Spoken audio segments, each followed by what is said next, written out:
Part 1. The Plague Isles. Prologue. The fleet of evacuation boats left the beach behind and speared through the water towards the grey hulks of the waiting battleships. Florence looked back for Frank and Ralph, but there were only the swarms of infected on the beach, mired and thrashing amongst the remains of dead refugees.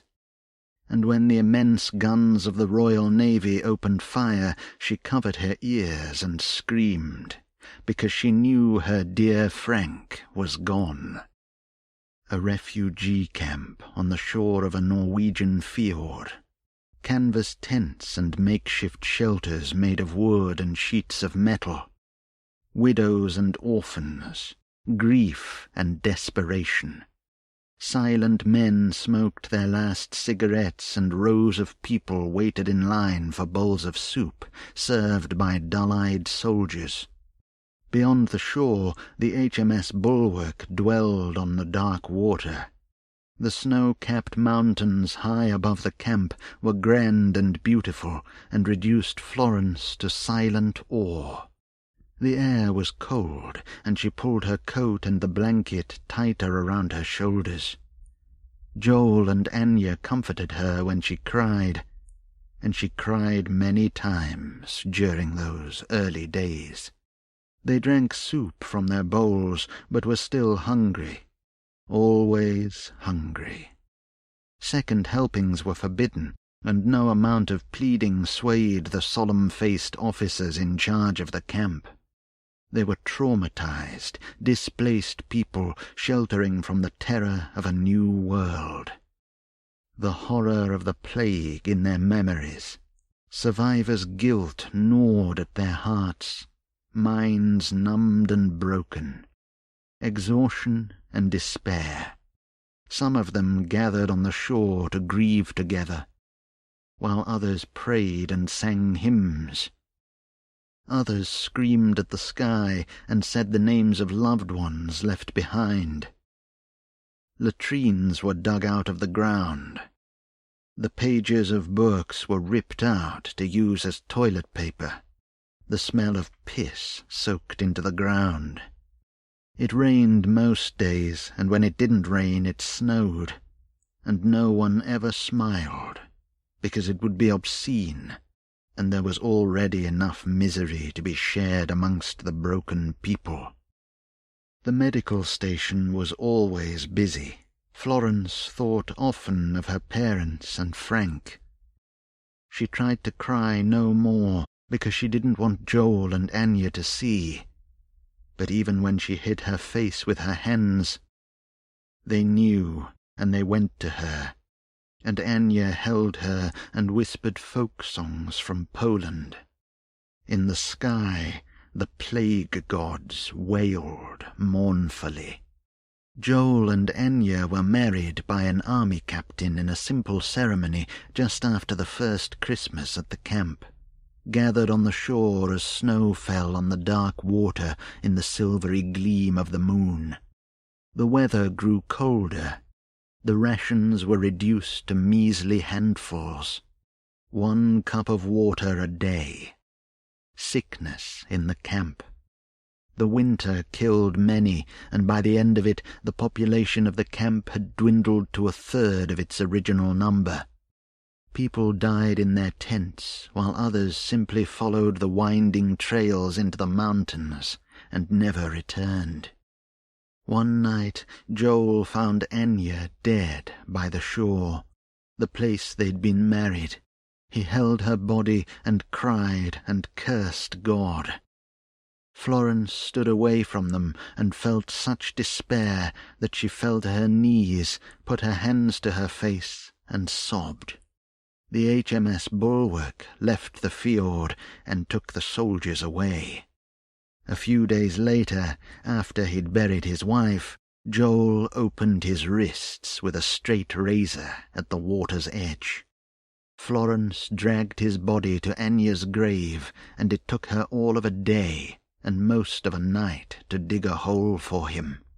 And when she was finished, she slumped on the ground and passed out, and only woke when someone screamed from the far end of the camp. The screams never lasted long. She mourned Joel and Anya as she did the others, her parents, Frank, Ralph and Magnus. She mourned for the infected too, and afterwards she only left her tent to scavenge supplies from the scraps the soldiers had left behind. At least now she had extra blankets. Chapter 1. Florence sat in the back of the rowboat and trailed her hand in the cold, dark water. She wondered of the beasts lurking below the calm surface of the sea.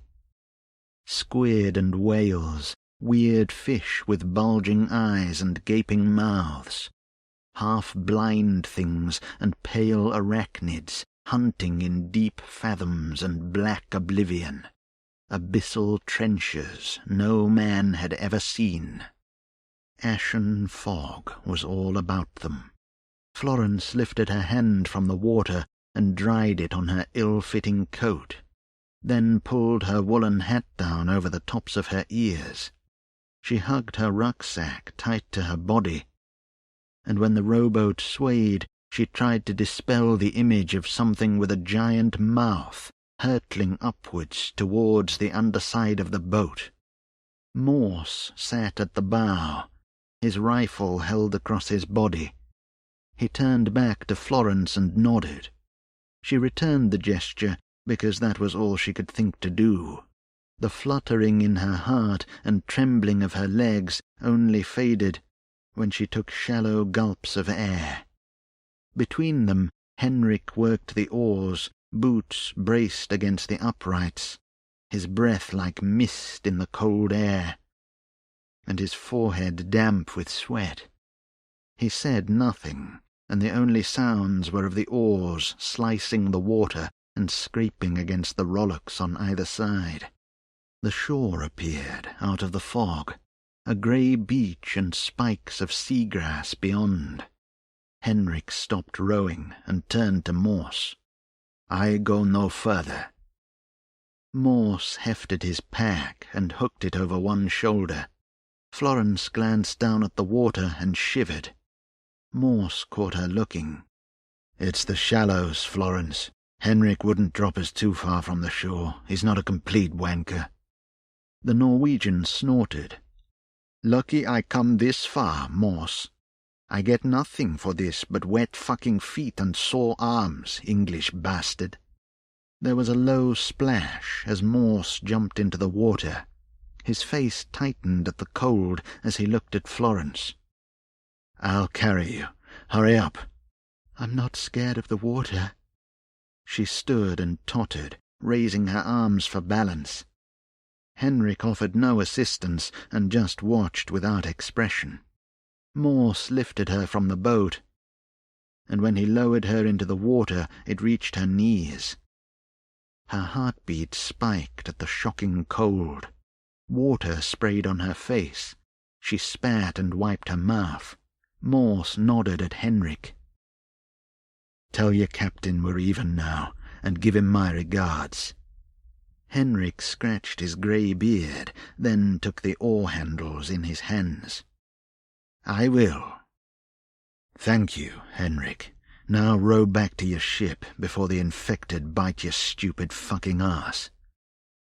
Henrik began rowing away, back towards the trawler waiting in the fog. Within seconds he disappeared. Morse took hold of Florence's arm and pulled her through the shallows and onto the beach. When she stumbled and fell, Morse helped her back up and brushed sand from her clothes. "Welcome to Scotland," he said. Chapter 2. They kept low to the ground as they moved from the damp beach to a crumbling stone wall beyond the banks of seagrass. They crouched. Florence gasped for breath, shaking inside her clothes. Morse slung the strap of the rifle around his neck, glanced around, then pulled the compass and map from one pocket of his tactical vest. "Where are we?" Florence said, keeping close to the wall. Her feet were soaking wet. Morse studied the map. "I think we're a mile or two south of Eyemouth. If we were dropped in the right place, of course." A slow drizzle began to fall, so Florence pulled her hood up and turned her face from the sky. "Is that good?" "It's neither good nor bad. This was as far as the ship could take us from Norway. We were lucky they took us this far. It's up to you now, Florence." "I knew you were going to say that." "This was your idea." "I know." "You ready for this?" "I don't know." "Okay, let's go." They walked through a weed-ridden car park where someone had arranged the bones of a small animal on the cracked tarmac, and then onto a road flanked by scrubland and wire fences, some of which had collapsed during the 2 years since the outbreak. Morse scanned the toiling fog with the AK-47 rifle and moved alongside Florence, so that she was within reach. He glanced at the girl and had a sudden feeling he was a fool for following her back to Britain. He saw a future where humans were reduced to the remnants of feral tribes, hiding from the infected in dark holes and isolated hovels. The population passed the point of no return for the species. And how many people were left alive? Probably not enough to start again. Perhaps it was time to accept the inevitable, the extinction of humans from the world. Florence stared towards the hidden sky as she walked. Morse wondered what she saw. She was not an ordinary girl. She had a gift. "Is this the right way?" Morse asked. "Don't you trust me?" He wiped his mouth. "I'm not sure I trust the thing inside your head." She turned, and her large eyes regarded him from within rings of bruised skin. She looked tired and pitiable, wrapped up and shuddering underneath her clothes. "Sorry," Morse said. "I shouldn't have said that." She faced down the road. "It's okay. I don't trust it either." Morse checked his watch after they halted at a crossroads. "Got a few hours before it gets dark. We'll have to find somewhere to stay for the night." Something shrieked out in the fog. They froze. There were other sounds, mewling, wet clicking, and crying, as though a herd of animals were bogged down in treacherous marshland and couldn't escape. Morse raised the rifle. Florence stood close to him and trembled. The sleet fell faster and thicker as they walked, and Morse had to shield his eyes with one hand, while he tried to keep watch over the road and the surrounding fields. The spiked trees were knotted black growths sprouting from the soil. Florence walked with her head bowed and arms folded, such a slight form inside her oversized coat. Twin plumes of misted breath drifted from her nose. She muttered something Morse couldn't quite hear. There were more sounds beyond them. The hair stood up on the back of Morse's neck, and his guts churned and reared. He looked to his right and thought he saw movement far across the field, but it was only there for a second. And he didn't look for long, because the sleet on his shoulders was pushing him down, wearing him down. The wind pulled at his body and tested his strength. He felt tired, old, and worn out. Perhaps he had already lived too long in a world where untold numbers were dead. A man in his previous line of work was lucky to reach 50, and he was a few years beyond that and still taking breath. He started at a sound that might have been a crow cawing from a treetop. He raised the rifle and licked water from his lips, breathed in deep and held it until his lungs tightened. The mist muffled sounds, then amplified them when it cleared for a moment to reveal old farmland being slowly retaken by nature, fields changing to meadows of sickly-looking vegetation, everything gone to seed, desolate and withered in the winter. There were no animals to be seen, and he wondered if the infected had wiped out the wildlife once the human survivors dwindled. Morse stopped. It was difficult to see beyond 10 yards. The wet road was cracked and swollen where tree roots had spread under the tarmac.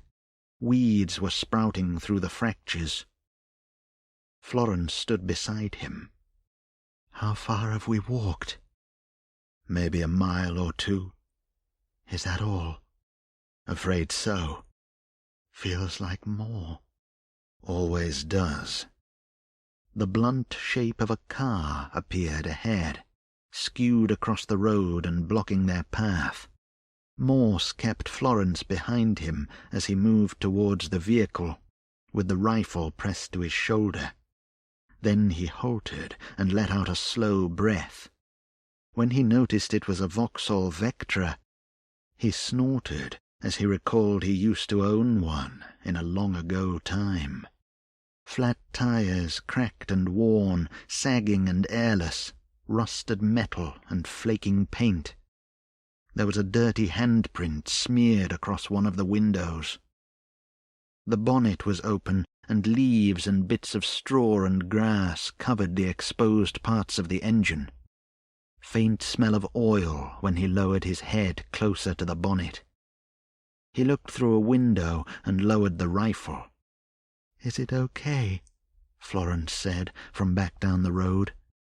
She held her gloved hands together and glanced around. Morse signalled her over. She came over and stood beside him, scrutinizing the jumble of browned human bones in the front passenger footwell. Her eyes lingered on a stained jawbone. Half a mile further on, Florence stopped in the road and turned her head to the right, like she was tracking something unseen in the distance. She stared for a long while, and Morse followed her gaze, but saw nothing, and the fog remained undisturbed. As they walked onwards, Morse scanned the area behind them, then faced down the road again and made sure Florence didn't get too far ahead. They found a dead man by the side of the road. The right side of his body was covered in blackened cysts and drooping cilia, and the skin of his right arm was peeled back to reveal a fleshy proboscis all red and slack. Its tip was needle-like. Flaps of putrefying skin covered bulging tumours. Busy teeth had been at his face, and his eyes were gone. A pale, withered thing, nothing more than carrion for the scavengers, stinking of sickly sweet rot. Morse frowned. Christ. Florence stepped towards the body, but Morse laid a hand on her shoulder and held her back. "Leave it alone." The girl stared at the man. Who was he? "It doesn't matter now." "It matters to me." Morse withdrew his hand. "Come on, let's find somewhere to shelter." "I'm sorry," Florence said as they stepped away. And it was only when they walked down the road and she looked back that Morse realized she was talking to the dead man. Chapter 3. The sleet turned to rain, and they crouched against a tree trunk, huddled together and keeping watch like lost soldiers of a defeated army. They stayed there for a while. The branches were bare and offered little shelter from the downpour. Florence recited a nursery rhyme as she looked out at the land.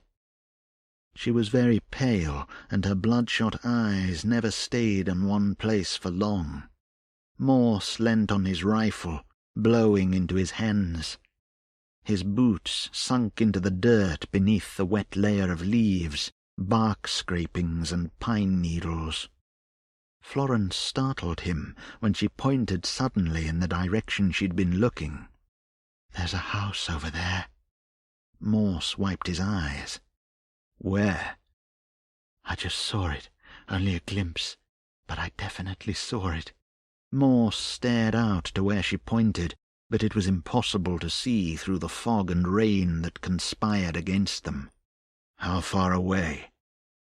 "Not far, I think." "You're sure?" She regarded him with the tired eyes of someone much older. "Would you rather stay here?" Further on, the house appeared out of the murk, and Florence halted and turned back to him. Inside her hood she smiled sadly, and her face was damp with rain. A haunted girl who communed with monsters and pestilent minds. They approached the cottage from the north side, stumbling through puddles and over muddy divots. Florence tripped on a molehill, but Morse steadied her and stopped her from falling. They halted within 30 yards of the cottage, peering over the rim of a ditch beginning to flood with rainwater. The downpour gave no respite. Morse looked to the sky and saw no end to the grey clouds. What he'd give to see the sun again. "You think someone's in there?" Florence sniffed and wiped her nose, bunching her shoulders against the rain. Morse pulled out his binoculars. Nothing moved outside the house. He watched the windows, but it was too dark inside to notice anyone standing beyond the glass. "Maybe. Hard to tell." "Bad people?" "What?" "Bandits or marauders, murderers, cannibals." "Cannibals?" "You told me about what happened in that refugee shelter in Sweden, remember?" "That was just a rumor." "Do you think the only survivors left in Britain are bad people?" "I think people do what they have to do to survive." "Have you ever eaten someone?" "Yes." "Really?" "No. Sorry, that was a bad joke." "Oh." She hesitated. "Would you, if you had to?" "I don't know. Probably not." "Okay." The wind whistled along the ditch and faded into a mournful sigh. Morse lowered the binoculars. "Looks empty. Follow me and stay close." They stood with their backs flat against the side of the house. Florence was breathing hard as she squeezed her hands into fists and held them to her chest. Morse checked the AK-47 and listened to the rain pattering upon dead leaves and mud. The front garden was overgrown and dripping, frothing with dense foliage and limp weeds. He pulled Florence along as he edged to the front corner of the cottage, and then gestured for her to stay where he left her. Then he stepped around the corner with the rifle raised, watching the windows. He placed his feet carefully, alert for traps and snares. The front door was shut. He cast a glance at the garden to make sure nothing was waiting in ambush, then moved to the door and turned the handle. And it opened first time. A dull click as he twisted. He used his free hand to push the door open, and he entered the house, bracing himself for a bullet or blade. The familiar pressure tightened his chest and squeezed his stomach. He moved in silence and found himself in a large kitchen where everything was covered in dust. Bare plaster had crumbled from the walls to scatter on the floor and along the skirting boards. A wheat sheaf nailed to a wooden upright. A bonsai tree dried to dusty sticks. Upon the far wall a watercolour seascape. A rotting wooden crucifix on the wall above the Argus stove. Pots and pans in mouldering piles on the floor. On the dining table, beside a pile of faded newspapers, a human skull grinned on a plate, furred by dust.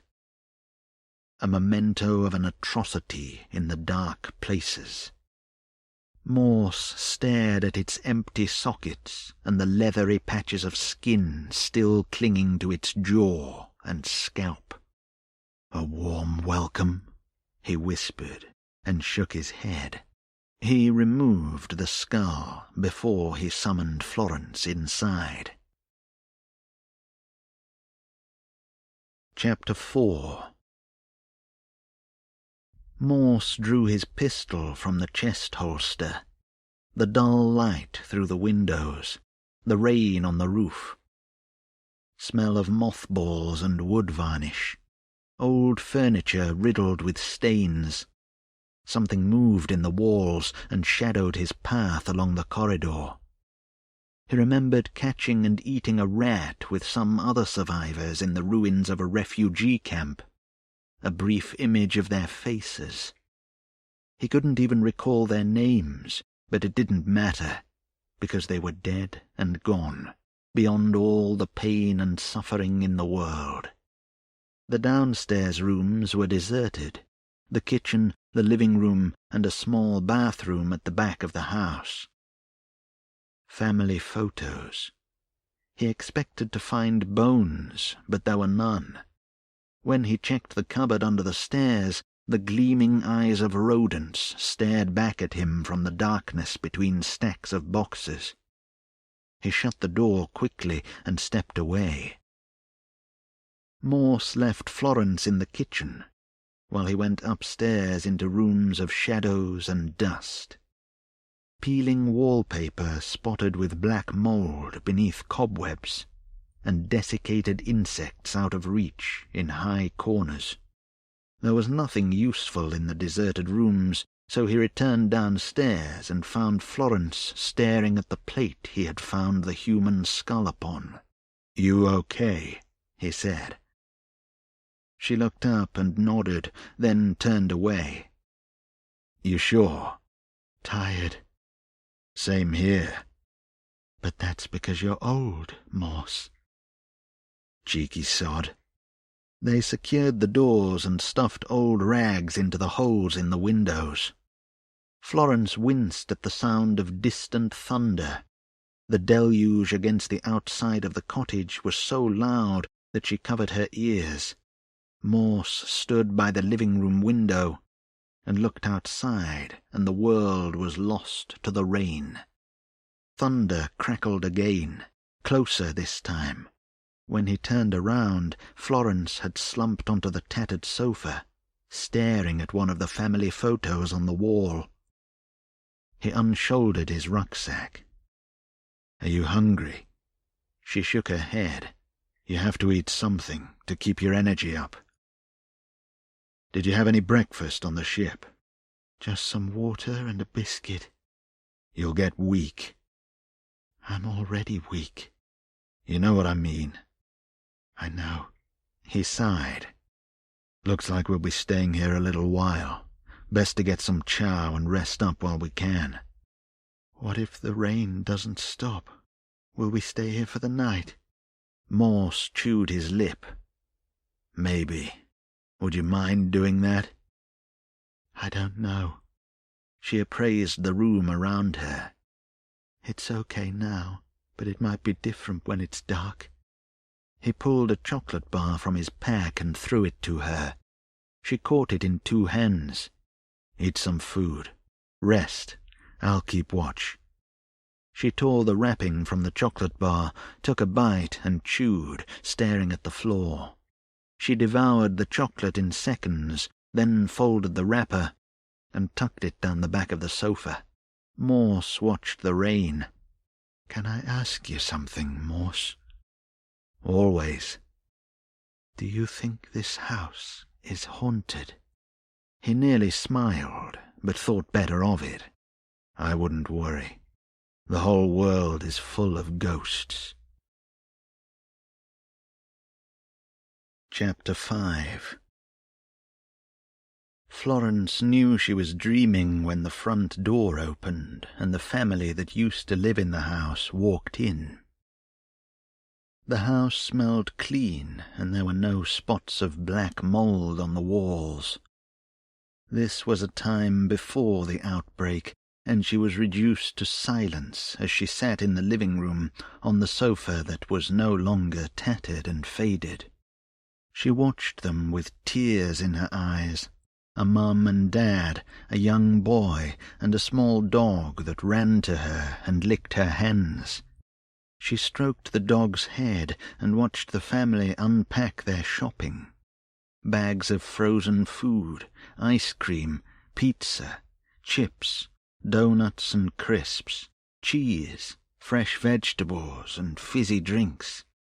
The dog nuzzled her fingers with a wet nose. Then she was sitting at the dining table with the family, while the dog loitered around them waiting for scraps. They talked about films, music, football, books, homework. The parents spoke to the boy about his last school report. She remembered her school and all her friends and the teachers. She supposed they were dead, and the flashbulb memory of their faces formed such a feeling of loss inside her she could only bow her head and close her eyes. The family ignored her when she began crying, so she slammed her hands on the table and kept banging until she could do it no more, and her mouth opened into a scream while the family ate their dinner and discussed the old world she remembered and mourned in her dreams. Morse woke Florence and held her as she cried. "It's okay," he whispered. "It's okay. You fell asleep, that's all." She pressed her face against his shoulder and spoke through her tears. "I hate dreaming." "I know." "That dead man we found by the roadside. He lived here with his family. I recognized him in one of the photos on the walls." "It's okay." "They were happy, I think." "I know." She wiped her eyes and sniffled. "I wonder what happened to their dog." The rain stopped late in the day, and by then it was too soon before dusk to leave the house. The light faded from the sky until it was full dark. The fog cleared. Near midnight, Morse watched over Florence as she slept in her sleeping bag, swaddled in the blankets he'd found upstairs. He sat on a wooden stool by the window. He knew that if he sat in the armchair next to the sofa, he'd get too comfortable and fall asleep. The blanket over his shoulders did little to stop the cold. His rifle stood against the wall near to his right hand. There was nothing beyond the window but the starless black. He hadn't lit a candle because he could see fine in the dark, a shadow amongst the other shadows. And he listened to the house in the night, its gentle sighs and muffled creaks, the whispers in pipes in the walls. He looked back at Florence. He couldn't imagine the things inside her head. She had told him of voices in her dreams which begged her for help. But she could never help them, because they were beyond her and lost in the dark. There was a slight frown on her face, the slow rise and fall of her chest. Morse considered the possibility that he was being misled. Was she still human? Was she a monster wearing the skin of a girl? But in the end it mattered little, because whatever she was, he had promised to protect her, and he would keep that oath until he was dead. He took the knife from his belt and picked dirt from under his fingernails, listening to the silence in the night around the house. Morse woke with a gasp in the first shades of daylight. He raised his face from his chest and blinked, picking crust from the corners of his eyes. The knife was still in his hand, and after he returned it to the sheath, he stood and turned to check on Florence, but she was already standing behind him. "Morning," she said. "How long have you been awake?" "Not long. Are we leaving soon? I don't like it here. The house keeps talking to me." After a breakfast of old MREs and some water, they left the house with Florence leading the way. Morse watched her, a raggedy girl wrapped up in her coat and thick scarf, traipsing across the mud and leaf mulch. They walked for over an hour, bypassing the dark apparitions of villages and towns left deserted in the aftermath of the plague. A blackened church spire in a ruined hamlet, a stretch of abandoned roadworks, rusted tools in the roadside grass, a corpse without shoes, fallen and splintered trees beyond an area charred and ashen from an old wildfire. Florence stared at a pit of burnt human remains in a dismal field. Morse grimaced at his aching legs, and pined for the days when he was young and his heart was strong. A lot had happened since then, and he'd seen things that would never leave him, and that was even before the outbreak. He thought of old friends and comrades, good mates, all of them long gone. Florence stopped in the road to look at the sky. The pale clouds with smudges of grey ash. Morse stood beside her and noticed two of her fingers rubbing together by her side. A shadow passed over her face, and the pupils in her eyes diminished to pinpricks. "I can feel them inside my head," she said. "It's like a worm that never stops burrowing through my brain." "I've got some paracetamol, if you think it'll help." "Pills don't work much." "Do you need to stop for a while?" "No." A pause, then, "We could be losing our minds. We could be mad, both of us." "My ex-wife thought I was mad." "Which one?" "The first." "Would we even realize in this world?" "Probably not." "Does that worry you?" "I worry about you, Florence." She lowered her face and looked at him. Her cheeks were reddish and puffy from the cold. "You don't have to worry. What will happen will happen. There's nothing to be done about it." Morse wiped his mouth. "We'll do what we can." "Even that might not be enough." Chapter 6. The flat countryside in shades of corrosion. The caterwaul of the wind past farmhouses and empty cowsheds. Deer fed on the sparse grass in desolate fields and glanced about themselves for predators. They watched Morse and Florence travel the road. The girl was pleased to see them. More bones in the dirt and on the flaking tarmac. Tufts of fur on barbed wire. A child's toy. The guts of electrical appliances in rotting sacks.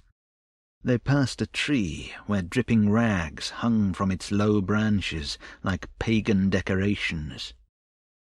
Further on, a tractor had been overturned in a ditch and was slowly being smothered by creeping brambles and vines. Morse told Florence to avoid the poison hemlock growing at the roadsides. They weaved through places in the road where car accidents were frozen in time and glass granules crackled under their boots. The insides of some cars were stained in old blood. Florence peered through a window, then immediately stepped away and didn't tell Morse what she'd seen. "Keep moving," he said. "No point in lingering here." He picked up a crumpled hubcap, threw it into the adjacent field, and watched it spin in the air until it flopped in the dirt. Everything faded and solemn below the gunmetal sky. "At least it's not raining," he said. They stopped to rest in the late morning and shared a muesli bar. Morse kept watch while he chewed. "Tastes like sawdust," Florence said, picking something from her tongue and flicking it away. "I think it's 90% sawdust, and the rest of it is rabbit droppings." Morse tucked the wrapper into one pocket. "But don't knock it too much. It's better than some of the stuff I've eaten." "Did you ever eat rabbit droppings?" Florence said. "Grilled." She looked at him. Her brow creased. "Really?" "Nah." "I knew it." They were scrambled, actually. "What about cow dung?" "Of course. Raw. Tasty." "You're lying." "Would I lie to you?" "Yes." "That's not a very nice thing to say." "Shut up, Morse." "Yes, m'lady." When she let out a small laugh, Morse's heart swelled, and he fought a smile at the edges of his mouth. It was good to hear. He looked up the road in the direction they were heading. "Ready to go?" She was already on her feet. She nodded. Morse grabbed his rifle, and they carried on. Morse thought he heard distant calls on the wind, and he wasn't sure who or what they were from, or if they were merely auditory hallucinations, figments. He scanned the fields, kept a watch, always watching. To the east, far from the roadside, blackened beams jutted from the half-collapsed wreck of a house. His gaze lingered until the ruins passed out of view behind a dull thicket. He could smell ash and rotting vegetation, animal scents, damp matted grass. His boots crunched on wet gravel. The road widened until it became a dual carriageway, flanked by ground that rose into steep banks of earth. There were no vehicles left behind, just tire marks on the tarmac and ghost shapes of leaked oil. Down the middle of the carriageway was a median strip of grass and steel ropes mounted on posts. Ahead of them, a bridge ran across the carriageway, and when they reached it, they stopped beneath for a moment and drank some water. Florence stared past Morse. She scratched her skin under her right eye. "There's something down the road," she said. Morse took the binoculars and looked.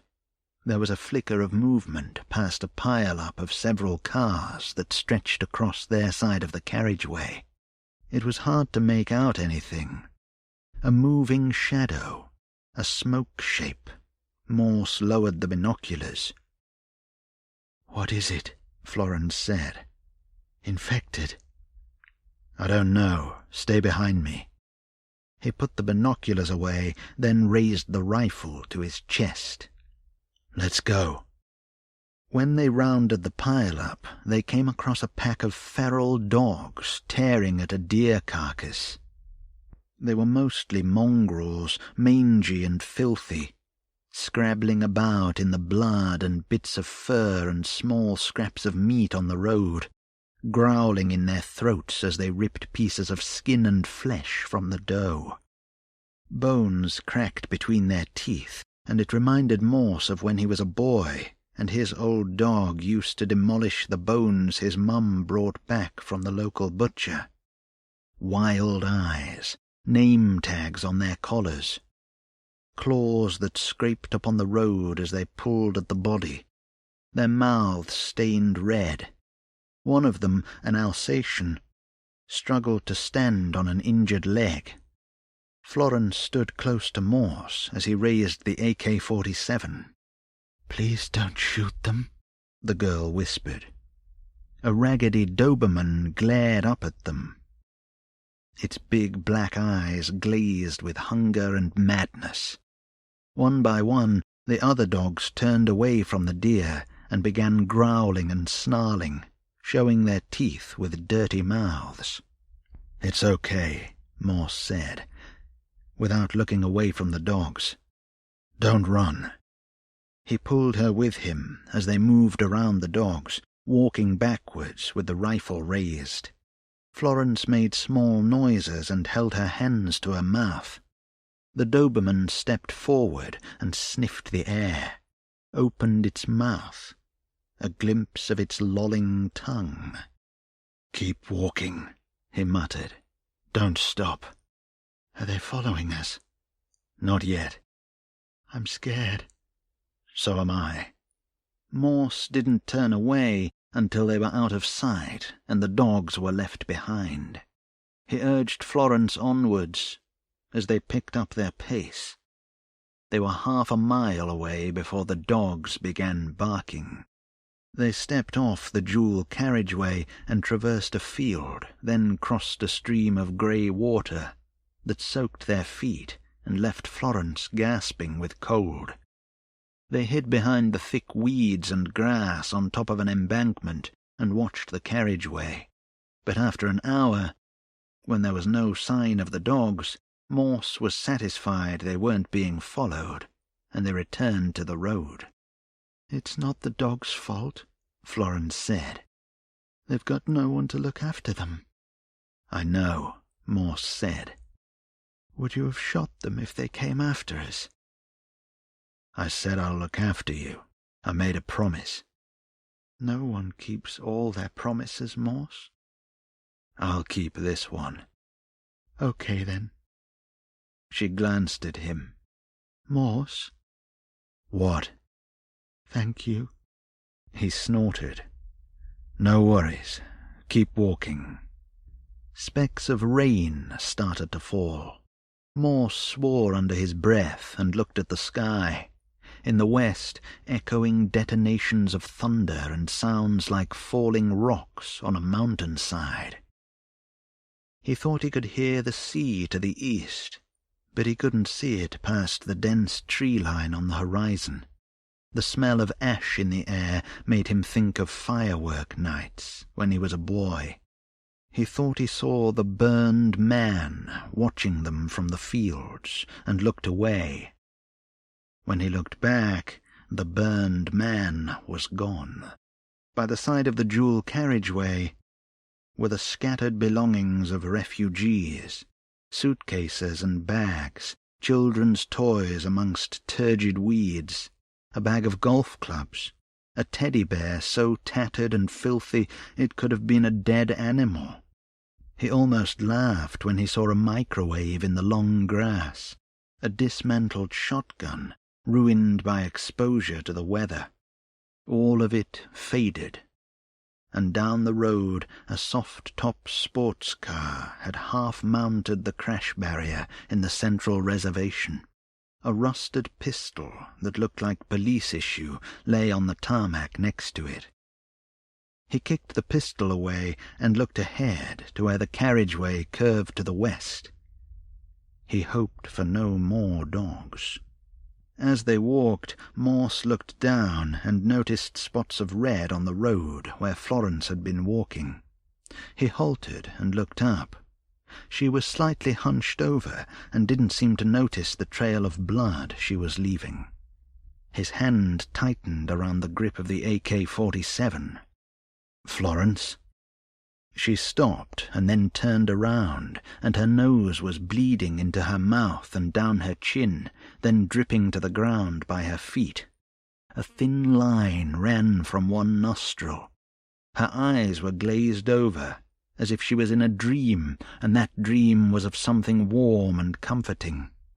Then she put her hand to her nose and began to smear the blood around her mouth like garish lipstick. And only then did she seem to realize what had happened and what she was doing, and she looked at her bloodied hand and began to cry. They sat on a suitcase by the roadside. After Florence's nose had stopped bleeding, Morse cleaned her face with a pack of tissues he'd found in the glove compartment of an abandoned car. Florence sipped water from her canteen and stared at the ground with glassy eyes. "Are you okay?" said Morse. "I'm okay. Bit of a headache." "Just take it easy." "I can't remember what happened, Morse. I was walking, thinking about those dogs and how they must miss their owners. Then I was bleeding." She wiped a tear from one eye and made a puckered shape with her mouth. "It's all right," Morse said. "You're fine." "I'm scared. It's like I went away for a while, somewhere else." "Where did you go?" "I don't know." Florence regarded the sky as she walked upon the shattered tarmac. Morse watched her when he wasn't scanning the road ahead. He shivered at the faint gust of cold breeze between the wreckage of smashed cars. A photo of a woman was taped to the window of a car, and the elements had whitened it over time, until she was nothing more than a slight apparition. Morse stopped in the road and turned around, looked back the way they'd come, and squinted in the grey light. Florence's voice behind him. "What's wrong?" He didn't answer. "Morse, what is it?" He turned back to her. "We have to move faster." "What is it, Morse? What is it?" "Just keep moving," he said. "Don't stop." "Is it the infected?" "No." "Then what?" "It's the dogs. Those fucking dogs." They stumbled down the carriageway, and when they turned the corner, they both stopped in the road and stared ahead. Florence put her hands to her face. Morse stepped forward until he was beside her. Ahead of them, the burnt-out ruins and ranks of vehicles filled both sides of the carriageway and stretched on down the road to the horizon. "Do we have to go through all that?" said Florence. Morse glanced over his shoulder. "We haven't got a choice." He could hear the dogs far behind them. They were getting closer. "Shit. Come on. Stay behind me and stay alert." Her eyes were damp and her mouth trembled. "Okay." "There'll be some nasty sights in there, Florence, so I need you to be brave." "I've seen lots of bad things," she said, and it broke Morse's heart. He offered a wan smile. "Then you'll be okay. Ready to go?" She nodded. "Ready." "Good girl." Chapter 7. Stepping between the ruined shapes of vehicles, the smell of melted rubber and ash, burned plastic and smoke. Florence muttered something that sounded like a prayer as they moved between the blackened hulks of trucks and caravans. Morse had slung his rifle and now held his pistol in a two-handed grip, breathing lowly through the spittle-flecked opening of his mouth. His trigger finger itched. The stuttering of his heart in a palsied rhythm. His coat sleeve snagged on a piece of twisted metal, and he struggled to pull it free. Behind them, the sound of the dogs grew louder. Morse scanned the wrecks, his pulse quickening. He looked for a moment in the maze of burnt metal, and to either side of them, among carbonized suitcases and belongings, the charred and disfigured dead dwelled in their tombs. Refugee families and desperate travellers. Morse looked inside the cars, and before he turned away, their forms were revealed to him, and the sight of them drained the strength from his limbs. Charred flesh melded to buckled sheet metal. Nightmare shapes with rictus grins showed their teeth, grimacing in the ashen light. Mummified figures in seats burned down to the frames. Hands grasped to doors or fused to glass. A scattering of rib bones around melted wheels, ash beneath Morse's boots. Florence was sobbing quietly. Children curled fetal in the backs of cars, scorched to black, flaking ash and skin, some still holding hands, siblings in death. Morse's throat thickened and his vocal cords closed up. It started to rain as he and Florence passed between the horrors, and when he looked into one car, he saw a small, shriveled form in a baby seat. He glanced back and saw Florence staring. Then she turned away and carried on behind him. Morse looked ahead to where the road curved away, and there was no end to the lines of firebombed vehicles.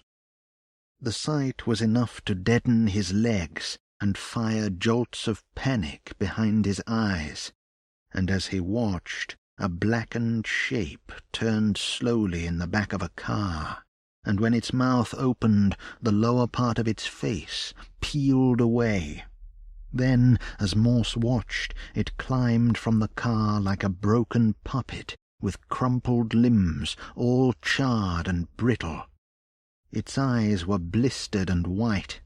It made a choking, tortured sound as it moved. Morse swallowed down a bad taste in his mouth. The creature increased its speed until it was stumbling like a drunk and almost upon them. Its hands scratched at its throat. Bones moved under the papery skin. An awful, sickly scream rose from its swollen throat. Florence cried out. Morse raised the pistol in one clean movement and shot the blackened thing in the chest, and it fell back against the side of a car. It slothfully bowed its head to look at the bullet wound, and when it looked up again, lips wet with blood from its lungs, it came towards them once more. Morse put one bullet in its head and one in its heart. The creature fell into a tangled heap of scrawny limbs, and its suffering was done.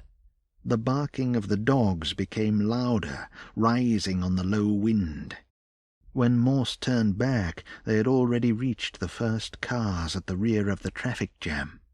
He looked at Florence and said, "Come on." And then they were stumbling between the wrecks of vehicles. A corpse was slumped against a wheel, its face seared down to the skull, and the rest of it so much blackened rags and bone. An infected woman was melded to her seat, obscenely alive and wheezing through a mouth formed into a frozen gasp, unable to move anything except for her flailing arms. The shattered tarmac turned to damp powder and ash beneath their feet. Motes of it rose into the air. It scratched at their throats. Then Morse stopped. He looked ahead. Florence ran into the back of him. About 30 yards ahead, a large group of infected emerged from between the burnt-out vehicles further up the carriageway. They were heading towards Morse and Florence and blocking the road with their number. Dozens of them in soot-streaked clothes, filthy, terribly emaciated figures, stalking between the charred shells of cars. They came swarming on raggedy limbs. Morse looked back and saw the dogs running towards them, barking and snapping, hunting quarry across the wasteland. Morse fired into the infected swarm, then took Florence's hand and pulled her with him as he moved towards the middle of the carriageway. The infected climbed over bonnets and squirmed between bumpers, wailing and screaming, pawing and scratching at metal, and the blackened road, a tide of squalid bodies, implacable and insatiable. Florence was close to crying, and her free hand was busy at her mouth. The infected closed in. Morse fired blind over his shoulder and hoped to hit something. He pushed Florence before him and helped her over the crash barrier. She fell to her knees on the other side of the carriageway. As Morse was climbing over the barrier, a sniffling man skittered from underneath the car and opened his jaws to reveal needle teeth and a squirming tongue. His deranged mouth snapped at the air where Morse's foot had just been. But before Morse could turn the pistol upon the crawling thing, a feral dog came out from between the gutted vehicles and fell upon the infected man. Both of them tumbled away, locked in an embrace. The dog's jaws clamped around the man's throat. Morse glanced back at the road and saw the dogs attack the infected. Savage mouths and claws, sprays of arterial blood, arms ripped from torsos and bodies conjoined in conflict. Shrieks, screams, and howls. Morse stared in some kind of awe before he tumbled over the barrier and pulled Florence along with him, and they fled towards the other side of the road to the cover of the knotted undergrowth. They tore through the trees and bracken and did not look back, chased by the barks, howls, and screams of fighting beasts. They ran until they emerged onto a dirt track and stopped to catch their breath, hunched over and gasping in the cold rain. Morse checked that Florence was okay. There were small scratches under her left eye and on her brow from thorns or bramble stems, but they had already stopped bleeding. She nodded at him and wrapped her arms around her chest. He looked around, heart pounding, and holstered the pistol. His lungs felt deflated, and when he took in anything but a small breath, there was a dull pain in his chest. He unslung the rifle and looked back through the trees to make sure they weren't being pursued. They hurried down the track for half a mile until it ended at a gravel parking area where several cars had been abandoned. Beyond that was a graveyard, and a little further on a Methodist church older than the great oaks standing over the graves. It loomed onyx black against the sky. Florence pulled her coat tightly over her shoulders. "I don't like this place." "We need somewhere to hide for a while," said Morse. "But why the church?" "As good a place as any." "I once hid in a church. Frank took care of me." "I know," Morse said. "You've told me before." "Sorry." "Don't be sorry. I promised to take care of you." "I know." Morse dabbed at his eyes with the heel of one hand. "Come on, let's take a look around." They walked between the old graves, careful not to touch the decrepit, lichen-stained stones, and climbed the short set of steps to the arched double doors at the front of the church. Florence stood back, reluctant and pensive. She looked out to the graveyard, and her eyes flitted among the resting places of the dead. "Do you think anyone came here, even before the plague?" Morse looked at her. "Why do you ask that?" "Just had a feeling this was a lonely place, even then." Morse switched on the small torchlight attached to the AK-47. He opened one door, then raised the rifle and stepped onto a flagstone floor. Shadows fell back from the light. The air was choked with dust that billowed in swarms and writhing clouds. The smell of treated wood, incense, varnish, and old candle smoke came to Morse and reminded him of attending Sunday services with his parents when he was a boy. Florence was holding on to the back of his coat, breathing in short gasps.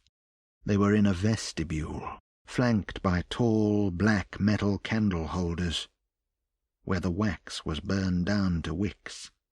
Christian effigies, sacramental linen, and deep shades of charcoal all about them. Ahead of them, two banks of pews were cleaved by a narrow aisle. Grey light ghosted through the windows, where the pious faces of apostles, saints, and kings gave little comfort to those seeking shelter. Morse froze when he saw the figures seated on the wooden benches. He went to say something, but thought better of it. The figures turned slowly to regard the visitors. Florence looked around the side of him and did a sharp intake of air. Morse counted 5 of them, scattered among the pews, all of them withered and mutated, burdened with severe injuries and ailments, sloping in the rags of their clothes. A ghastly congregation, come to receive communion from the figure in the pulpit, a priest whose clerical garments barely contained the tumescent deformity of his body, as he gasped and gurgled through a dripping mouth. Florence let out a deep sob. Morse turned and pulled her towards the door, when the infected began rising from their seats, huffing and rasping wetly, while the priest shrieked his woes. Chapter 8. They walked a sodden dirt track under a sky heavy with cloud. Distant shrouds of rain swept each horizon. "I haven't heard any infected, or the dogs," Morse said. "Are we going back to the road?" Florence asked. "Do you want to?" "I don't know." "We'll just see where the track takes us." He checked his compass. "Keep going south?" Florence glanced at him and wiped her mouth. "Yeah, I think so." "Do you feel sorry for them?" "Who?" "The infected." "Yeah." "The people they once were are long gone. Those things are drones, mindless things, meat puppets." "I don't think that's true." "What?" Florence picked up a stone from the ground and held it to her face as she walked, brushing away bits of dirt. "You shouldn't feel sorry for the monsters," Morse said. "That's how you let your guard down and end up infected." "I'm already infected." "Not in the same way." "Would you kill me, Morse?" He stopped and turned to her. "How can you ask me that?" She stared into his face, and her eyes had a glazed shine upon them. "Would you kill me if you thought I was dangerous?" "You're not dangerous, Florence. What's inside your head is different than the plague." "So you won't answer my question?" "I thought I just did." "Doesn't matter," she said. "Would you want me to kill you if you became dangerous?" "I think I would. I don't want to hurt you, Morse." "You won't hurt me, Florence." "You don't know that." "Let's talk about something else," Morse said. "Okay. Do you want to talk about football?" "Not really. Let's keep moving." The wind wailed and rose and fell, then died to a silence so profound Morse felt like he and Florence were the last 2 souls on a dead planet. They walked a narrow road flanked by old pine trees. The rain hung in the air and shrouded the nearby village beyond the waterlogged fields. Bullet holes in the road signs. A burnt-out ambulance mired in deep mud at the edge of a meadow. Little else to see but the land slowly fading into the murk. Past abandoned houses where the doors of some were ajar and cold shades waited in dusty rooms. Animal tracks and the faint smell of urine. Weeds growing through the cracks and holes. Paths leading into dead foliage. Some of the houses had collapsed inwards, and there was little left but wreckage and brick rubble. Florence made a low noise and fidgeted with her hands when they passed the remains of one collapsed house with a skeletal hand protruding from the ruins. A plastic doll's head impaled on a barbed wire fence. rainwater droplets on dead leaves, flapping rags in the hedgerows.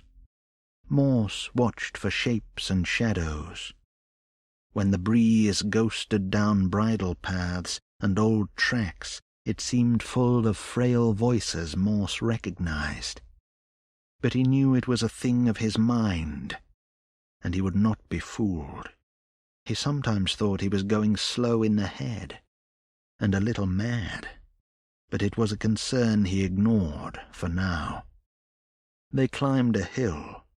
Morse swept the countryside with the binoculars. Cold grey land, everything faded and dripping. Skeins of rain. Florence stood beside him. "What do you see?" He saw lone infected wandering the fields, shambling figures without aim or reason. He didn't tell Florence. To the southwest, near a copse of wiry trees, a pack of infected were hunched over something in the yellowed grass. Some animal they'd caught. He didn't tell Florence about that, either. "There's nothing much to see," he finally said. He cleared his throat and spat. "We have to go past the border and into England," said Florence. "I know."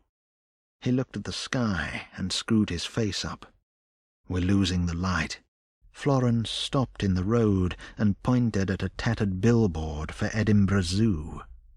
The girl stared at the fading pictures of exotic animals for a long while.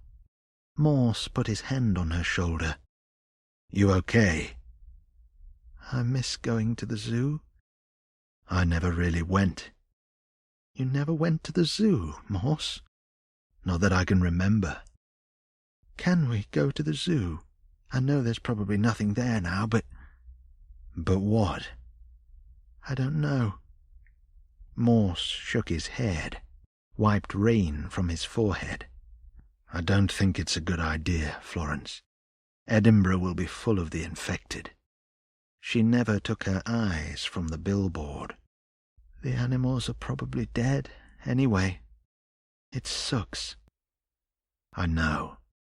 I'm sorry." Chapter 9. As darkness moved in, they looked for a place to stay for the night, and when they arrived at a junkyard in the fading light, Morse said it was as good a place as any other. Florence agreed, but her eyes were nervous, and she chewed her lip. Her face looked clammy and troubled. Morse led her through the large metal gates and between great piles of scrap metal and the husks of old cars. Engine parts stacked in skips, derelict washing machines, microwaves and televisions, cast-iron sinks and truck exhausts, splintered furniture, broken toys in black bin bags. Florence crouched and picked up a plastic toy dinosaur, missing its tail. "Tyrannosaurus Rex," she said. Morse stood over her, glancing around. "Looks more like an Allosaurus." "No, it's not, Morse. I've watched Jurassic Park." She tossed the dinosaur away, and it was lost amongst the anonymous heaps of plastic and glass. Then she stood and looked around. She nodded at a ramshackle hut further into the yard. Morse had already seen it. "Do you think anyone lives there?" "Let's find out." The hut was empty, but in disrepair, a slumped, squat shape. It looked like something cobbled together out of materials from the yard around it, corrugated metal and slats of wood held together by nails and rivets. The door was made out of overlaid lengths of timber, and Morse pushed it open and looked inside. A windowless space. A bed filled over half of the dirt floor. Stained sheets and an old pillow. But it was still better than sheltering under a tree until morning. In the waning daylight, he turned back to Florence, standing in the doorway. "It'll do for tonight," he said. They ate dinner by the light of a candle, sharing a tin of cold baked beans. They drank water from their canteens and listened to the silence outside. Florence sat on the bed and stared at the floor, lost in thought. Morse sat on a plastic milk bottle crate and watched her. She said good night and fell asleep. The sounds of her gentle breathing comforted him as he reloaded the pistol magazine and thought about the next day. He went through his nightly routine of checking the rifle and the equipment in his rucksack. He tested the pistol trigger mechanism, making work for idle hands. He fell asleep, looking through the roof holes at the black sky that might not have been there if he didn't already know of it. Chapter 10. "Lock the doors," her father said. Florence stood at the window and watched Mr. Stewart from next door climb to his feet. Some sort of black tentacle was protruding from his mouth. He was trembling, and he pulled his hands to his chest, and the fingers were crooked and scratching.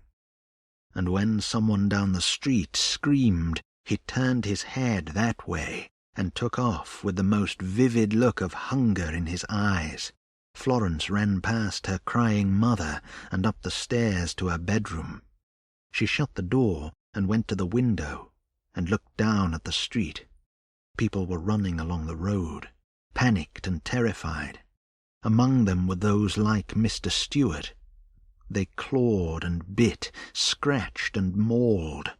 Blood smeared on the road. Some people had fallen down. There was a baby's pram pushed over on the pavement, spilled blankets and a pink rattle.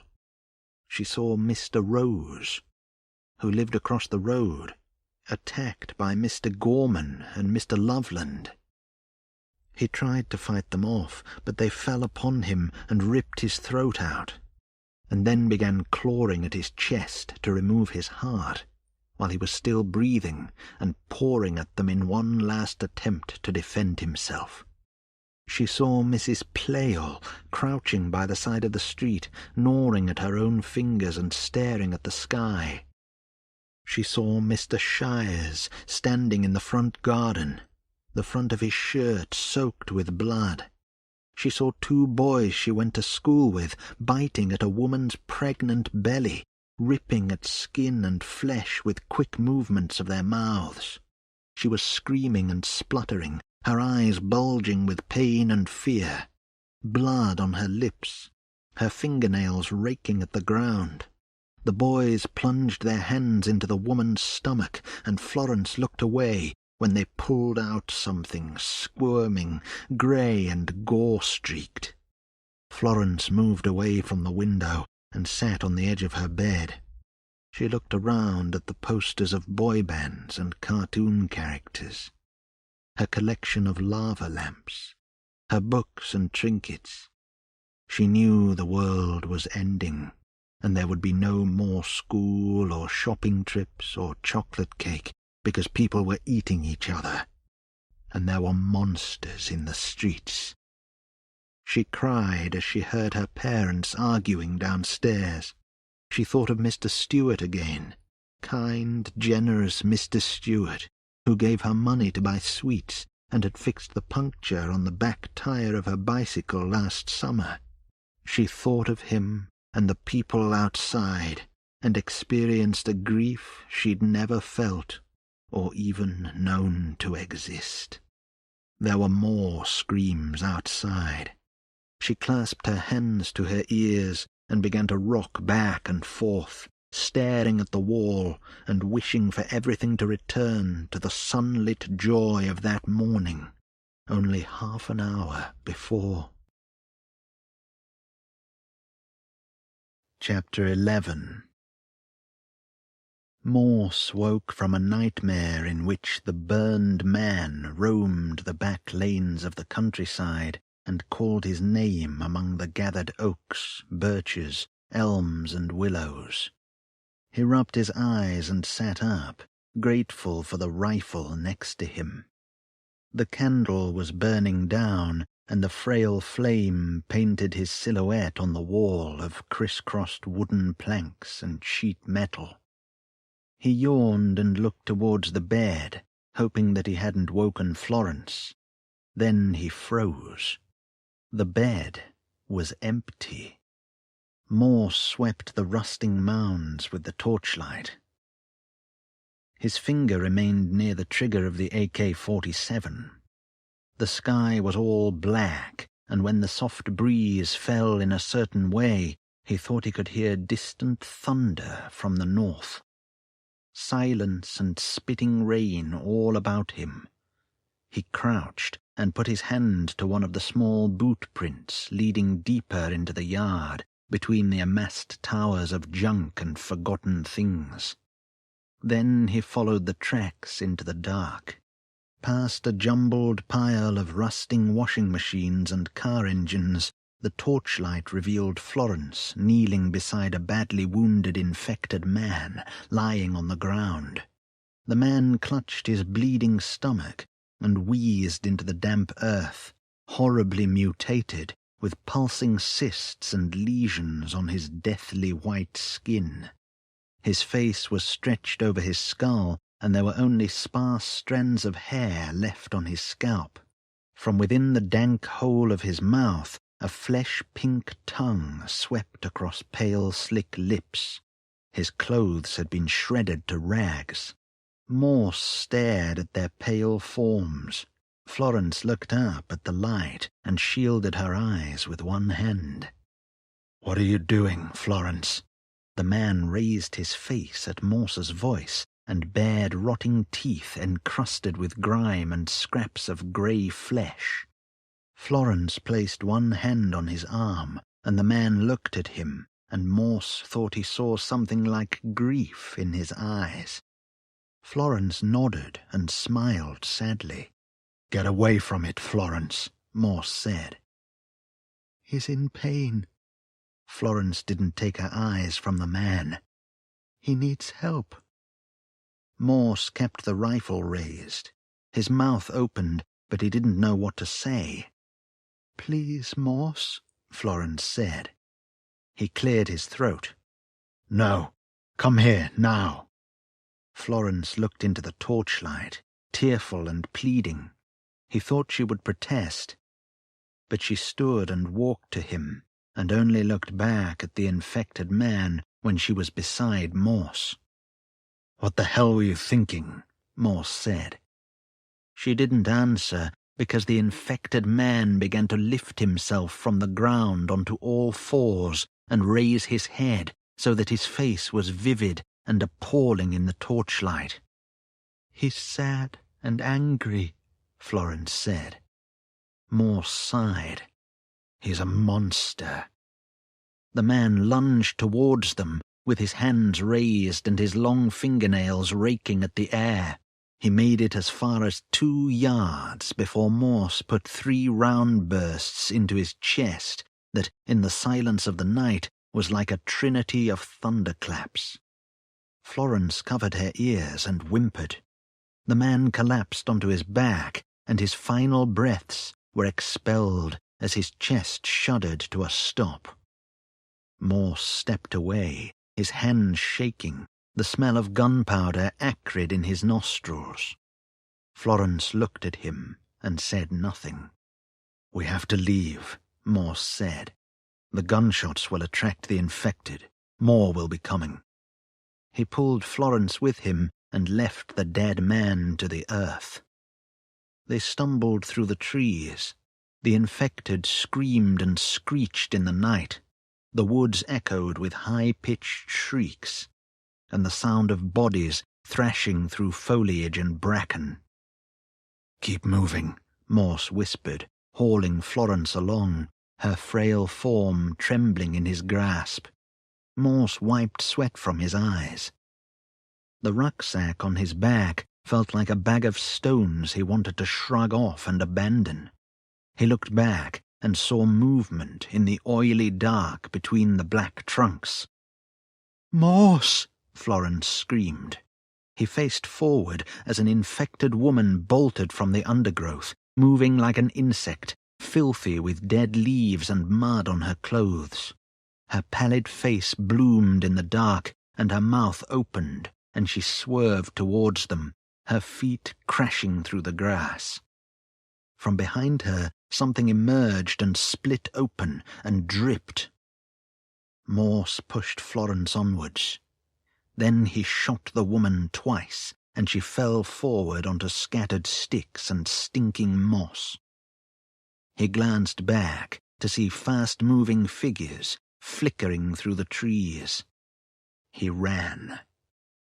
Through woodland and across open fields, the sky all dark.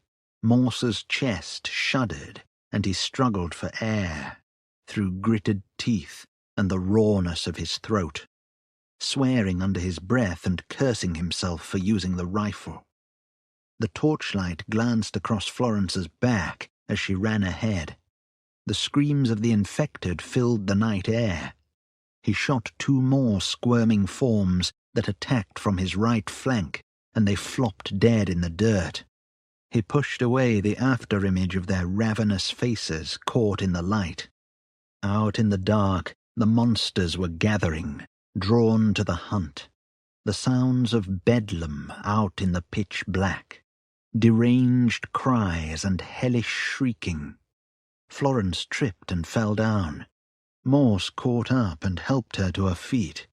She was sobbing, trying to catch her breath, her chest hitching as she stared into Morse's face with wild eyes.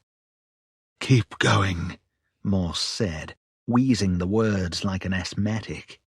Pinpricks needled the back of his thighs. Dull pressure at the base of his spine. Fatigue made his head heavy and pulsing.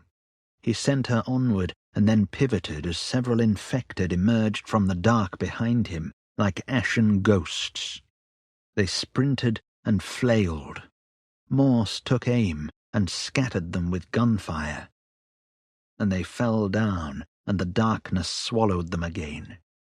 He turned away and ran after Florence, following a half-collapsed wall. Through puddles and boggy ground, wincing at the loud squelching of his boots. Ahead of him, Florence climbed over a low section of the wall. He went on. She was calling to him. He was wiping sweat from his eyes when a spindly figure reached out of the darkness and leapt upon him, digging sharp fingers into his tactical vest.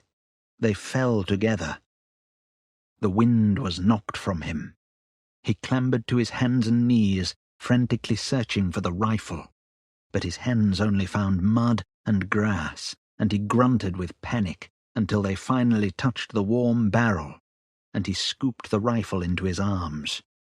The infected thing, all hairless and thin, was already up and moving towards him, a lurching shape of gnarled skin and vicious movements. He drew a bead on the thing's chest and fired twice. The creature went down to its knees and gurgled. Then Morse put one round through its forehead and watched it crumple to the ground. His ears rang. He shook his head, the pounding of approaching footfalls and damp, laboured breathing. Low growls becoming louder. Something like a pained, idiotic chortle drifted out of the night. Morse took a kneeling position beside the wall and aimed into the loud darkness. His heart slowed with the comfort of the rifle in his hands. Sudden flashbulb memories of Belfast and Derry. A hymn before battle.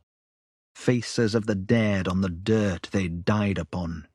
The cold ground of winter. Insults and threats mouthed by teenage boys. The infected coalesced out of the dark, thin wraiths from the gloom, lurching, rasping and wheezing, drawn to Morse by their olfactory senses, and the craving for flesh. He was not afraid. Flashes of lightning silhouetted the infected against the horizon. The rifle barked in his hands, thudding against his shoulder, roaring fire. The rounds found their targets, piercing meat and shattering bone, until the trigger clicked empty and the barrel smoked. And then he dropped the rifle and drew the pistol, and shot the last of them, until they were all dead, and they were just twitching bodies before him. He stood, breathing slowly, restoring the air to his lungs, his arms throbbing, something like joy in his blood, exultation and euphoria singing in his heart, sound and anger and screaming death. To kill, and kill well. The chemical bliss of destroying the plague's children rose and buzzed, waned and fell, until it dissipated in his veins like the come-down from an LSD trip.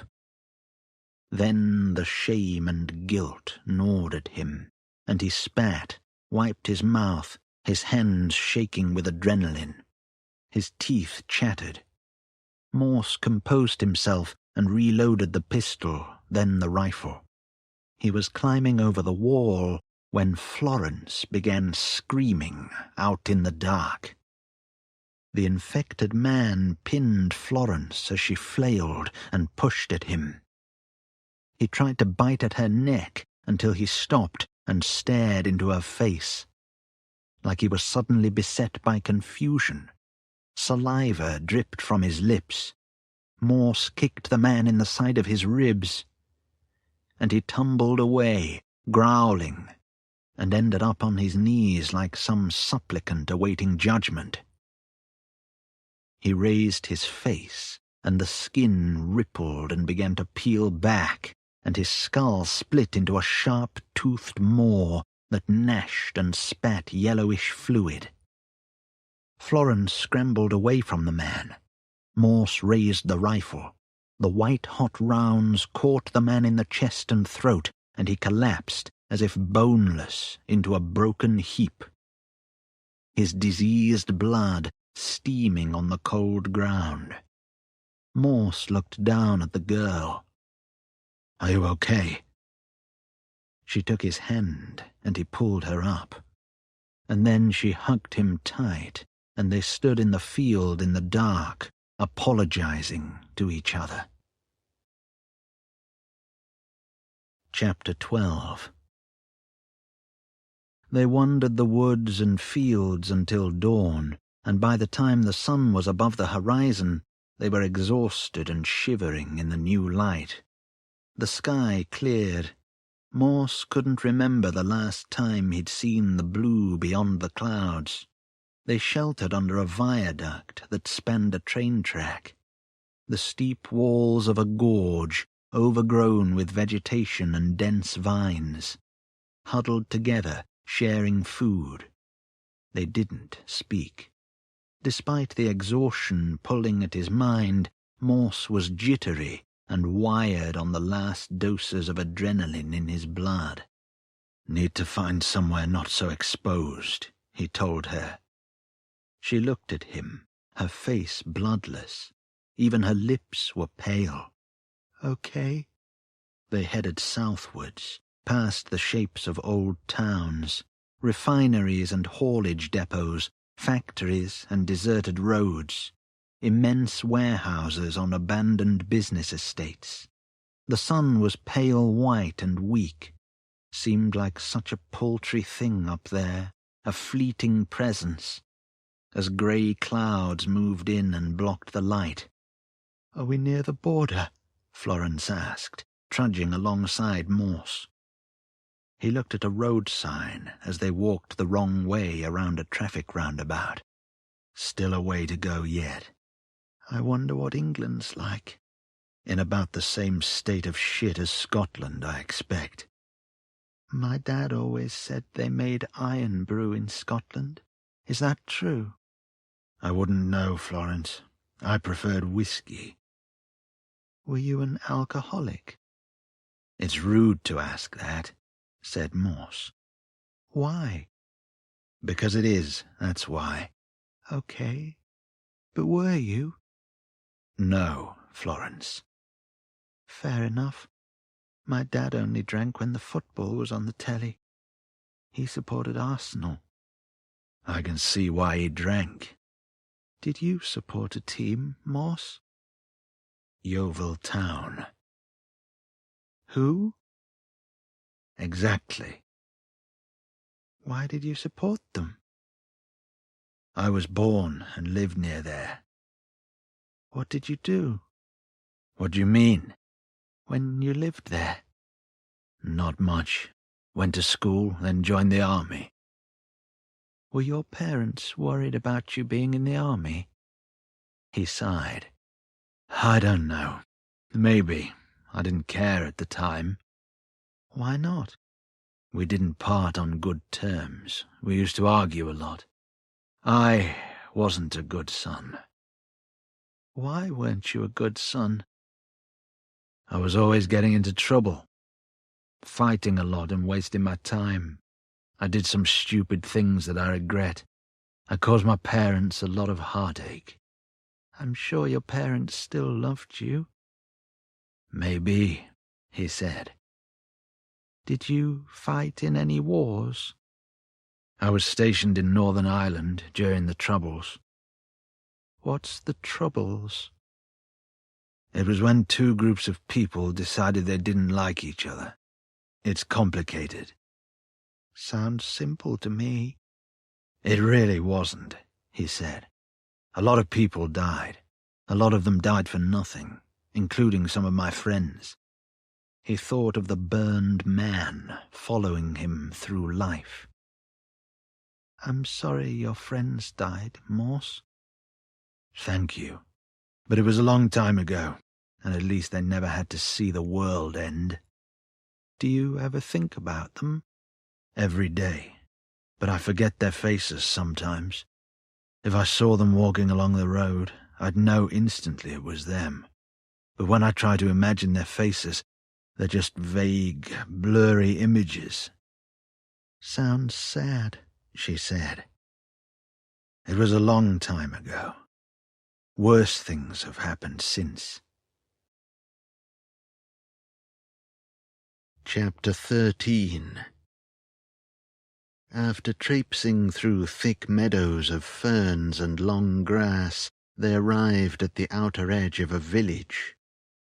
They crossed a stretch of tumble-down wasteland to the back of a house, standing alone near the main road into the village. Morse broke into the house and searched the gathering of squalid rooms, relieved to find no infected or crazed survivors.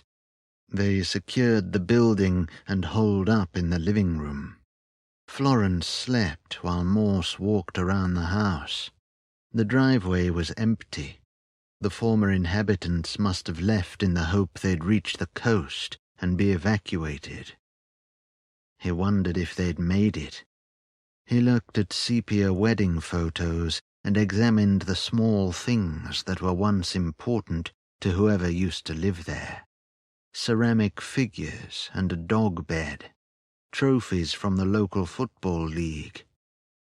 A photo of a middle-aged man in a tracksuit accepting an award for Youth Football Coach of the Year.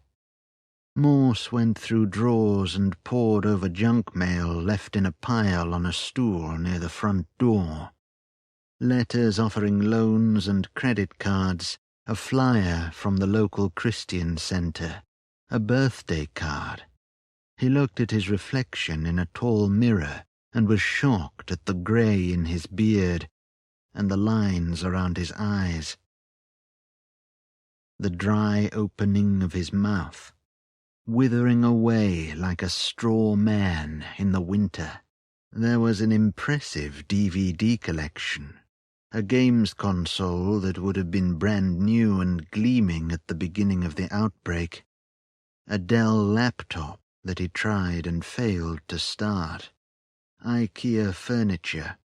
He noticed the door under the stairs and studied it for a short while before moving on again. A box of cheap jewellery on the dressing table in the master bedroom, gaudy earrings and garish necklaces.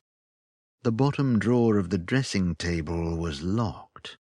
He levered the crowbar between the drawer and the frame and when it splintered open, he stood back and had to sit down on the bed when the photos spilled onto the floor. Oh, fuck. Fucking hell. Oh, fucking Christ. He had to look away from the Polaroid images of anguished, crying children clad in dirty underwear and rags, tears and tortured faces.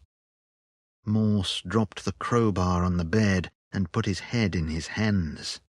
Hard to gather air in his chest, like his lungs were flat with exhaustion.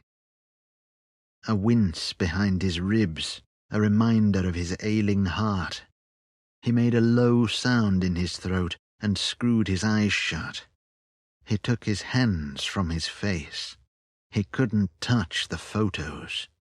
Then he stood, grabbed the crowbar, and left the room.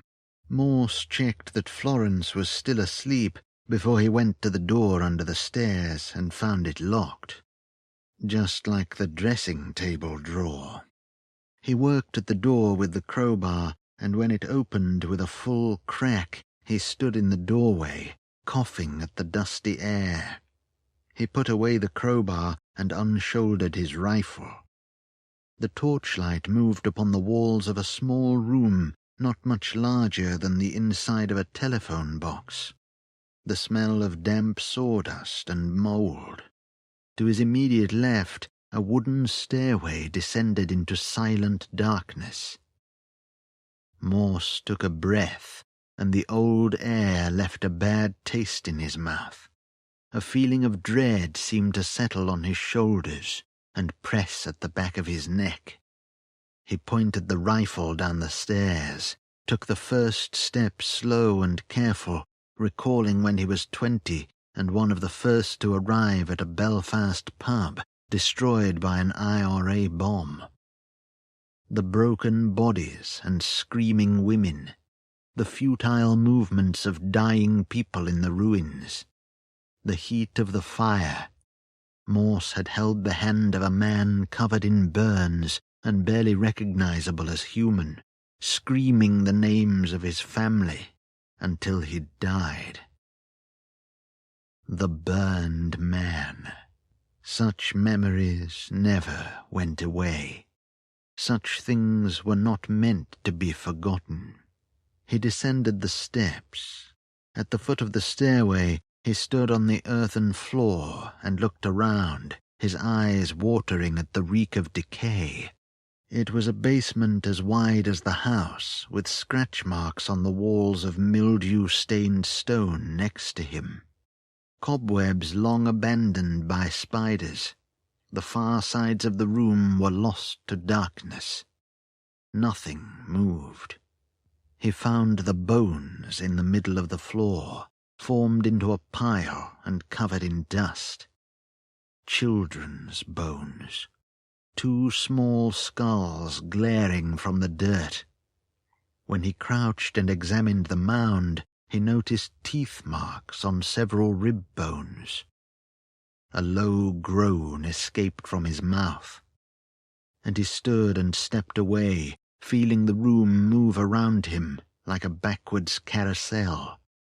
He swallowed, muttered under his breath, slapped the side of his head until his vision settled. He went on with the torchlight sweeping the walls, short steps towards the shadows until they receded and he was standing before the bodies huddled together in one corner. He let out a sob as the light moved over the naked, dried-out corpses slumped over one another or sitting against the walls. Their gaunt, withered faces stretched tight over their small skulls. Some of them had died embracing each other. The mummified dead. Stiffened limbs and paper-thin skin. The stink of old shit and piss forced him to step back. He counted 14 bodies. They'd been dead for well over a year, he reckoned. Morse turned away and returned upstairs. Florence rubbed her eyes and yawned. What's wrong? Morse gathered his pack. We have to go. Why? Is it the infected? No, do as I say. What's wrong? Trust me, Florence. We can't stay here. Chapter 14. They walked in silence, skirting the village and moving out into the fields. Florence didn't ask why they'd left, and Morse didn't tell her. He stared ahead, lost in thought.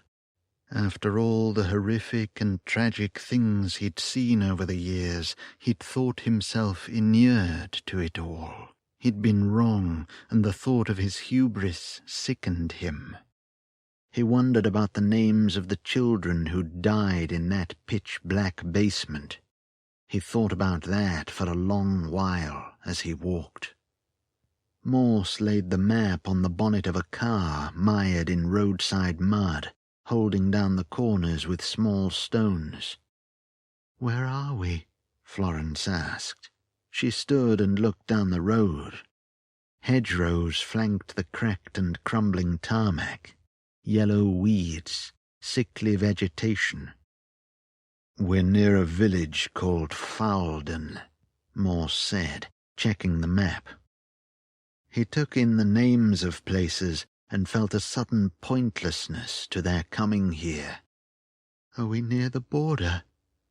Florence was throwing bits of gravel in the roadside ditch. Yes, we're near. How near? Very near. Could we walk there today? If we got a move on. I'm tired. So am I, Morse said. Do you want to rest here for a little while? No, it's okay. Sure? She looked at him, her eyes large and troubled. I'm sorry about last night, Morse. It's my fault we were chased. It's okay, Morse said. He stifled a yawn and cradled his rifle. But you have some explaining to do. What were you doing? She chewed on her lip. I woke up last night while you were asleep. I lay there for a while until I heard the sound of an injured animal inside my head. Then I had an urge to go outside, so I snuck out and found the infected man. I wasn't scared of him because he was lonely and sad, and he remembered bits of his old life. He remembered, Morse said, unbelieving. Yes, his name was Darren Dilnot, he told me. He spoke to you? No. Then how did you know? I just knew. And do you want to know something else? What? I think he was glad when you shot him, because he wanted to die. There was still a part of his old self inside him, but it was overwhelmed by the virus in his blood. He'd seen himself kill or infect many people, including his loved ones, and there was nothing he could do to stop it. He was glad to die. Christ, Morse sighed. At least he's at peace now, Florence said. Morse stood looking down at the road, thinking about the souls and minds of men, and hoping his own could still be saved. They walked for another mile before Florence asked for a break. Morse noticed a sign for a local flying school, and they followed the dirt track several hundred yards through a ring of woodland that enclosed a civilian airfield. Morse thought there might be survivors holed up in the buildings, but when they reached the end of the track and saw the chain-link gate hanging open and rattling in the low breeze, he knew his optimism was misguided, and he had to hide his disappointment from Florence.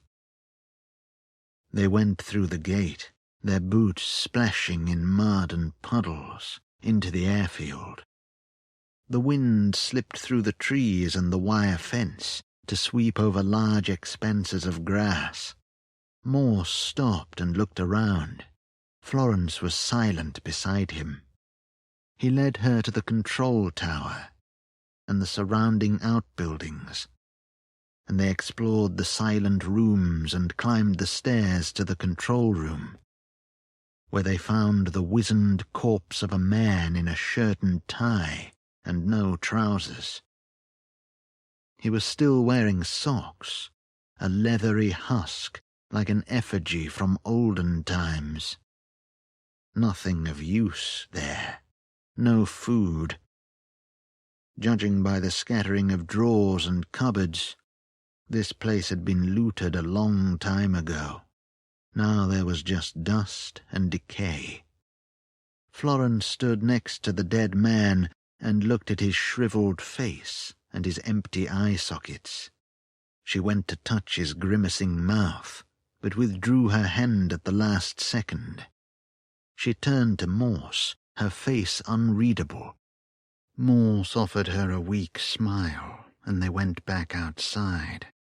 They walked the weed-infested airstrip and wandered along the abandoned civilian planes, slowly rusting upon the sodden earth.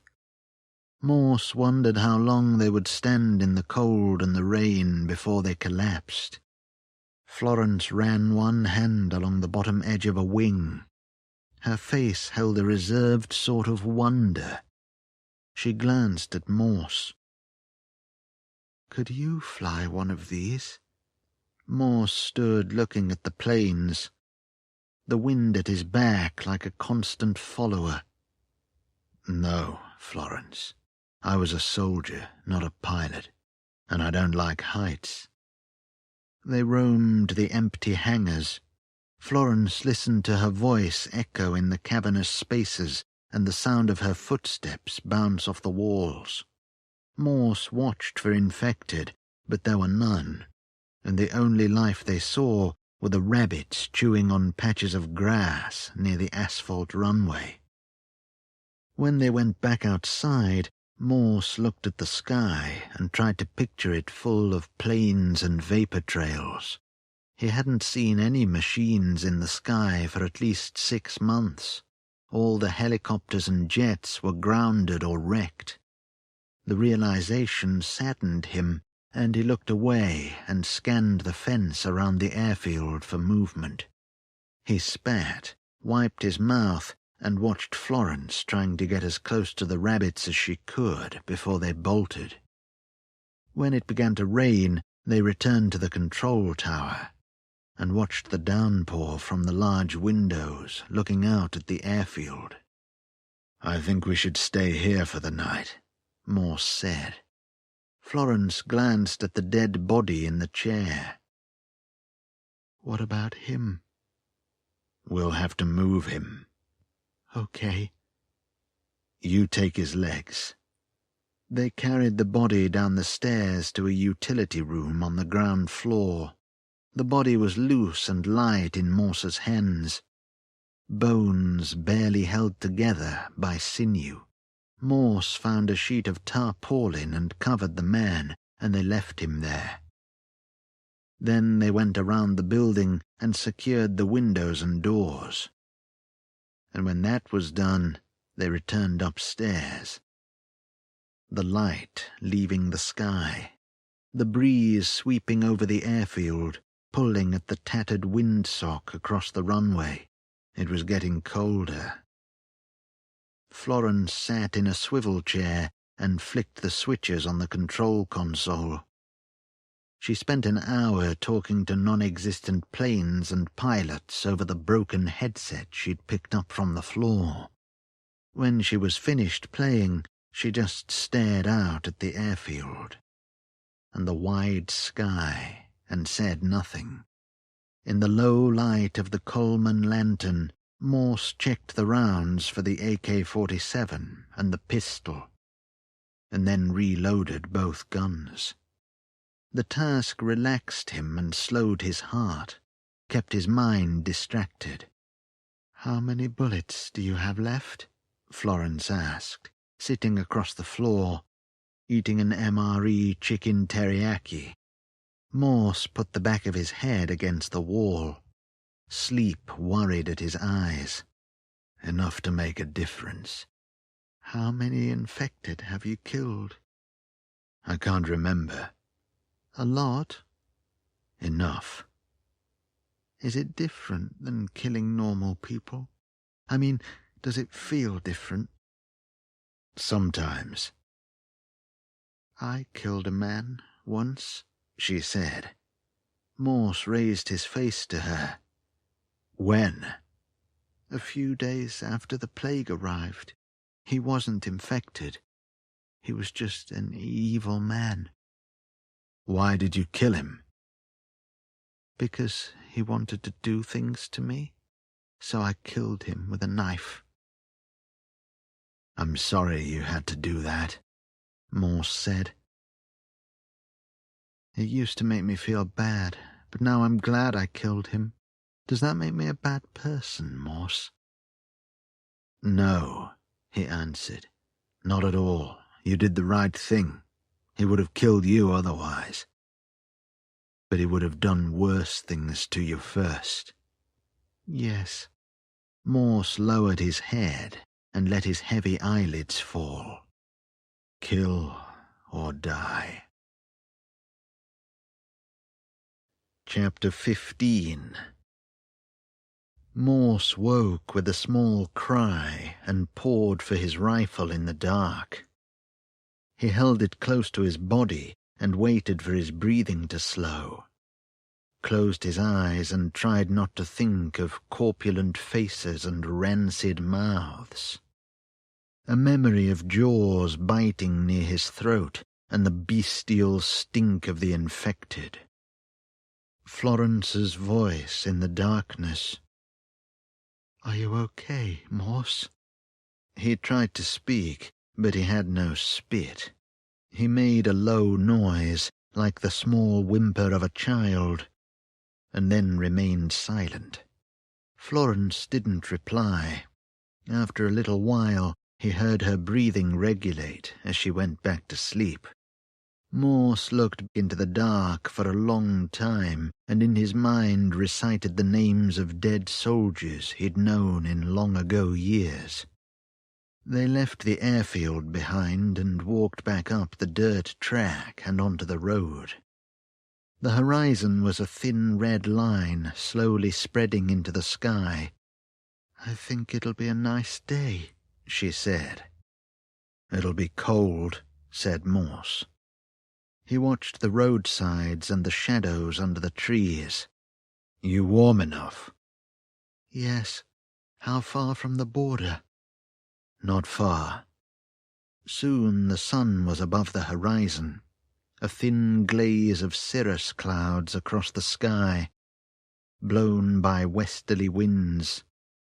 Morse would have called it pleasant in other circumstances. Further on they found human remains, a spinal column, pelvic girdle, splintered leg bones. Morse located what was left of the skull scattered a few yards away in the dirt. Tufts of pale blonde hair, scraps of skin and flesh remained. The brain, eyes, and genitals had been consumed. The internal organs devoured, too. An efficient eater had done this. Florence stood staring at the remnants of some unfortunate soul. Morse looked to the ground around the chewed bones and placed his hand next to one of the large paw prints in the damp earth. The heel pad, claw marks, fresh kill and fresh tracks. What is it? Asked Florence. Morse was thinking about the zoo advert they'd passed a while back. He hefted the rifle and stood, glancing around, watching the tree line. Morse? He looked at her. The infected didn't do this. They walked the road, moving at pace. Maybe it was a dog, Florence said. That's what I thought, said Morse, but the paw prints were too big. It was something large, a tiger or a lion, or a panther or a leopard maybe. A puma? Could be. It was bound to happen when the outbreak hit. Some animals escaped from captivity. Do you think it's hunting us? I don't know. But we're in its territory, its hunting ground. So we should get away from here. Florence said nothing and moved closer to him. 2 miles on, the road was flooded, and there was no way through. Morse stood at the edge of the black water and tried to gauge how deep it was. But it was impossible to tell without going in there. And he didn't like the look of the water and what might be in it. They would have to go around by entering the thick woodland either side of the road. Morse led Florence into the thin shadows away from the reach of the pale daylight. Under the canopy of wiry branches and dripping boughs they walked, stepping softly on the ground. Strange, Florence said, her feet crunching on leaves. What is? Morse said. How peaceful it is. It's like the plague and all the death never happened. We could stand here and pretend none of it happened. And beyond these woods, the world's still there. My parents are waiting for me to come home, and everything's fine. We could just go home. Morse stopped, looked at her, the frail little girl, her pale face framed by a plastic hood. That sounds nice, he said. She nodded. Yeah, but it makes me sad. I know. Me too. Really? All the time. They walked. Morse scanned the surrounding trees. Silence except for the vague chatter of birds in the treetops. Florence pulled on his sleeve. Morse halted and looked to her. He raised his eyebrows. She whispered, I think we're being watched. Morse kept his voice low. Where? Behind us. Did you see anyone? A shadow. A shadow? Yeah. Okay, keep moving. Don't look back. They resumed walking. Morse listened for the rustle of leaves and snapping of twigs. Is it the big cat? Just keep walking. Something moved in Morse's peripheral vision to his left, but when he glanced that way, there was nothing there. The back of his neck tingled. His fingers tapped on the rifle. Florence muttered something inaudible. Off to the left was the rustle of foliage. Morse ignored it and kept moving. He tried to estimate how far to the end of the woods, but the trees seemed to stretch on for miles and thicken all about him. His hearing picked up the low sounds of the woods, the insects and the small mammals, the distant cries of birds, Florence's footfalls. Something on all fours ran through the trees up ahead, across his line of sight, and vanished into shadow. Morse stopped. Florence stood beside him. A burst of laughter seemed to echo all around them, fading, then growing louder, and then fading again. Morse scanned the surrounding trees when he thought he saw a flicker of movement. Then the laughter came again, drifting from the heart of the woods. It was humorless and dry. Morse imagined it spilling from a swollen, dusty mouth. Morse turned to his left when he heard the sound of snapping sticks and feet slapping on the ground. He realized his mistake too late, and as he turned, a dark shape wearing a crown of sticks leapt from the trees to the right and fell upon him. They hit the ground together, and the air was knocked from his lungs. The rifle fell from his hands and hung loose from his shoulders as the strap dug into the side of his neck. The smell of old shit, sweat and piss assailed Morse as the figure grabbed for his throat with one hand, while raising a knife with the other. Fetid, sulphurous breath blasted his face. A bone-thin man in rags, face streaked with grime, his beard wild and knotted with filth. He was slippery and manic, scratching at Morse's skin like an animal in heat. Long fingernails raked down one side of Morse's face. He gritted his teeth against the pain. The blade swept towards his throat, and he barely managed to block the man's arm with his own. He grabbed his attacker's wrist and twisted, and the man shrieked. But the knife stayed in his hand. Morse twisted again, but the man craned his neck back and headbutted him in the face. He felt his nose bend and tasted blood on his teeth. He slumped, disorientated, his vision blurry. The man pinned Morse to the ground and raised the knife again. The glint of the blade next to his mad, filthy face. The whole of his mouth and the brown teeth past his scabbed lips. Mad sounds. The rattle of breath in his chest. Florence appeared behind him and plunged a knife into his neck. He froze as his eyes bulged. His face was all surprise and shock. She let go of the knife and backed away.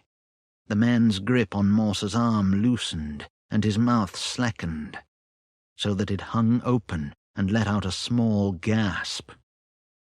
Morse heaved him away and stood, grabbing the rifle as he stepped back. The man was lying on his back, with his face towards the canopy above, the small slivers of grey daylight dappling his face. He shivered as blood poured from where the knife was embedded in his neck. He blinked, moved his mouth, but there was no sound. Then he reached for the knife and pulled it out, and it fell from his hand. A kitchen knife with a serrated blade. Morse looked at Florence, but she only stared at the man, watching his life ebb away. "He's not one of the infected," she said. A trickle of blood ran from the corner of the man's mouth. His hands pawed weakly at his chest. "Let's go," said Morse. "Wait," Florence said. She looked past him, into the trees. A woman stepped from the undergrowth, thin, animalistic and ragged. She stood over the dead man with her head bowed. She wore a composition of rags and animal pelts. Tattered trainers on her feet. Her hair reached down to her waist, knotted with bits of moss and leaves. She glanced at Morse and Florence, then fell to her knees next to the man and enclosed his hand with hers. Finally, she put her face to his chest and began to cry. Morse pulled Florence with him, and they carried on and left the woman to mourn. When they had walked 10 yards through the trees, Morse stopped. Florence went on a few steps before she realized he was no longer beside her. She looked back. Morse was staring at the ground. "She'll follow us," Morse said. "Come after us as revenge for the man's death. She'll try to kill us. I won't let her hurt you, Florence." He turned and walked back to the woman. She was still kneeling over the man's corpse, crying and muttering. He hung the rifle over his shoulder, then drew the pistol. Stood over the woman and the dead man. The woman glared up at him as he raised the pistol. His heart fluttered, and he hesitated. The woman bared her teeth at him and spat. but when he noticed her other hand upon the swollen curve of her stomach, he lost the will to kill her and lowered the pistol. "I'm sorry," he muttered, and then retreated and left her to mourn her dead mate. She watched him leave, her red-rimmed eyes watery and fierce. The last he saw of her was as she put her face to the dead man's mouth and kissed him.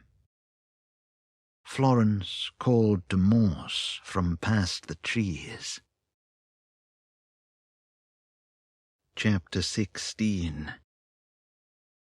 They reached the edge of the woods and returned to the road. Just before dusk, they found a bungalow set back from the road, down a gravel driveway overgrown at the sides with pale weeds that clung to their clothes as they passed. They stepped around the shapes of old bones. Florence looked back towards the road. When Morse opened the front door, he had to step back from the thick rot stink of corpses. He told Florence to wait outside, fixed a cloth over his mouth and nose, then entered the building. He went through the rooms. Human remains scattered everywhere, long dead and decayed, walls and floors stained with old blood that was almost black. This had been the scene of a slaughter. He touched one of the walls and ran his finger down a long vertical fracture that was crumbling at the edges. Mounds of damp plaster fallen from the sagging ceiling. Peeling wallpaper. He raided the kitchen cupboards and found a bar of Fry's Turkish Delight hidden behind a stack of greasy Tupperware pots and tubs. He hadn't eaten any since he was a teenager, and the sudden thought made his eyes sting. Florence's voice from the back doorway startled him. "If we can't stay in here, I've found somewhere else we can spend the night." He put the Turkish Delight in his pocket. "Where?" "Come and see." They stood in the back garden as the light faded below the faint glimmer of constellations. The curve of the moon, the air turning colder. Morse looked up at the tree-house nestled among the thick branches of a great oak, situated at least 9 feet above the ground. "That," he said. "Yeah, it looks like Bart Simpson's tree-house." "Will be cold." "We have blankets." "You sure about this?" "Yeah." "Fair enough." After pulling the rope ladder up so that no one could follow them, they prepared to settle down for the night. There was a homemade sign daubed in felt tip, "Peter's Den." There was a pile of superhero comics and posters of Boba Fett. Darth Maul and Darth Vader loomed on the walls. A small wooden desk on one side of the floor beneath the glassless window. A beanbag seat. A shelf lined with old fighting fantasy books. They must have been passed down by an older relative, or bought from a charity shop, because they were the same editions Morse remembered reading in the early 80s. They were collector's items, with no one left to collect them. In the desk drawers he found a Panini football sticker album from just over 2 years ago. That was the last ever season of professional football, or any football. There were also some plastic toy dinosaurs, a pack of pencils, and some drawing pads filled with sketches of fantastic creatures and cartoon characters. Peter had been a talented artist. It all made Morse very despondent and melancholy. He wondered if the boy was amongst the decayed remains back in the house. Then he thought it didn't matter, because the boy was probably dead anyway, and that was that. In the low light of the candle, they sat beside each other and huddled under their own blankets. And some Morse had taken from the airing cupboard in the bungalow. The treehouse creaked in the night, and the dark outside was absolute, since the sky had clouded over. They had finished their dinner in minutes, ravenous as they had been. Florence's stomach gurgled as it went about digesting the food. Morse's legs and back were aching. They both stank. Morse had cleaned the scratches on his face with some TCP. He supposed he should be worried about catching an infection from the man's filthy fingernails, but it was something he could push to the back of his mind for now. His nose wasn't broken, thankfully. "Where did you get that knife, Florence?" "What?" "The knife you used, back in the woods." "I found it in a house." "I thought so."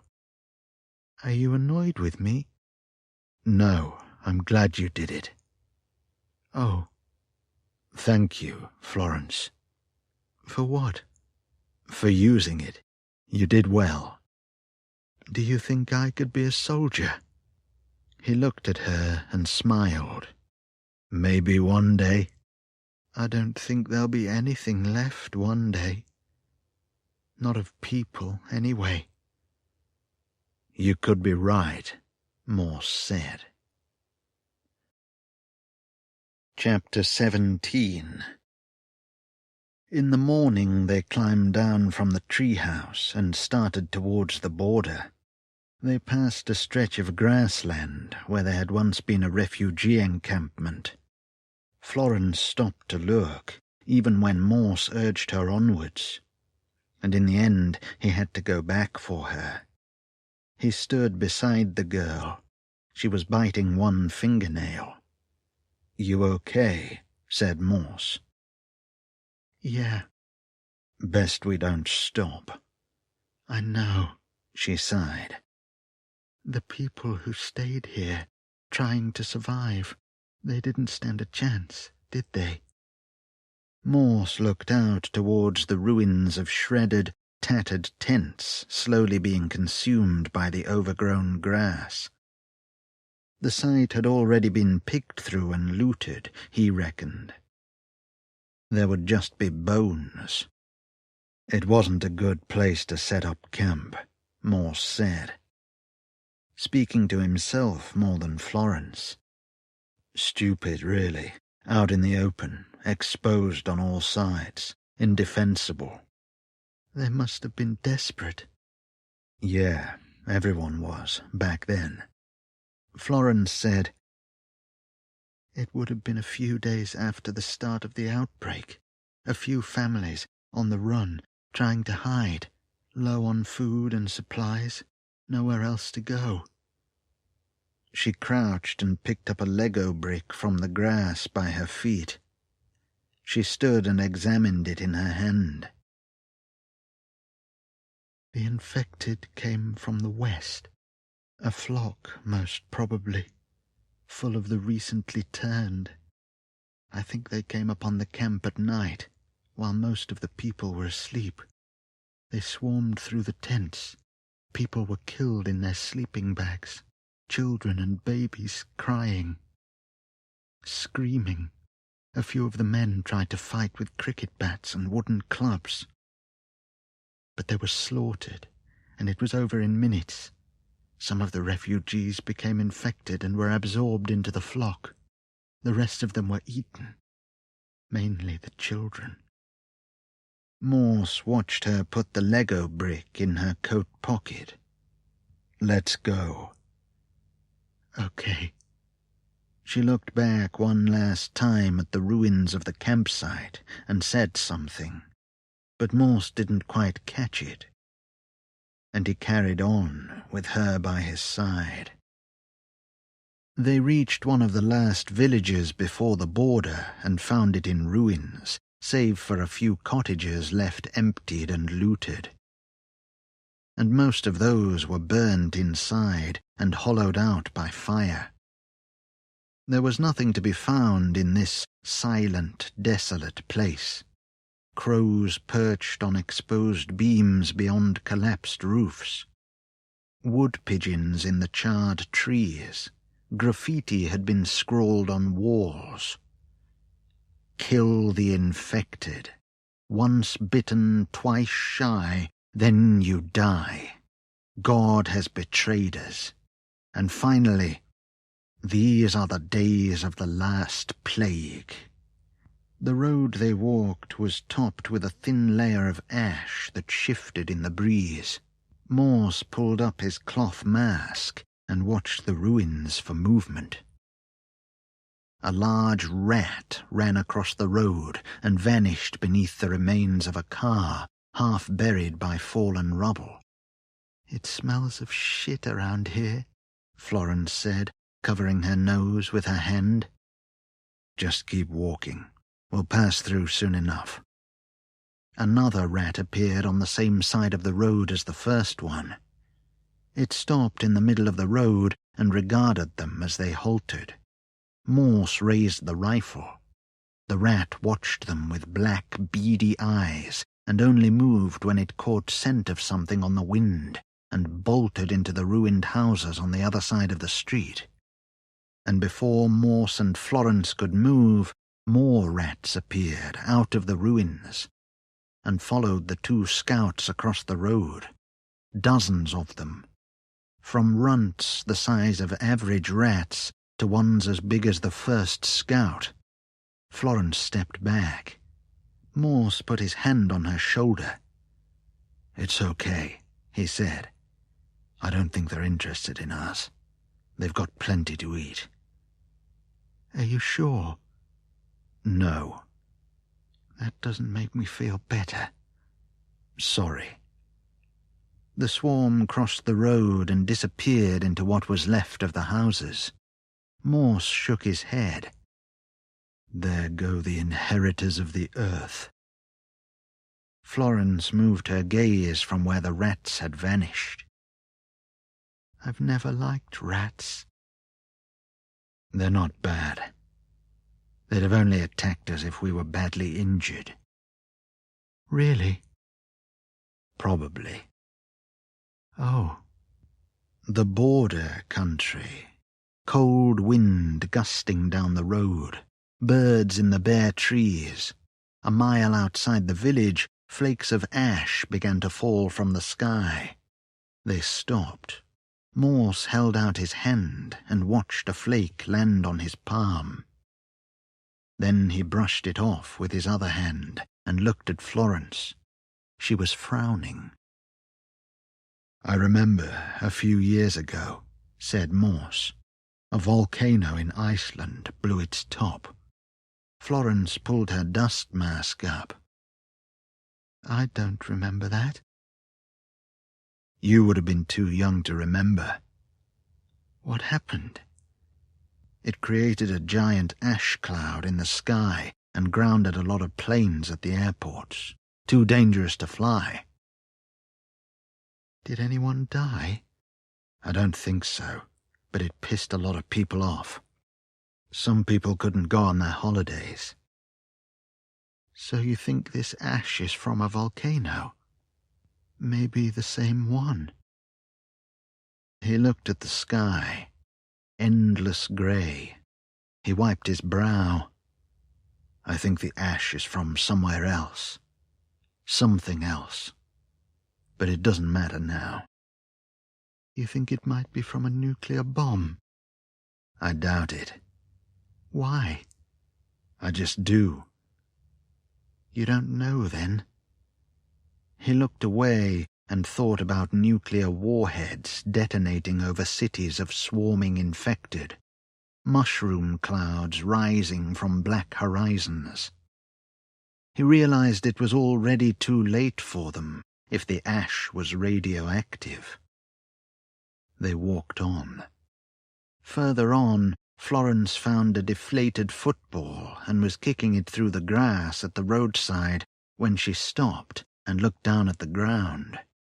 She gestured for Morse to come over, and he went to her and saw she was standing before a steel animal trap hidden in the weeds set and primed.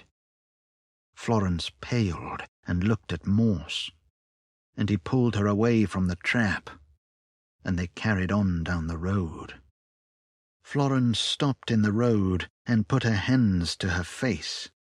She hunched over, and when she took her hands away, there were smears of blood on her fingers. She raised the cloth mask to her nose. The bleeding wasn't severe, but it didn't take long for the cloth to darken. Her hands shook. The blood around her mouth and down her chin gave her the appearance of a melancholy cannibal girl. Morse watched the blood drip onto the road, dots of red on the tarmac. He looked at her waxen face. She put one hand to her head. Her voice was small and pained. "It hurts inside." Morse guided her to the side of the road, and they sat on the grass verge. Bloodied and trembling, Florence seemed frail enough to disperse in the wind. Morse put his arm around her, and she rested her head on his chest. Her nose had stopped bleeding. The ash fell like the severed wings of insects.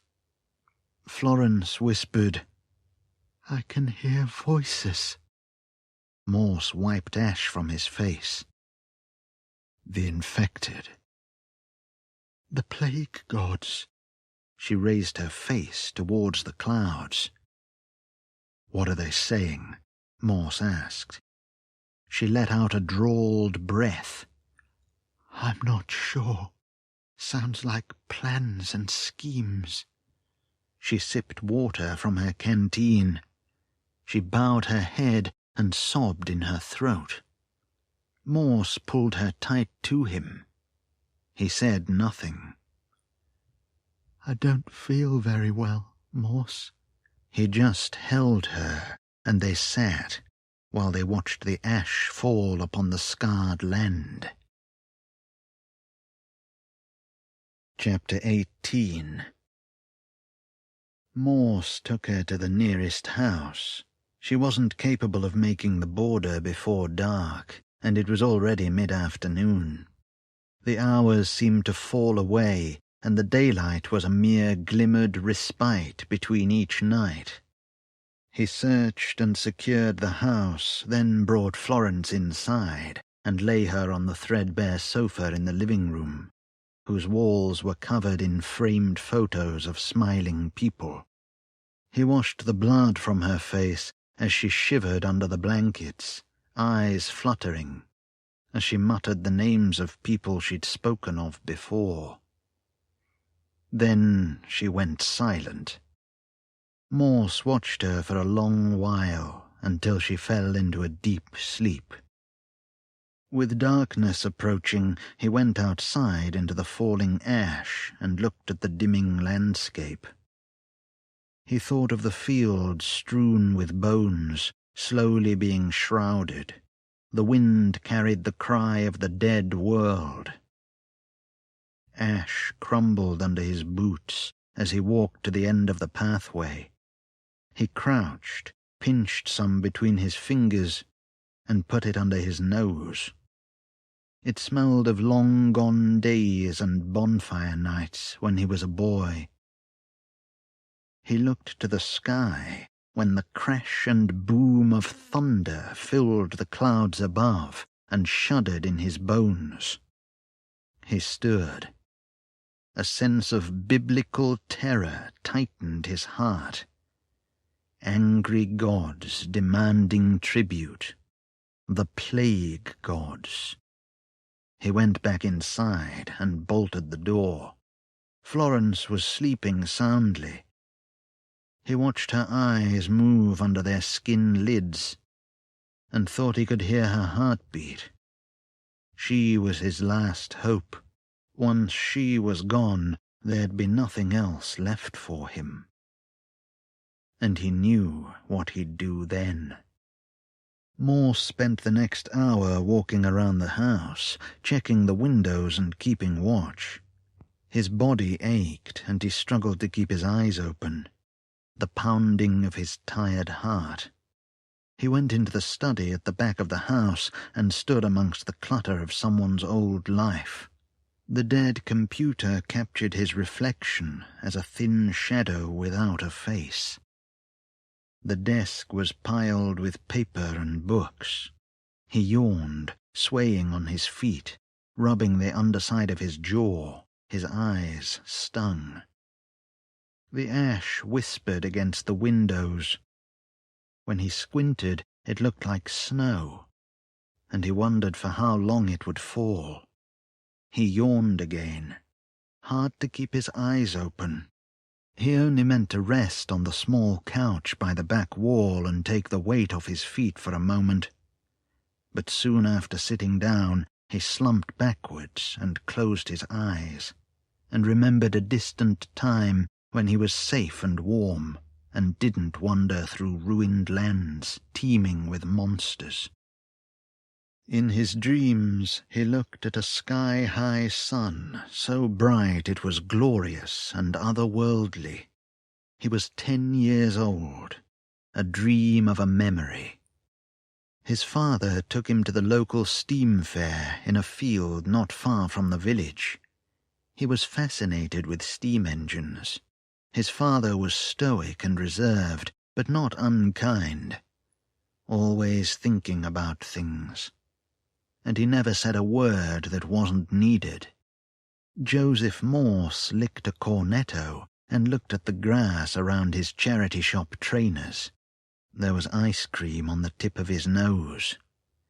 His father looked down at him and took a handkerchief and wiped Joseph's nose clean. Then he returned it to his breast pocket and walked on, and Joseph followed behind him. The ever-faithful son. Steam and smoke, tractors and machines, raucous laughter from thick-handed, bearded men in plaid shirts and braces and boots, smoking cigarettes and wooden pipes. The grind and bellow of engines. Fat women chortling from behind deep fat fryers, barrels of cider and ale. When they passed the hog roast, Joseph could taste the cooking meat on his tongue, and his mouth watered, but it was quickly replaced with the smell of chip fat, toffee apples and candy floss. The barking of a dog tied to a tree, wagging its tail in the cool shade, a bowl of water by its feet, travellers hawking lucky heather and wooden clothes pegs, goldfish in polythene bags of water. Joseph looked at the sky, and it was all blue and never-ending. He smiled.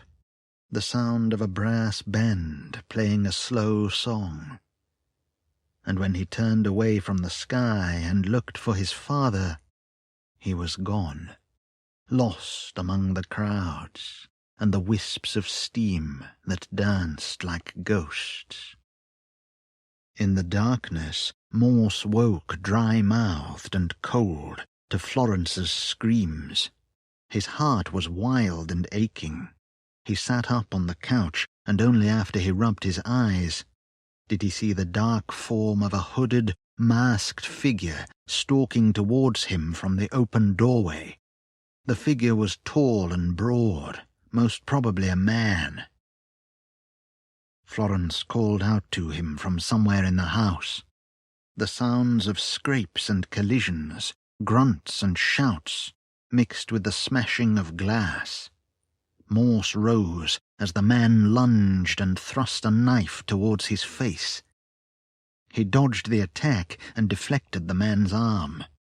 The man's other hand, closed into a knotted fist, swung around and hit Morse on the side of the face. Morse stumbled back against the wall, dislodging a painting from its hook, and it crashed to the floor next to him. The man smelled of engine oil and smoke, and Morse thought for a second that he was a remnant of the dream.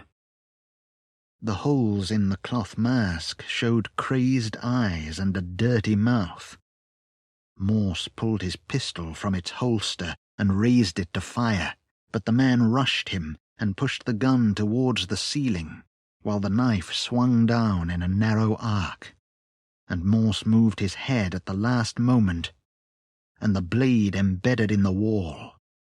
Morse threw 2 quick punches to the man's kidneys, and he stumbled back, but pulled Morse along and dragged him to the floor. The man's hood fell back, and the cloth mask slipped from his face to reveal a visage of creased skin and acne scars as he flailed without his knife. Then he jumped upon Morse and tried to wrench the pistol from his hand. They rolled against the desk, struggling for the gun. The man's face came close to Morse's, as if to kiss, and his breath was like rot. The pistol slipped from Morse's hand and skidded under the desk. The man's hands were at his throat, squeezing and scratching.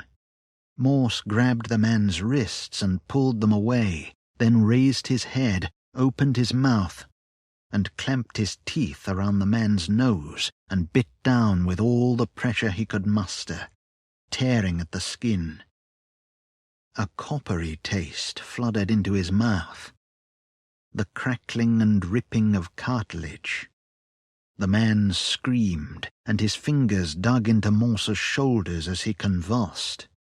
Morse pulled his mouth away with bits of the man's nose between his lips. And the man fell to his knees, clasping his face, blood seeping through his fingers. The man was still screaming through his hands when Morse gathered the pistol from under the desk and shot him twice in the chest. A sound in the doorway behind Morse. He turned as another masked man appeared with a snub-nosed pistol held at the waist. Morse raised his gun and fired at the same time as the man, then fell against the wall, intense pain and heat in his side. His hand came away bloody. When he looked up, the man was on the floor, just past the doorway. Even in the dim light, Morse saw the blood spilling from the new hole in the man's cloth mask.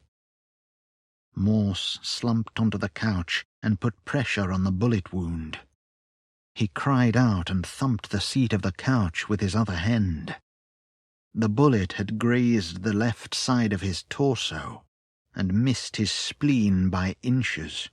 Sweat beaded on his forehead as he tried to calm his breathing and the riot of his heart. And then he rose from the couch with the pistol in hand, aware that the house was silent, and stumbled through the doorway towards the front of the house. He reached the front door and kicked it open into the falling ash, and caught a glimpse of Florence being bundled into the back of a black van. When the hooded men around the van saw Morse, they raised their guns and fired. Morse threw himself to the floor as bullets tore into the front of the house and the kitchen window shattered inwards. The wound in his side burned white hot. Then the gunfire cut out. The sound of doors being opened and shut. The growl of the van's engine and the scrape of tires. By the time Morse climbed from the floor, the van was already halfway down the track and beyond his reach. Chapter 19. Morse cried through clenched teeth as he cleaned the bullet wound with a gauze pad from his first aid kit. The taste of the man's flesh and skin still rancid in his mouth. Sweat dripped from his face, sharp breaths taken and given. He wrapped a dressing around his torso to cover the wound and tried to stand, but his legs surrendered beneath him, and he had to sit back down again. He grimaced, swore under his breath, and wiped his eyes. He had failed Florence, and whatever happened to her now was his fault, because he was incompetent and old and useless, not fit to carry a rifle. an old soldier too soft and slow to do his job. The men had taken all of Florence's belongings, even the blankets she'd slept beneath. With the darkness of the house behind him, he walked out into the falling ash, one hand at his wounded side. He had enough food and water for a few days, tire tracks leading away from the house, and there was movement in the dark about him. Attracted by the gunfire, dozens of figures emerged slowly from the fields around the house, wheezing and growling, staggering like broken puppets, deformed, gangly things on thin legs. "Oh, God!" His voice was a weak croak. The infected moved towards him, catching his scent, breathing in the musk of his sweat and failure. Some of them made snapping noises with their sharp mouths, others screeched and flailed their arms in agitation. More spat bloody saliva. His vision swam. The bullet wound throbbed hotly, and he wondered if he would pass out before the infected fell upon him.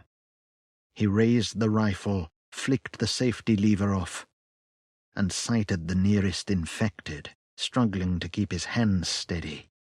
There was a last thought of his failure and Florence as the ash fell and the infected closed in. He pulled the trigger. The monsters screamed in their absolute hunger. In the silent dark, he limped and staggered onward, following the tire tracks in the ash and mud. The rifle was lost back at the house. There were only a few rounds left for the pistol, and his knife was stained red in its sheath. He was covered in blood and gore, exhausted and shivering, each breath taken as if it were the last one. How far had he walked? Hard to tell in the darkness and the raining ash. A little voice in the back of his head said he should use the pistol to take the honourable way out, but he just shook his head and told the voice to go away. He would follow the tire tracks to their end, or as far as he could go before he collapsed. And then that would be that. He stopped and looked around. There was a road sign, but he couldn't read it because his vision was blurry and whiting out at the edges. He thought he might have a concussion from when the infected woman with the ruptured stomach had knocked him to the ground, and he swayed and placed one hand on a wrecked car to keep his balance. The ash whispered as it touched the ground. He was crying, "Remember the dead, and remember them well." Into the dark he said names he hadn't spoken in years, flashbulb memories of summer days and teenage years spent trying to get a blowjob from Sarah Morton, who lived down the road. Morse laughed to himself and tried to carry on, but his feet wouldn't move because they were so tired and his legs burned with a deep pain. And he eventually slumped to his knees next to the car and bowed his head as if to receive a blessing. All for nothing. Nothing at all. He should never have let Florence return to Britain. He should have kept her safe. The ash fell onto his shoulders and stuck to the drying blood on his clothes. He listened for voices out in the night. He asked for help, but there was no answer. Nothing but silence.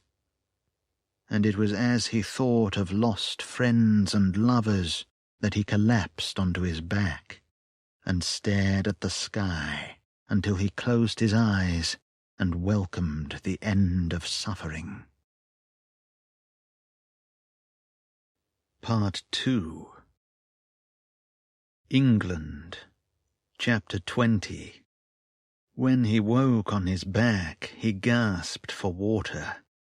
He ached all over, every muscle, ligament, tendon, and piece of skin sore and tender, like something recently born from a scraping womb. His stomach winced with hunger, and it took a while to remember his name as he stared at the minute cracks in the ceiling. The last thing he remembered was collapsing in the road with the ash falling around him. Coming from one corner of the room was some kind of light, maybe a lamp or a candle. But he couldn't sit up to see what it was. His tongue slid over his furred teeth when he tried to speak, and all he could do was utter a dry croak before he passed out again, slipping in and out of consciousness as nonsense words spilled from his mouth. Glimpses of other worlds through fever dreams and shuttered nightmares. No concept of time. Nothing was linear or orderly. He thought he could hear his 2 ex-wives in the room arguing about which one of them hated him more. With his eyes closed, he tasted water on his lips, then in his mouth and down his throat. He gave his gratitude to someone he couldn't see. He remembered swallowing a pill, and afterwards he had fallen asleep and dreamed of deserted cities ruled from the sky by immense tentacled monsters, harbouring mouths the size of caverns. When he opened his eyes, his mother was kneeling next to him, her face looking down at his pathetic form. She asked him when he was coming home, because she and his father worried about him so much. She said she was sorry. Old friends appeared, standing over him with accusations burning in their eyes. They were angry because they were dead, and he was hanging on to life by a gossamer thread. They were waiting for him to let go, so they could take him away to the dark places where they dwelled. Then they left, shaking their heads at him, calling him a stubborn fool. "I'm sorry," he whispered, his voice barely passing his lips. When Florence came to see him, she crouched beside his trembling form and stroked his hair. But her affection turned into condemnation and anger, and she began scratching at his face and screaming at him, demanding to know why he had let the bad men take her away. Morse cried and tried to shield his face, and when Florence drifted away, he called for her to return so he could apologize and make things right. But she never returned. And soon it all went dark in the room, and there were no more visitors. Morse woke in a corner of a windowless room and sat up and immediately placed one hand to the bullet wound in his side. His vision blurred and turned his surroundings to water, but cleared when he rubbed his eyes and let them adjust to the dim light in the room. He was upon a mattress on the floor, with a fresh dressing around his torso. The roughly hewn blankets that covered his stomach and legs did little to keep the cold away. Naked as he was, except for his old boxer shorts and socks. When he put his hands to his face, it was tender and felt bruised. He coughed until his chest was sore, and in his mouth he could taste the bacteria on his teeth and between the grimy fold of his tongue. He looked around himself and felt a knot of panic in his chest when he couldn't find his pistol and knife. There was a cup of water placed beside the mattress. He looked at it for a moment, then grabbed it and put it to his mouth. But at the last moment he withdrew the cup and examined the water. "It's perfectly safe," a voice said from his right. Morse swiveled, wincing at his aching body and the throbbing bullet wound. On the other side of the room, a crouching figure hunched over a steaming pot on a camp stove. the smell of something like stew or soup. His mouth watered, and he tried to recall how long it had been since he'd eaten. He noticed a bolt-action hunting rifle standing against the far wall. The figure was side-on to Morse, but he couldn't see its face because of the hood over its head. He felt a frisson of apprehension and fear, and thought that maybe he was the final ingredient to whatever was in the pot. Morse didn't try to move. It hurt too much. "Who are you? What happened?" The figure stirred the pot's contents with a wooden spoon. "What do you remember?" He stared at the back of the person's head.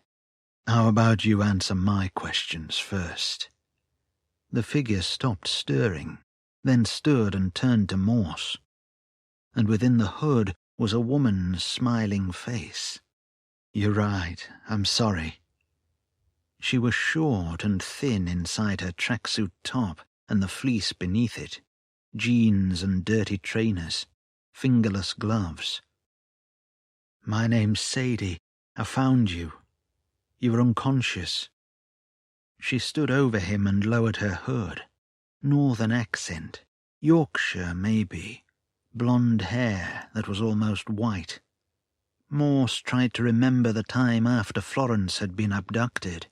His heart quickened and bile stirred in his chest at the memory of collapsing in the road after staggering away from the house. The bodies of the dead infected on the ground, the blood on his face. "I heard the gunfire," Sadie said, crouching next to him. "I waited a while, then went out to take a look. That's when I found you in the road, half buried in ash." "I can still taste it," Morse said, stifling a cough. "You carried me back here." "Dragged you, actually. Looked like you'd been in one hell of a fight." Morse stared at his hands. "Something like that."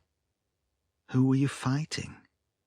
"A group of men," he said. "They took a friend of mine." Sadie frowned. "Who did they take?" "A girl." "Your daughter?" "Not exactly. Someone I was supposed to protect." "I'm sorry to hear that. Why did they take her?" "Why else would a group of men want a young girl?" He let the suggestion hang and looked at the floor. When he thought of what the men would do to Florence, tears welled in his eyes, and he felt sick with guilt and remorse. "If it helps," Sadie said. "Her suffering is probably over by now. I'm sure she's at peace." "She can't be dead." "It's probably better if she is." Morse bit the inside of his mouth and curled one hand into a fist. He closed his eyes, but all he saw was Florence dead in a field, left to be carrion for the scavengers, after she was no longer useful to the men. He opened his eyes and sighed deeply. His skin itched. "It's okay," Sadie murmured, and her hand rested near to his arm. He pretended not to notice. "Where are we?" Morse said. "On the English side of the border, south of the River Tweed." "Northumberland?" "That's right." "How long have I been here?" "Almost a week. You spent most of that time passed out or babbling incoherently and calling out in your sleep. Did you have bad dreams?" "I can't remember." "How do you feel?" "Like hammered shite, but better than I did before you found me." She nodded, gave a half smile. "That was a nasty wound in your side. Pistol round?" Morse placed his hand to the dressing over the wound. It was sore and tender to touch, but nothing close to the agony of before. "Some bastard snuck up on me." "Did you get him?" "Yeah." Good for you. Luckily the bullet only grazed you. Still hurt like fuck. I can imagine. Thank you for helping me, he said. She shook her head, her cheeks flushing reddish pink, then glanced away. No problem. I gave the wound a clean and slapped a new bandage on it. Then started you on some antibiotics. You're due for your next dose, by the way. You didn't have to do this, said Morse. He couldn't look at her. You could have just left me to die. Like I said, no problem. What's in it for you? She smiled at him. Well, I don't get much company, so I'm forced to seek out injured men on the roads and bring them back here so I have someone to talk to. Morse frowned. I'm joking, she said. I just did what any half-decent person would do. I thought that decent people were dead. You're a pessimist, I see. Not much else to be in this world. Fair enough.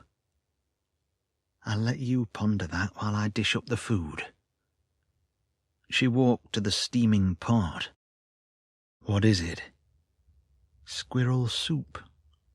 Interesting. That's one word for it. Is it that bad? It's not terribly good, but it's better than cat meat.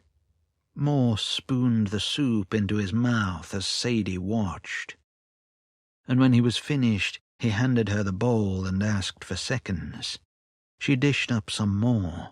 He got stuck into it, barely stopping to breathe.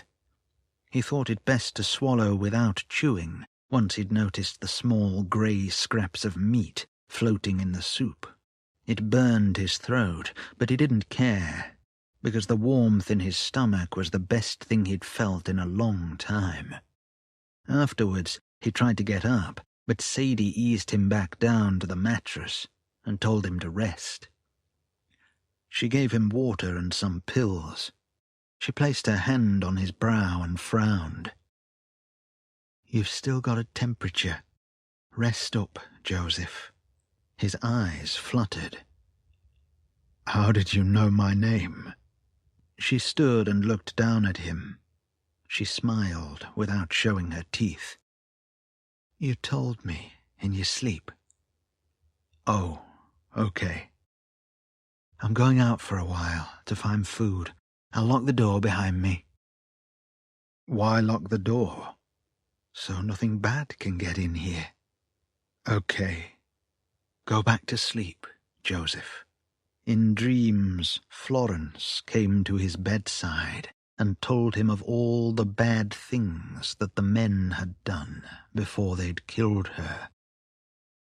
Then her skin peeled away in wet folds, and she became a raw, red, slick thing pawing at his blankets, until he pushed her away and she fled to the corner of the room and began screaming into her hands.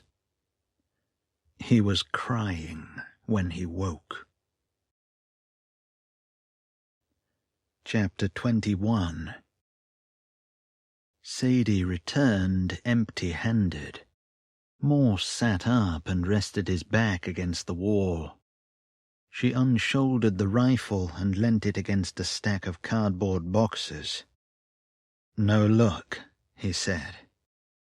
There were too many infected around. Did you get much sleep? Little bit. He closed his eyes and let out a deep breath. His mouth smelled like a sewer. Bad dreams? Yeah. Want to talk about it? Not really. That's fine. He opened his eyes. What time is it? Early evening. I can't stay here. Sadie placed her hands together. Her knuckles cracked. A note of anxiety in her voice. What do you mean? I have to find Florence. She's dead. She could still be alive. Sadie put the bag down. It's unlikely. Even if she is alive, how would you find her? Do you know where the men took her? No, but... His voice died, and he remembered the dream and Florence's screams from the corner of the room. You're too weak to go outside, Joseph. If you went back out into the wasteland in your condition, you'd be easy prey for the infected. You need to fully recover before you can even think about going out there. Give it a few days and then see how you feel. Florence might be dead in a few days. Sadie's eyes never left him. She might already be dead. There's nothing you can do about it. They sat around a Coleman lantern and ate mushroom soup from paper bowls. "Where are we?" Morse asked. "What is this room?" "We're on the first floor of a supermarket in one of the back rooms." Morse wiped his mouth. "You cleared the building of infected?" "Yes, with the rifle and a hatchet." "Impressive. You can handle a gun, then?" "I'm competent." "If you can catch a squirrel, you must be pretty good. You from out in the sticks?" "No," she said, steam from the bowl rising before her eyes. "I'm from Leeds, worked in a call centre, city girl." She smiled a small smile, then spooned soup into her mouth. "Wouldn't have guessed," Morse said. "Hard to tell with some people. It's just nice to have some company." "You've done well to survive for over 2 years. Did you ever try to escape the mainland?" She swallowed. "Me and my husband tried when the outbreak first hit. He died on the 3rd day." "I'm sorry," said Morse. There was nothing else he could say, so he looked away and picked food from his teeth. "What about you? How have you survived?" "I managed to get on a ship and escape the country. Spent a while on a Royal Navy aircraft carrier, squeezed into a room with other survivors. Ended up in a refugee centre. Not that it was any safer, of course, because the fucking plague was everywhere." "Did you have a family?" 2 ex-wives, that's all. I have no idea what happened to them." "No children?" He shook his head. She finished her soup and placed the bowl on the floor. "Me and Chris were trying for a baby at the time everything went to hell. Hardly seems fair." "It's not," said Morse. "Just another sad story, I suppose." Morse nodded. "Soon there will be no one left to tell any stories." He put his empty bowl down and glanced at her, but she looked away, and her face was tragic and pale in the light of the lantern. Sadie changed his bandage, and her close proximity made him feel awkward and embarrassed. He didn't look at her, and when she finished, she stood and walked away, and only then did he watch her. Sadie locked the door and put the key in her pocket. She turned to Morse. "I'm going to bed." He was picking at the frayed stitching in his jumper. "Okay." "You should probably get some sleep too." "Yeah, I will." "Good." She went to her camp bed on the other side of the room. She took her boots off, then climbed fully clothed under the blankets. When she had settled and her head was on the pillow, she said, "I'll leave the lantern on." "Okay." "Are you all right, Joseph?" "Just tired." "Then get some sleep." "Will do." "Good night, Joseph." "Good night." There were dreams of terrible mouths and the indistinct figure of Florence calling his name. Blood greased his hands and dripped onto his bare feet. The weight of guilt was his burden to be carried. He saw the faces of people he'd killed, severe with judgment and condemnation for his vile soul and the blackness in his heart. The slick-faced Catholic priests from his days as an altar boy, watching him and gloating. They told him he would go to hell. They told him he was beyond redemption, no salvation for him. He could wish to repent with all his heart, but it would not be allowed, because his soul was marked for another place, where the demons and sinners capered and wept, and that would be that for Joseph Victor Morse. He woke in the dim light of the lantern, breathing hard and sweating, tears from his eyes streaming down the clammy skin of his cheeks. The wound in his side pulsed hotly, and for a moment of heart-stopping terror he was sure that a sweaty, porcine-faced Catholic priest was lurking at the end of his bed. He rubbed his eyes and wiped them dry. Sadie was standing over him, shivering in a t-shirt and underwear. He looked up at her and opened his mouth, but he didn't know what to say. She knelt beside him and reached under the blankets and started stroking his crotch. "What are you doing, Sadie?" She didn't look at him. "No talking." Before he could reply, she took off her t-shirt, then undid and removed her tattered bra. Her breasts hung loose and pale as she climbed under the blankets with him. Then her hands were at the waist of his trousers and pulling them down his legs.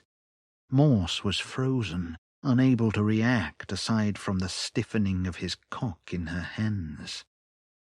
She smiled at him, and then her mouth was where her hands had been, and she moved her head up and down until Morse was gasping and digging his fingers into the mattress.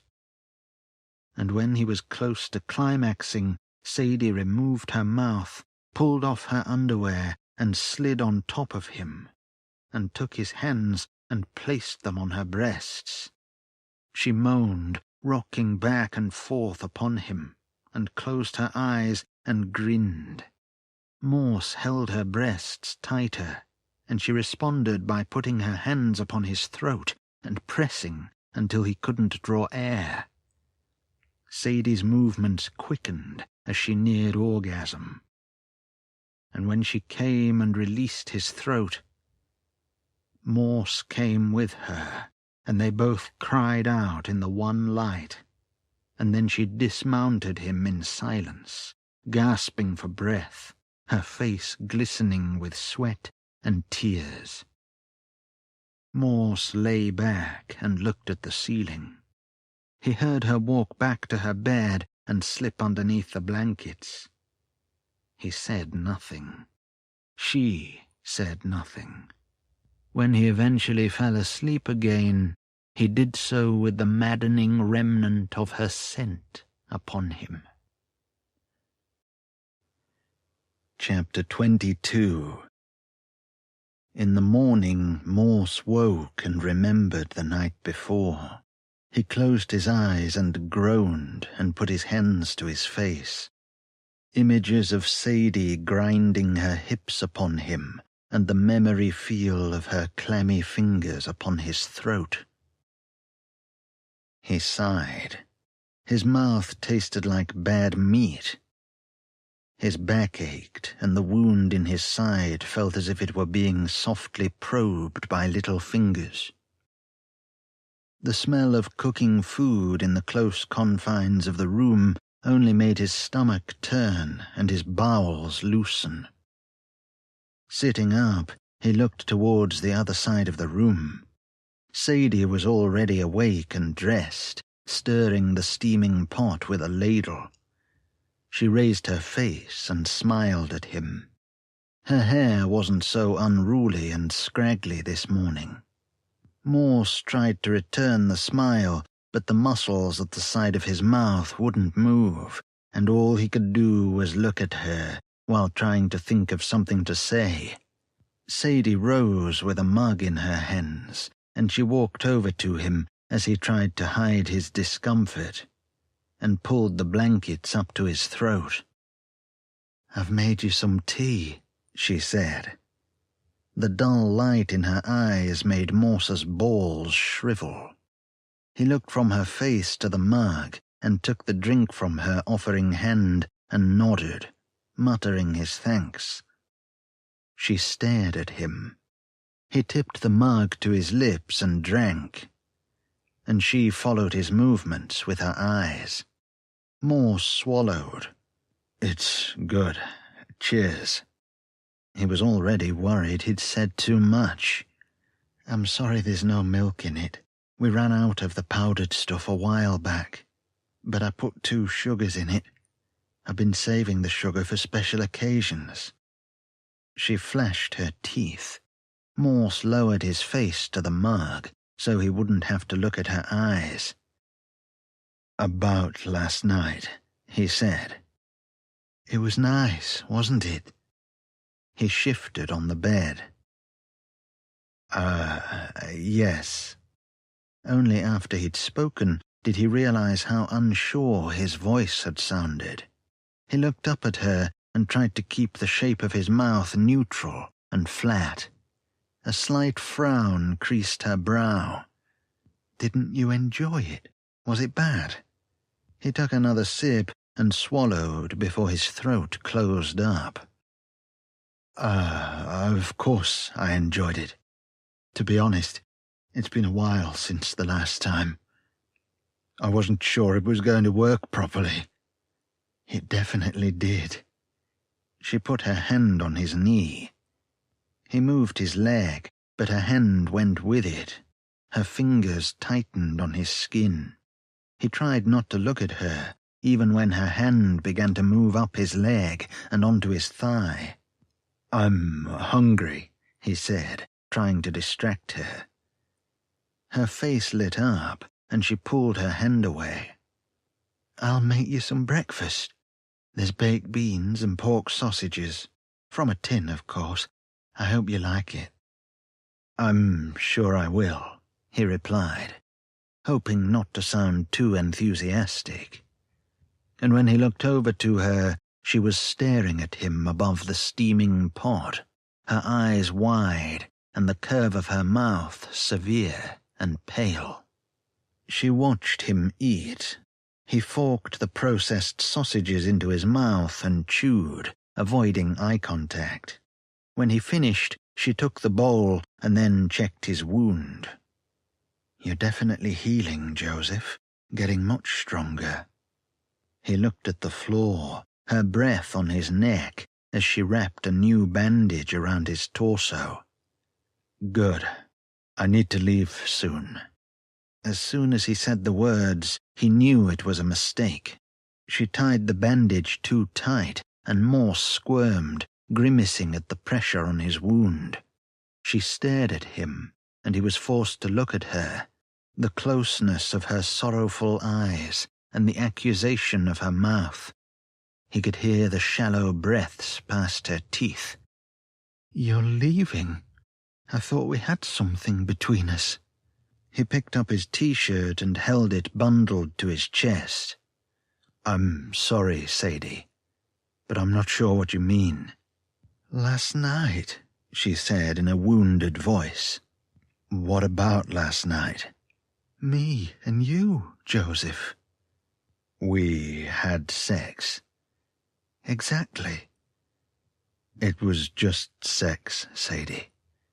Her eyes were downturned. Morse thought there were tears. Her mouth formed a sullen shape. "You think I'm a slut?" He almost reached out to her, but thought better of it. "No, not at all. Why would you say that?"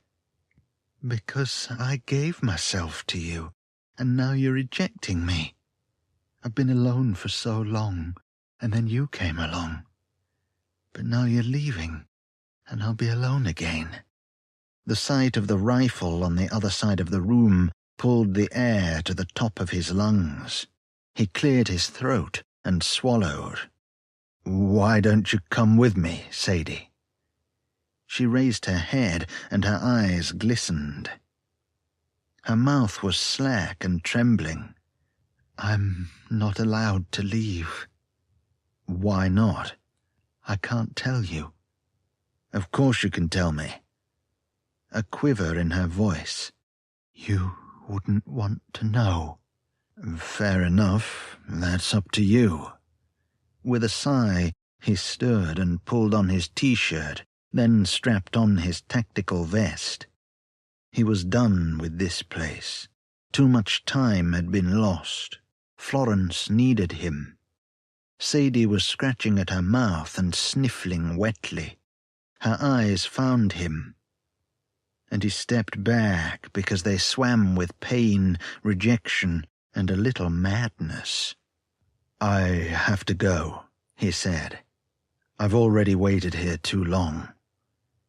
He ignored the twinge in his side and straightened his spine. His limbs felt heavy and weak. "You can't leave me," Sadie muttered. Her expression turned Morse's insides to slurry. "Not after what we've shared." "Let me out of here," he said, trying to keep his voice firm. "The door's locked." "Then give me the key." "No." "Please, Sadie, I don't want any trouble." "Any trouble?" She let out a burst of humorless laughter, and her grin was thin and bloodless. "You should have thought of that when you were fucking me last night.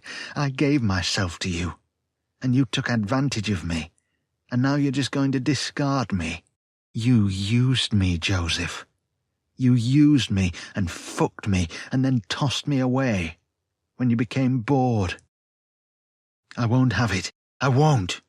Morse held out his hands in an effort to placate her, but her shoulders were trembling, and she was breathing heavily, and tears fell from her livid eyes. "You bastard," she cried. "You toxic fucking male." "Please calm down, Sadie." She rose from the mattress, her hands bunched into fists. Her mouth opened, and she bared her teeth. A screech climbed from the base of her throat, and she leapt at Morse and rained her fists onto his head and shoulders. He tried to fend her off, but she was strong for her size, and her clenched hands found his jaw and nose, and caused little bursts of pain in his face. Morse stumbled backwards, then pushed her away, and she fell onto his mattress.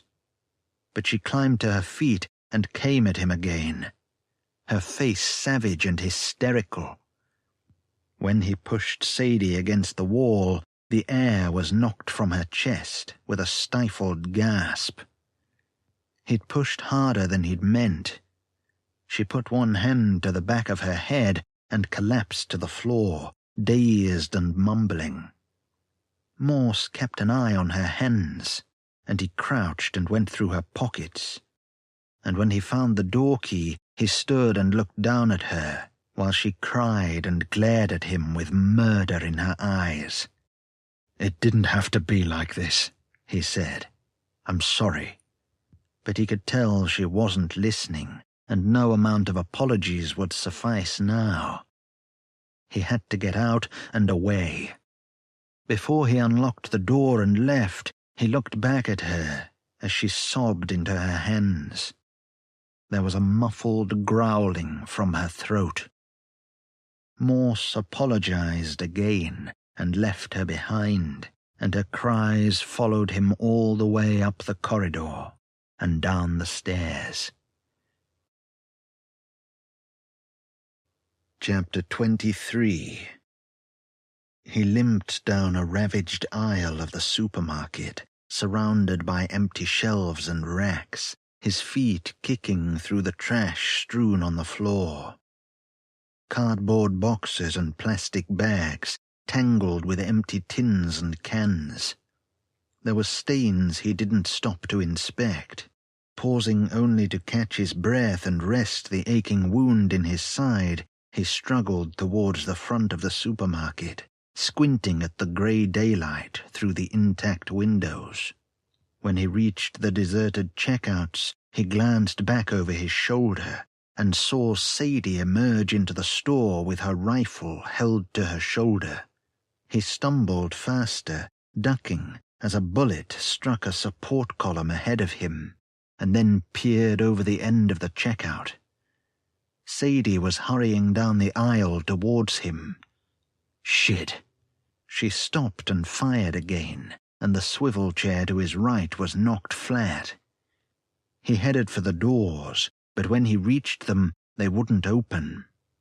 And he turned around as Sadie walked into view.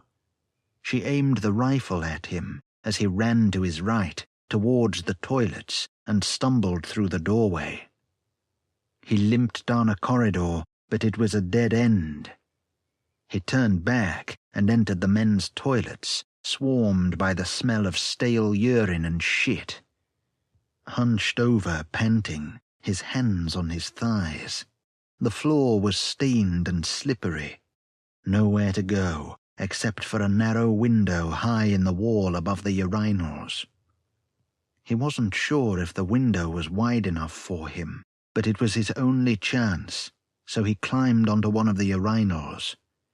The fresh air against his face when he opened the window almost distracted him from the terror of the situation, despite the rattle of his heart.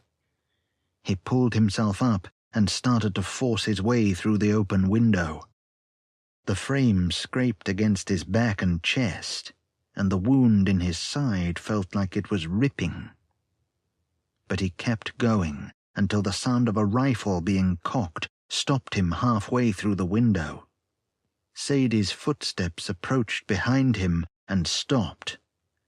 "Get down, Joseph. You're not going anywhere." Morse shuffled down from the window and fell against the wall. Sadie's face stretched taut with anger as she stepped forward, just out of arm's reach. She was breathing hard and smelled of sweat and gunpowder. Morse didn't see the rifle butt as it swung upwards and cracked him on the side of the head. He fell at her feet and she stood over him. And before he could raise his hands to his face, she hit him with the rifle again and again until the world blacked out, and the last thing he heard was her voice telling him he was an awful, terrible man. Morse woke, seated on a plastic lawn chair, with his hands tied behind his back. His face felt puffy and swollen. It hurt to move his mouth. A sharp pain pulsed at the back of his skull. When he scraped his tongue over his teeth, one of the molars came loose. He spat it onto his lap, and it tumbled to the floor by his feet. He raised his head, swallowing blood, waiting for the room to stop moving. Sadie was standing before him, the rifle in her arms. She was dressed for the outdoors, her stern face framed by the hood of her thick coat. "I thought you'd never wake up." "You're insane." "I'm merely giving you what you deserve, Joseph. What toxic men like you deserve." "Do I deserve this?" One corner of her mouth twitched. "I can't let you leave." He snorted, looked about himself. "Obviously. I wish you could understand. You need me, and I need you. I'm sorry it's worked out this way. I thought you would be different from the others, but you're just the same. You're all animals, beasts, as bad as the infected." "What the fuck are you talking about?" "This is an old land," she said. "An ancient island. Deep time. The gods of the fields demand tribute, and they will always be here, always watching. part of the land, part of the earth. Just get it over with. Shoot me. Hurry up. I'm not going to shoot you, Joseph. I'm taking you to meet the God that I serve. What the fuck are you talking about? I don't expect you to understand. He glanced around, sneering, and pulled on his restraints without success. So, where is your God? She grinned below glazed eyes. I'll show you. Chapter 24. Sadie sniffled and muttered as she pushed Morse down the dirt track towards their destination, pressing the rifle barrel between his shoulder blades. Her feet slopped through puddles and mud. Morse glanced into the empty fields and shivered, bowing his head against the drizzle. He didn't look back at her. Flecks of ash rode on the wind or fell onto the black water that filled the ditches flanking the lane. The sky lacked colour. It all smelled bad, like the world was decaying in the aftermath of terrible violence. Gravel crackled under his boots. The drizzle soaked through his t-shirt to his skin. His body, except for his bruised and sore face, was slowly turning numb. Between the chattering of his teeth, he spat bloody saliva. "Where are we going?" he asked her. "You'll find out. Keep moving." "You don't have to do this." "Yes, I do. The time for pleading and bartering has passed. Now it's time for the tribute." "You're going to sacrifice me?" She didn't answer. Her silence was enough. "Why now? Why didn't you do this when you first found me?" "Stop," she said, and he obeyed, cringing and drawing his shoulders in. He looked to the field to their right, blinking water from his face. About 50 yards away, an infected man was sprinting across the barren ground towards them, cadaverous and rabid, the skin sagging from his bones. The rifle cracked. The infected man fell down. Morse looked at Sadie as she turned the rifle back towards him. A wisp of smoke rose from the barrel. "Nice shooting," he said. "Keep walking." He exhaled. "Okay." "When you get to the end of the lane, turn left. Understood?" "Yeah." He spat again and let the drizzle wash the phlegm from his lips. "You didn't answer my question." "Which one?" "I asked you why you didn't sacrifice me as soon as you found me."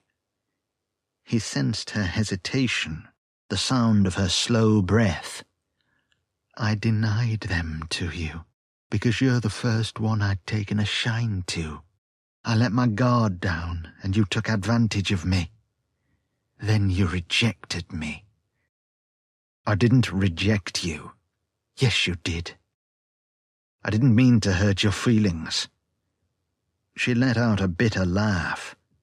"I tried to save you, but you pushed me away. We could have been good together, but you ruined it all. So now you have to be offered up to the gods of the fields." He thought about all that and said nothing, then turned left at the end of the lane. Through a stretch of barren woodland, the air cold against his teeth, his boots splashing in puddles and slipping on wet moss.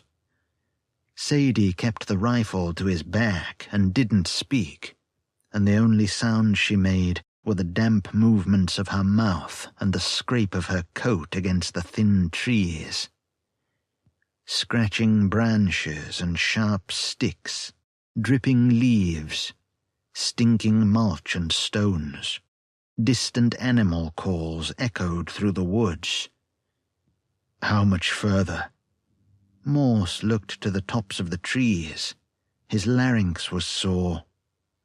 In the pale light, he sagged against a trunk covered in slimy lichen.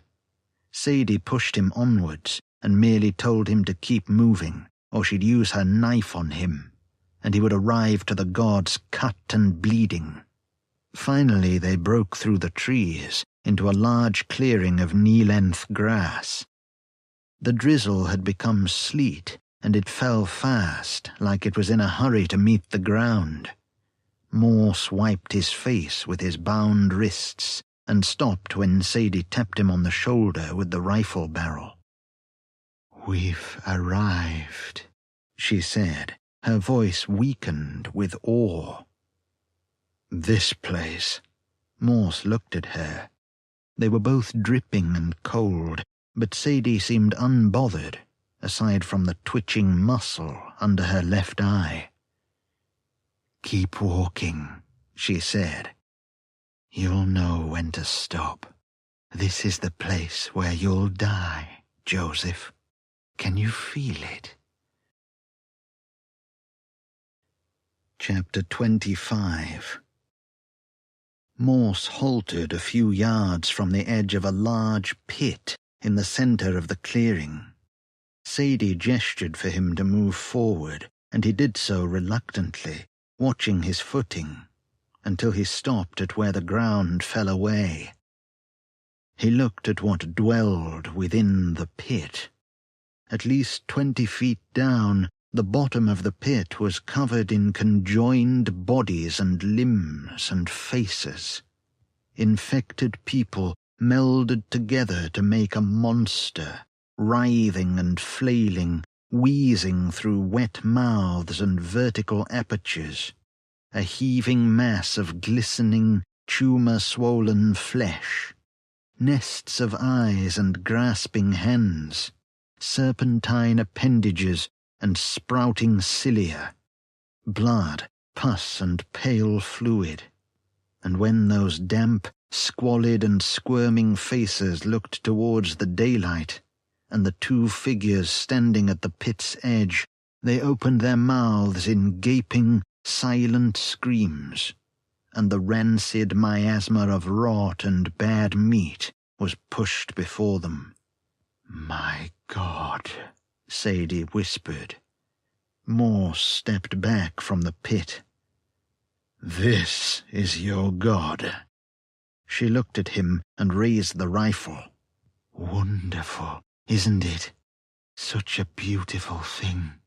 It's hungry." "The infected are always hungry." He heard them pouring and scraping at the pit walls, dislodging soil and grit. "You've been feeding them." "Sacrifice. You wouldn't understand." She smiled thinly.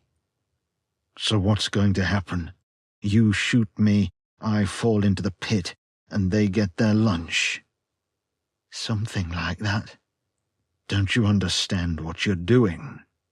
"I know exactly what I'm doing. It has to be done." "Why?" "Because God demands sacrifice. That's why." She stepped towards him and forced him closer to the pit, until he was right at the edge and black soil was crumbling near his feet. "Please don't do this," said Morse. "If you want me to stay with you, I will. I'll forget about leaving. We can be together." She shook her head. "You're lying. I see the lies in you, Joseph. I see the deceit leaking from the corners of your eyes." From the distant sky, the sound of thunder reverberated through the air. The call of the plague gods in the clouds. The infected in the pit gurgled and cried, excited at the close proximity of fresh meat. Morse looked down at them. Limbs and hands flailed madly, clutching and slippery. Pale forms writhed like oversized larvae. He looked back to Sadie. "Go on then. Shoot me in the head. Get it done, you crazy bitch." She looked down the barrel at him. He had always imagined he would meet death head-on, but he was terrified and didn't want to die. It wasn't supposed to end like this, and he felt a sudden aching despair inside him, because he would never see the sun again. He'd never see Florence again. He wondered if he was escaping one hell for another, for all the bad things he'd done. The wail of the plague gods was getting louder. They would be the last thing he'd hear, and it saddened him beyond words. Sadie placed her finger on the trigger. He looked up the barrel at her face and thought about the night before. He spat and waited for the bullet, hoping to be dead before he fell into the snatching hands below. The clearing was silent. He ground his teeth and tensed his wasted muscles. Sadie breathed out, her face slick with rain and exultation. The plague gods wailed directly overhead. Sadie glanced up for half a second, and Morse took his chance and stumbled into her with his head bowed and rammed her in the chest. The rifle fired near to his head, and he cried out as he spun around blindly. A moment of panic until he righted himself. The report of the rifle left an echoing thunderclap inside his head. His ears rang with the aftermath of exploding air. Sadie had fallen, and before she could rise, Morse kicked her in the face, and she dropped the rifle and rolled away close to the edge of the pit. Morse breathed hard, gulping for air. He faced her as she climbed to her feet and pulled the knife from her belt. Her face contorted with anger and madness, the skin over her cheekbones florid and taut. She turned the knife in her hands, then took 2 quick steps and lunged, swinging the blade towards him. He was too slow, and her attack left a shallow cut on his left arm. He grimaced at the pain. They faced off across a distance of a few yards. Sadie feinted with the knife and smiled. She was muttering mad things under her breath, the recital of a prayer only she was privy to. The insanity of a wretched mind, hollowed out by isolation and loneliness. She lunged again, the blade held out straight. And Morse sidestepped her and hooked his arms over her knife arm, squeezing her wrist tight against his ribs. He cried out in pain as her arm caught the wound in his side, but he held her tight, even when her free hand curled into a claw and swiped at his face. He dodged her sharp nails and headbutted her when her face came close to his own, and she stumbled away, clutching her nose, whining through her hands. She dropped the knife. Morse crouched to retrieve it from the long grass, then rose into a standing position with the blade held between his bound hands. Sadie was on her knees, scrambling for the rifle. He staggered forward with the knife held out, just as she lifted the rifle from the ground and turned towards him, and he met her just as she raised the rifle, plunging the knife into her stomach. She let out a small gasp, and when her eyes fell upon him in that small moment, he felt sorry for her, an expression of sorrow on her face. Her mouth moved silently to let out a low breath. "I'm sorry," Morse told her. Sadie stumbled backwards with the rifle clasped in her hand and the knife stuck in her belly. She tottered on the edge of the pit, and Morse almost reached out for her, but then she overbalanced and tilted back and fell away from him. Her screams were all he could hear as he fled from the clearing and back into the woods. Chapter 26. the thunder in the sky, the falling rain and bitter drabness of the land in the terrible winter. Morse cut the washing line around his wrists by scraping it over a piece of torn metal, hanging from the frame of a wrecked car. He returned to the supermarket and scavenged what he could from the remains of Sadie's supplies. A few tins of vegetables and 2 of ravioli, 2 half-liter bottles of spring water, a quarter-full jar of instant coffee granules, the Coleman lantern, 2 candles and a lighter, a blanket. He put on his tactical vest and the heavy coat over it, then grabbed 2 sharp knives from Sadie's collection, tucking one into his belt and the other up his sleeve. He put the supplies in a holdall and strapped it over his shoulders, then left the supermarket in the slowly dimming light of the late afternoon. The wound in his side felt like it had been stretched and opened. He checked the bandage, fearing the worst, but there was no blood, so he left it alone and hoped it would heal, given time. Crows circled above the woodland he'd recently fled. He hoped Sadie had died quickly and without too much pain, in that pit of monsters. Exhausted, sore, and downcast, Morse found his way back to the house of Florence's abduction. The last of the light was leaving the sky, and the cries of infected swept across nearby fields in the growing murk. The bodies of the infected he'd killed were sprawled upon the ground outside the house. Gunshot wounds and obliterated skulls, twisted limbs and torn flesh. Animals had been at the remains and scattered bones. He stepped over stinking entrails strewn along the grass. Bullet casings glinted like old pennies. He found his rifle lying in a patch of weeds, broken beyond repair. His pistol was nearby, covered in dirt and ash. The firing mechanism was ruined, and the top of the barrel was split open.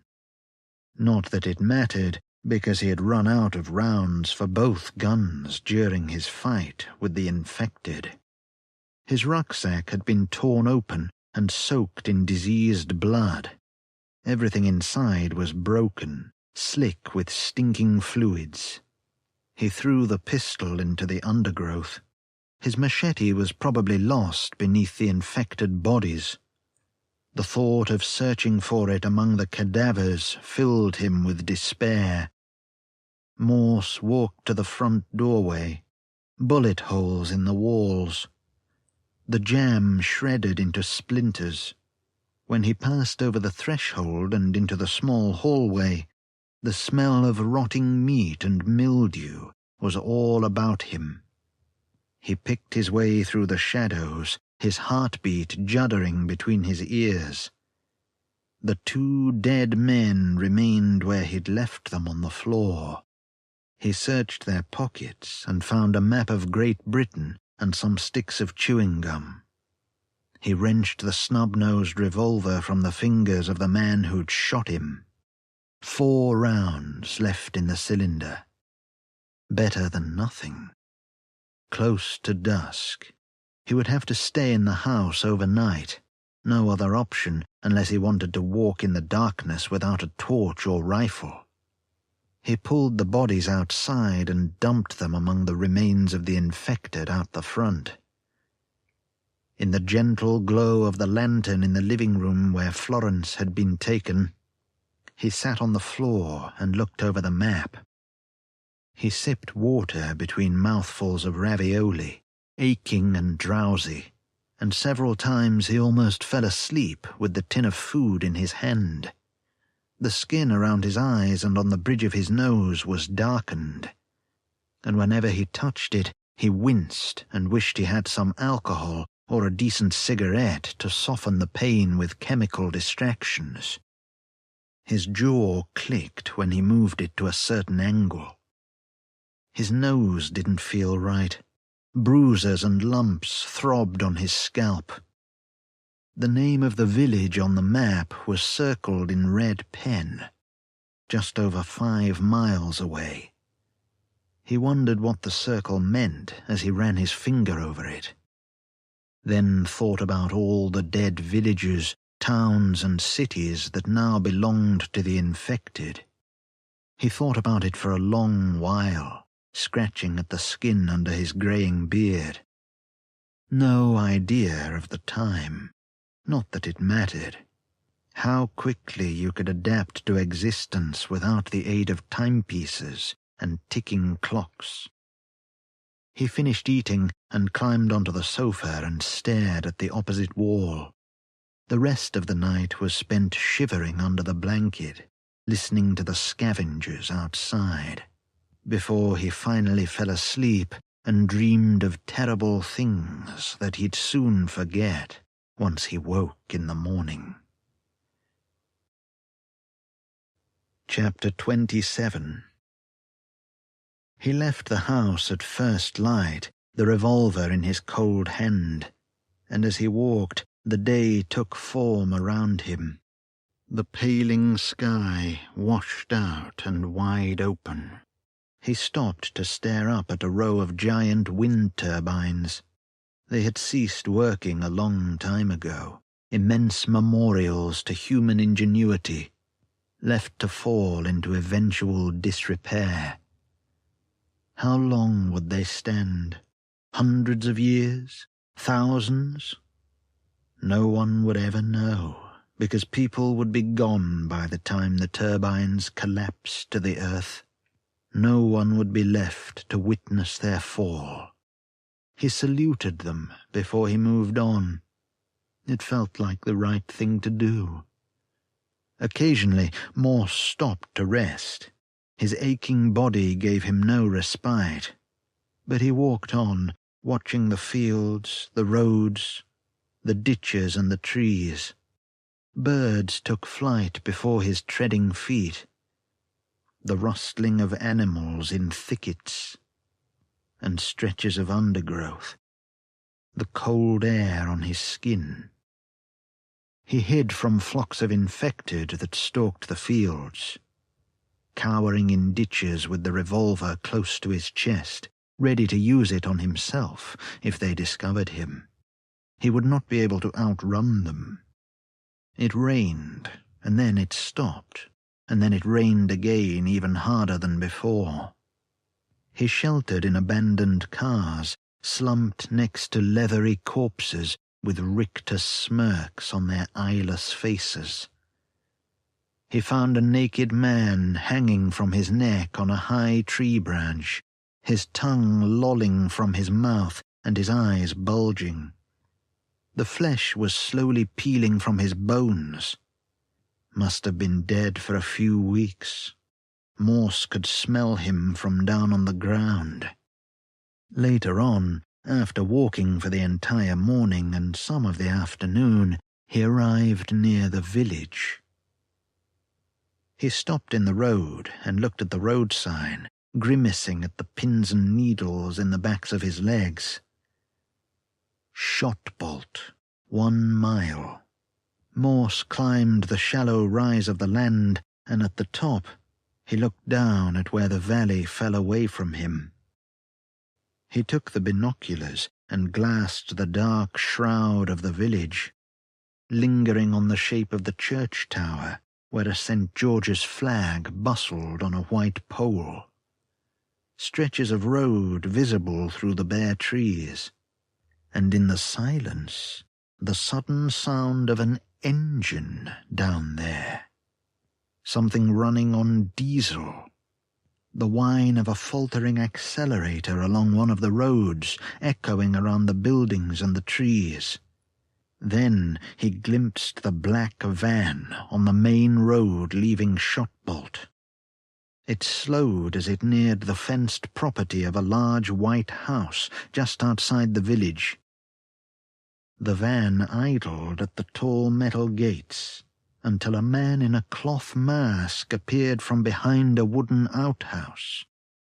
He carried a crossbow and raised his hand to the driver of the van, then opened the gate and stood back to let the vehicle through.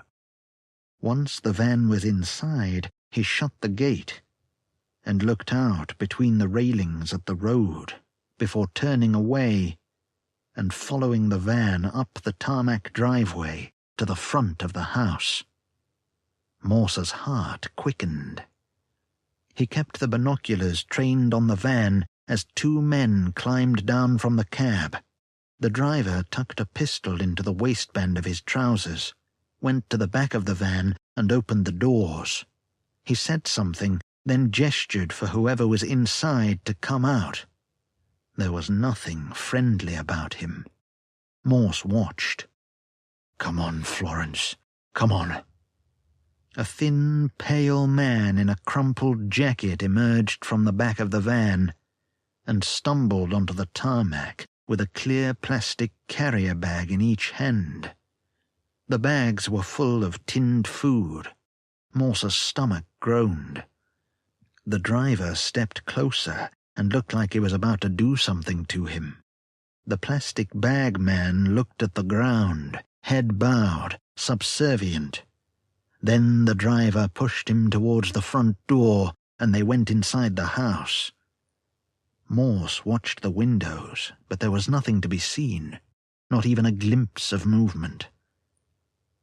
The coldness inside his chest was paralyzing until the feeling passed, and he spat by his feet to clear the metallic taste from his mouth. He looked at the sky and thought that darkness would soon fall, and it would hide him in the approaching night. Chapter 28. A glimpse of the moon past roaming clouds, which cast shadows from tall trees. The endless sky of stars. The cold crept into his bones as he crossed the road, glancing about him, the pistol clenched in his hand. He ventured through the village, where the houses were dark and deserted, and the gardens were overgrown and surrounded by collapsing wooden fences. Just another dead village in England. He'd seen no infected. Maybe the men had cleared the village. That would make sense. Nevertheless, Morse still moved carefully and quietly. A cold sweat dampened the insides of his clothes as he stepped past an abandoned car shunted to the side of the road. The night was silent all around him. Morse crouched at the tall chain-link fence surrounding the grounds. The fence was topped with barbed wire. He wondered if the fence and the barbed wire had been there before the outbreak, and if whoever had lived in the house had been overly concerned with security. Lantern light in some of the ground floor windows.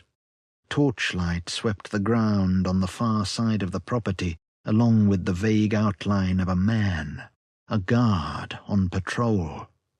Morse would have to move before the guard walked around. He pulled the blanket from his hold-all and stood on his toes and laid the blanket over the barbed wire. Then, gripping the metal links, he hoisted himself up the fence and onto the blanket and stifled a cry when one of the steel barbs protruded through the blanket and into his skin.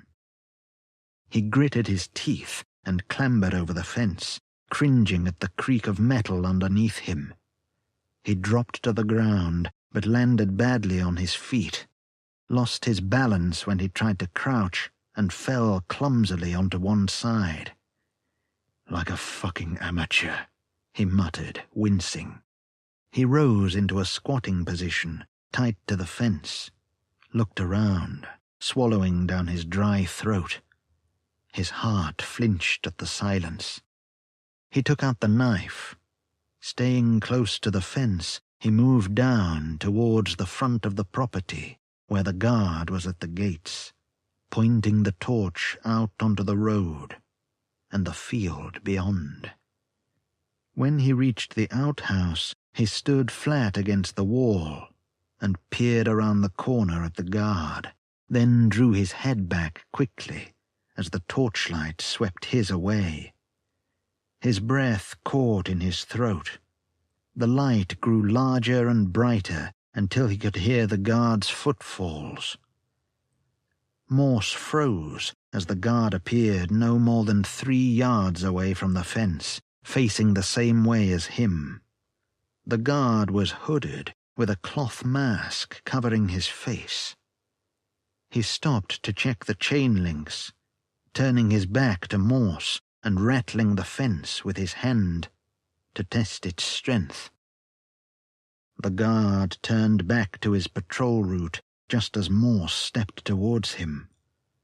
Morse halted, caught in the weak edges of the torchlight, heart leaping under his ribs. The guard swiveled his head, and the eyes within the holes of the mask widened. Morse rushed towards him. The guard raised the crossbow from his side, and Morse felt the thump of the bolt as it flew past his head. He raised the knife. The guard didn't get the chance to reload. Morse pushed him against the fence and thrusted the knife into his stomach, covering his mouth with one hand. The man bucked against him, and Morse stabbed him again and again, feeling the cut of the blade through soft tissue and vital organs, until he slumped upon Morse's chest and his muffled, frightened cries faded into silence. His tearful eyes remained fixed upon Morse's face as he laid him down by the fence. Catching his breath, Morse crouched and pulled the mask from the guard's face. Thinning grey hair, a weathered face. He had killed an old man. He searched his pockets.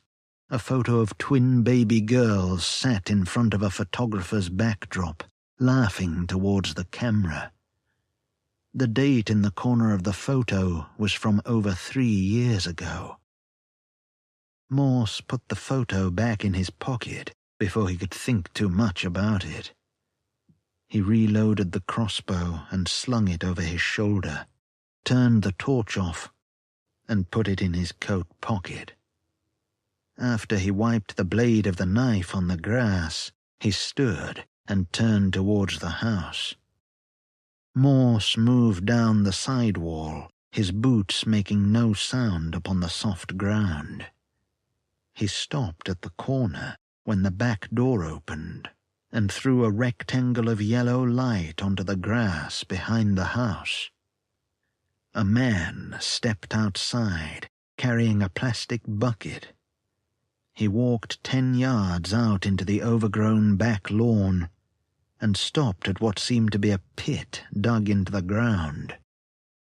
A wet splattering followed the tipping of the bucket into the pit. The man spat and wiped his mouth with his sleeve, then placed the bucket by his feet and began undoing his trousers. As he pissed, he whistled a slow tune. Morse checked no one was following the man out of the doorway and moved from the wall, stepping through the grass, breathing lowly. The stink of putrid shit and urine came to him on the breeze. He waited until the man finished pissing before he grabbed him from behind, wrapped one arm around his neck to tilt his chin, and with the other hand dragged the knife across his throat, cutting deep through the muscle and severing the windpipe. When the knife came free, there was only the man's gurgling and the desperate scrabbling of his hands. Morse held the man tight until he stopped struggling, then pushed him into the pit and sent the bucket in afterwards. Chapter 29. Morse stepped through the back doorway into a laundry room. An LED lantern glowed on the top of a rusting tumble dryer whose insides were stuffed with old rags. the boiled bones of a small animal piled upon a plate on a low shelf. He held the crossbow to his shoulder and moved into a corridor, stepping slowly and lightly, his heart pounding. He stopped and listened, and the house was silent, as if there were only empty rooms waiting for him. Down the corridor there were 2 doors set in the wall on his right side.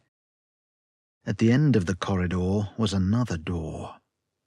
He crept along the wooden floor and put his ear to the first door and listened. Nothing. The handle gave with one twist of his hand, and he opened the door and aimed the crossbow into the room. He shrank away from a fetid smell that was like fruiting bodies of mould. A window looked out at the back garden and let the moonlight inside, and it revealed an old mattress on the metal frame of a bed in the corner, a tussle of stained blankets at the foot of the bed, black stains where the wallpaper had peeled away, dirty clothes piled next to the skirting board. He stepped towards the bed and saw the bloodstains on the mattress, other stains too, paler and more frequent. Under the mattress was a chamber pot. He looked around the room and didn't like what the walls told him. In the next dilapidated room, he found a young woman in a frayed nightdress, curled up on the bed, her knees close to her chin, staring at the floor. Her mouth twitched below the dull glaze of her eyes. No expression in her moonlit face. The musty air was thick enough to impede him. She didn't respond to his presence or the crossbow in his hands.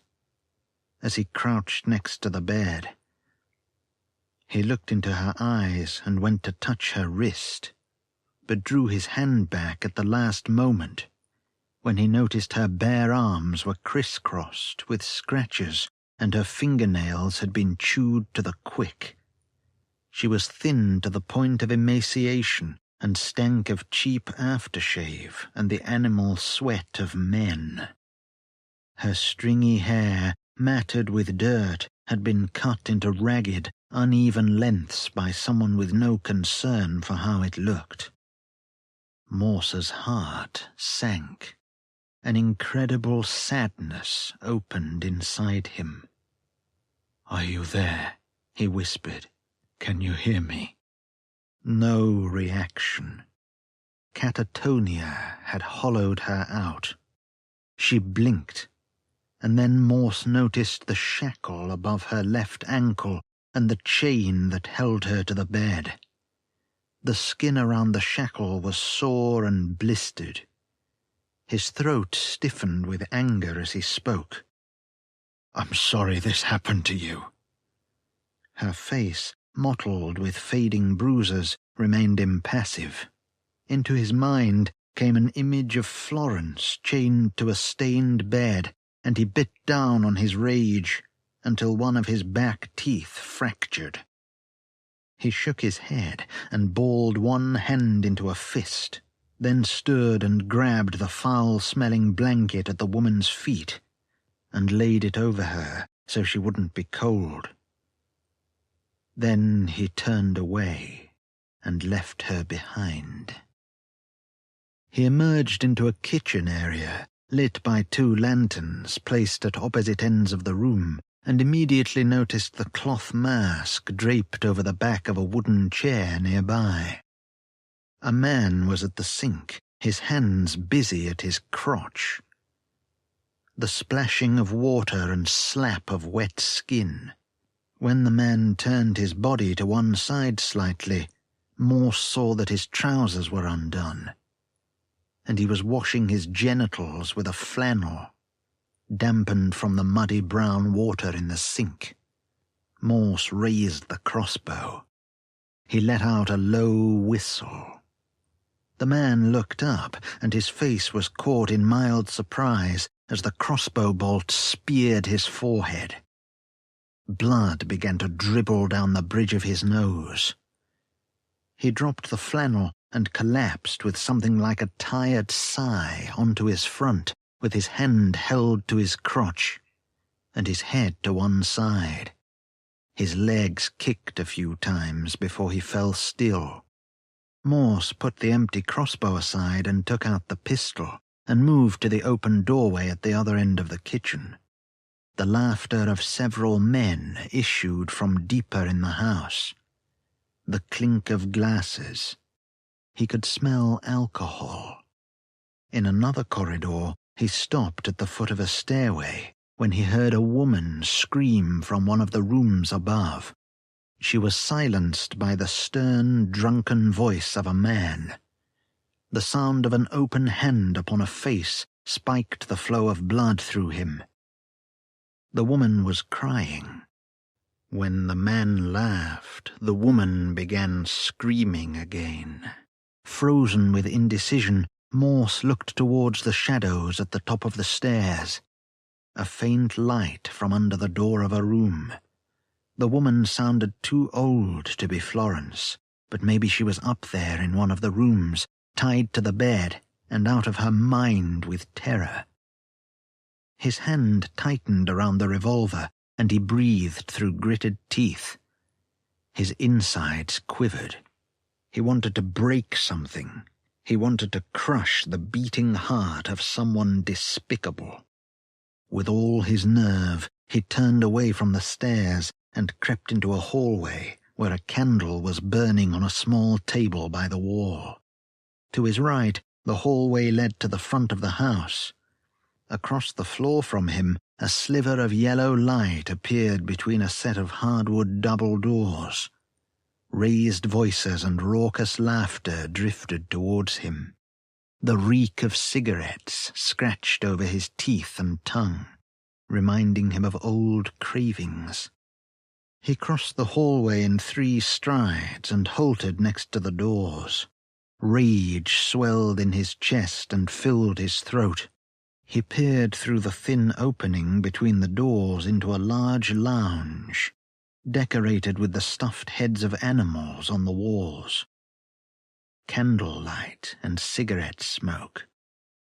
On the far side of the room, 3 men sat around a wooden dining table, playing a game of cards. He noticed their accents. A Yorkshireman, a Liverpudlian, and a Welshman, like the start of a bad joke.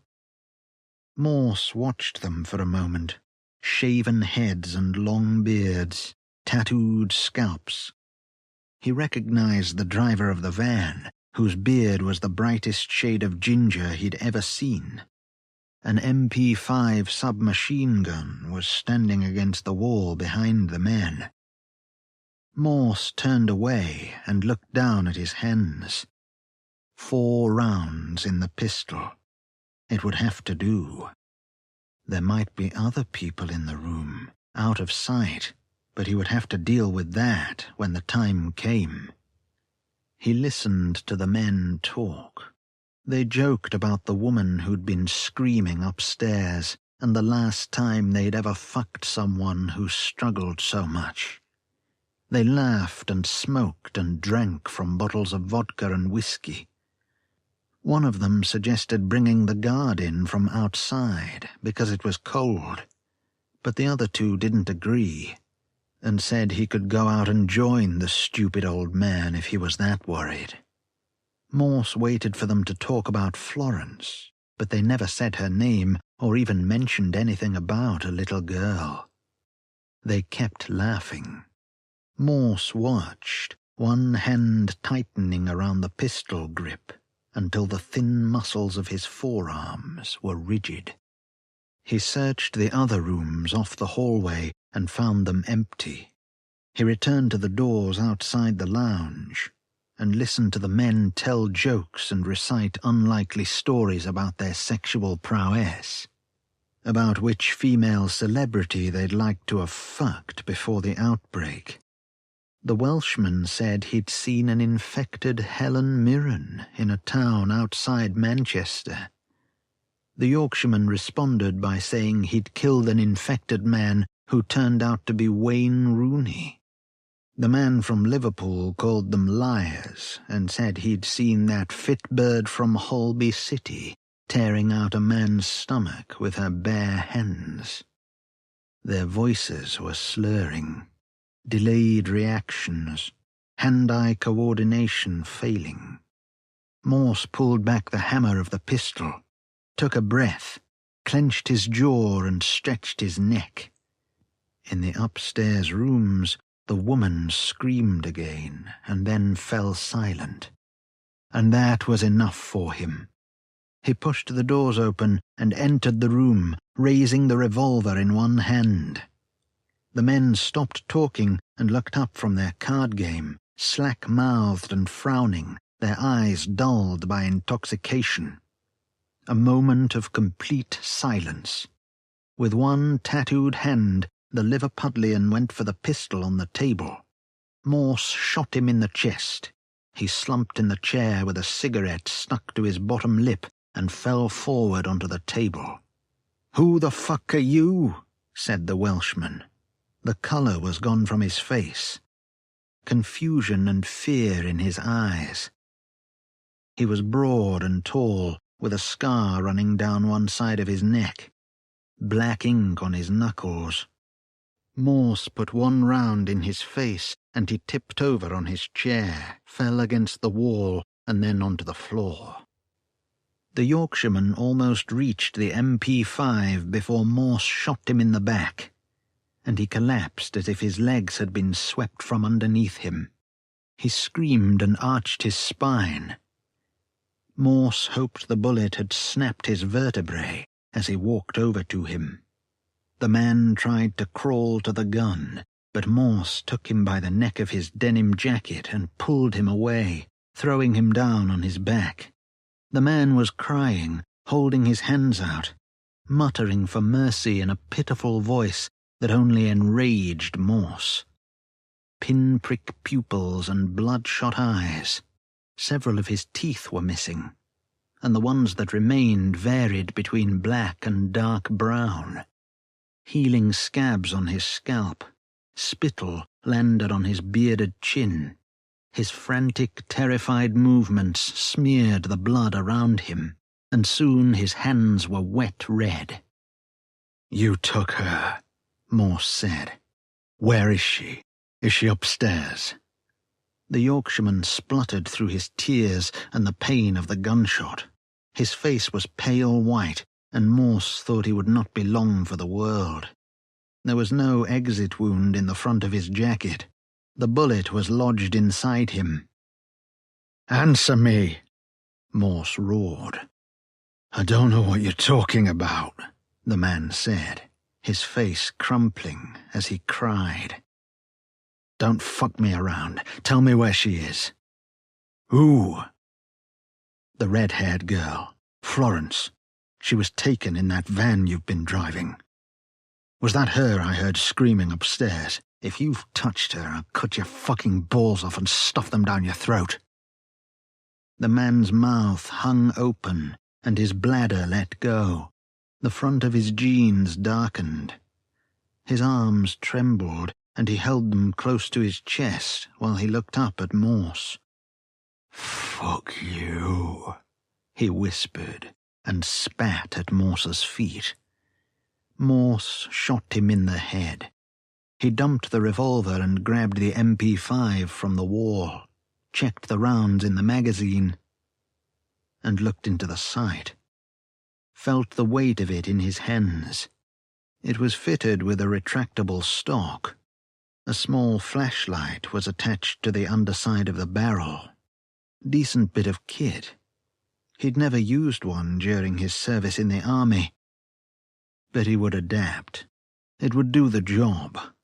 He took what ammunition he could find for the MP5, and then looked around at the dead men. His ears rang and his hands twitched. Adrenaline fired in his blood. He took a few breaths to calm his heart. The smell of fresh blood and evacuated bowels. The stench of recent death was always the same, no matter where he went.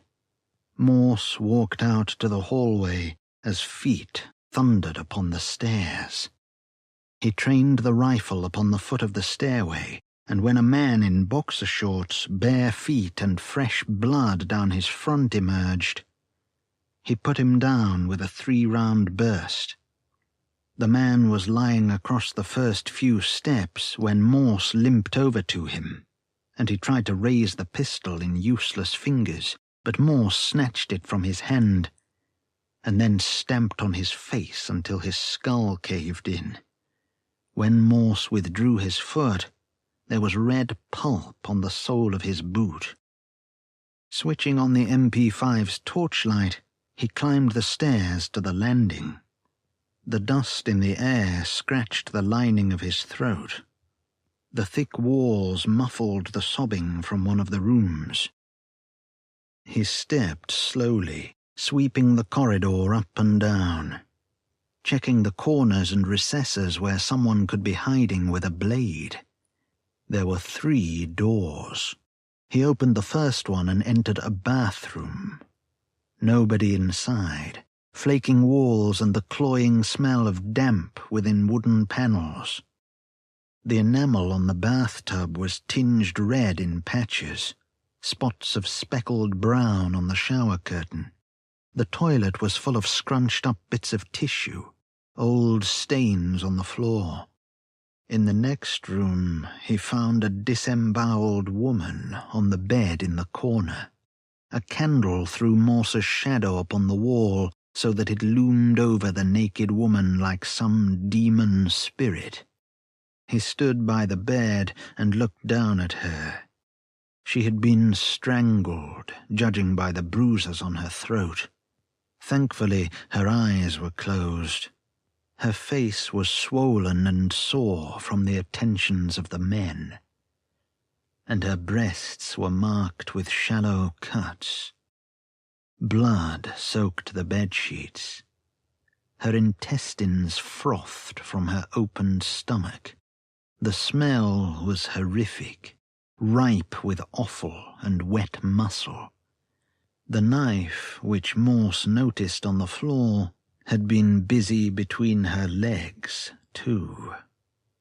Morse turned away and covered his face with his hands. A hollowing sadness ached in his chest. He covered the woman with a cotton sheet from the airing cupboard and left the room before the blood soaked through the fabric. Morse steeled himself for the next room and let out a deep breath before he opened the door and stepped inside. A woman was sitting on her bed, chained to the metal frame with leg cuffs in the same fashion as the catatonic girl downstairs. Her arms wrapped around her knees, she was clad in a tattered t-shirt and men's boxer shorts. Cowering and frightened, but alive. And she regarded him over the tops of her wrists, her watching eyes starkly wide and never blinking. Her hair was cut short and into ragged tufts. One of her tearful eyes was severely bloodshot.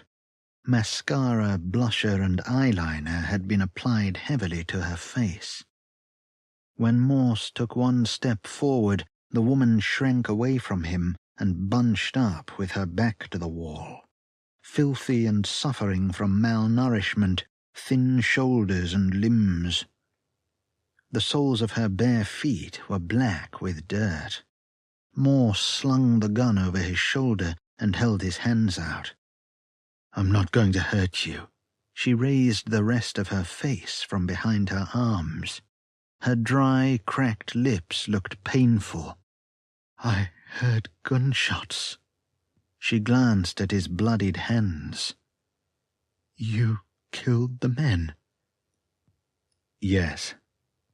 "Who the fuck are you?" "My name's Morse. I've come here to look for a friend of mine, a young girl named Florence. Have you seen her?"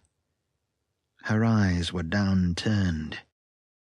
"I only get company when the men come to visit." She looked up and spoke with a tremble in her voice. "Is Freya okay? I heard her screaming."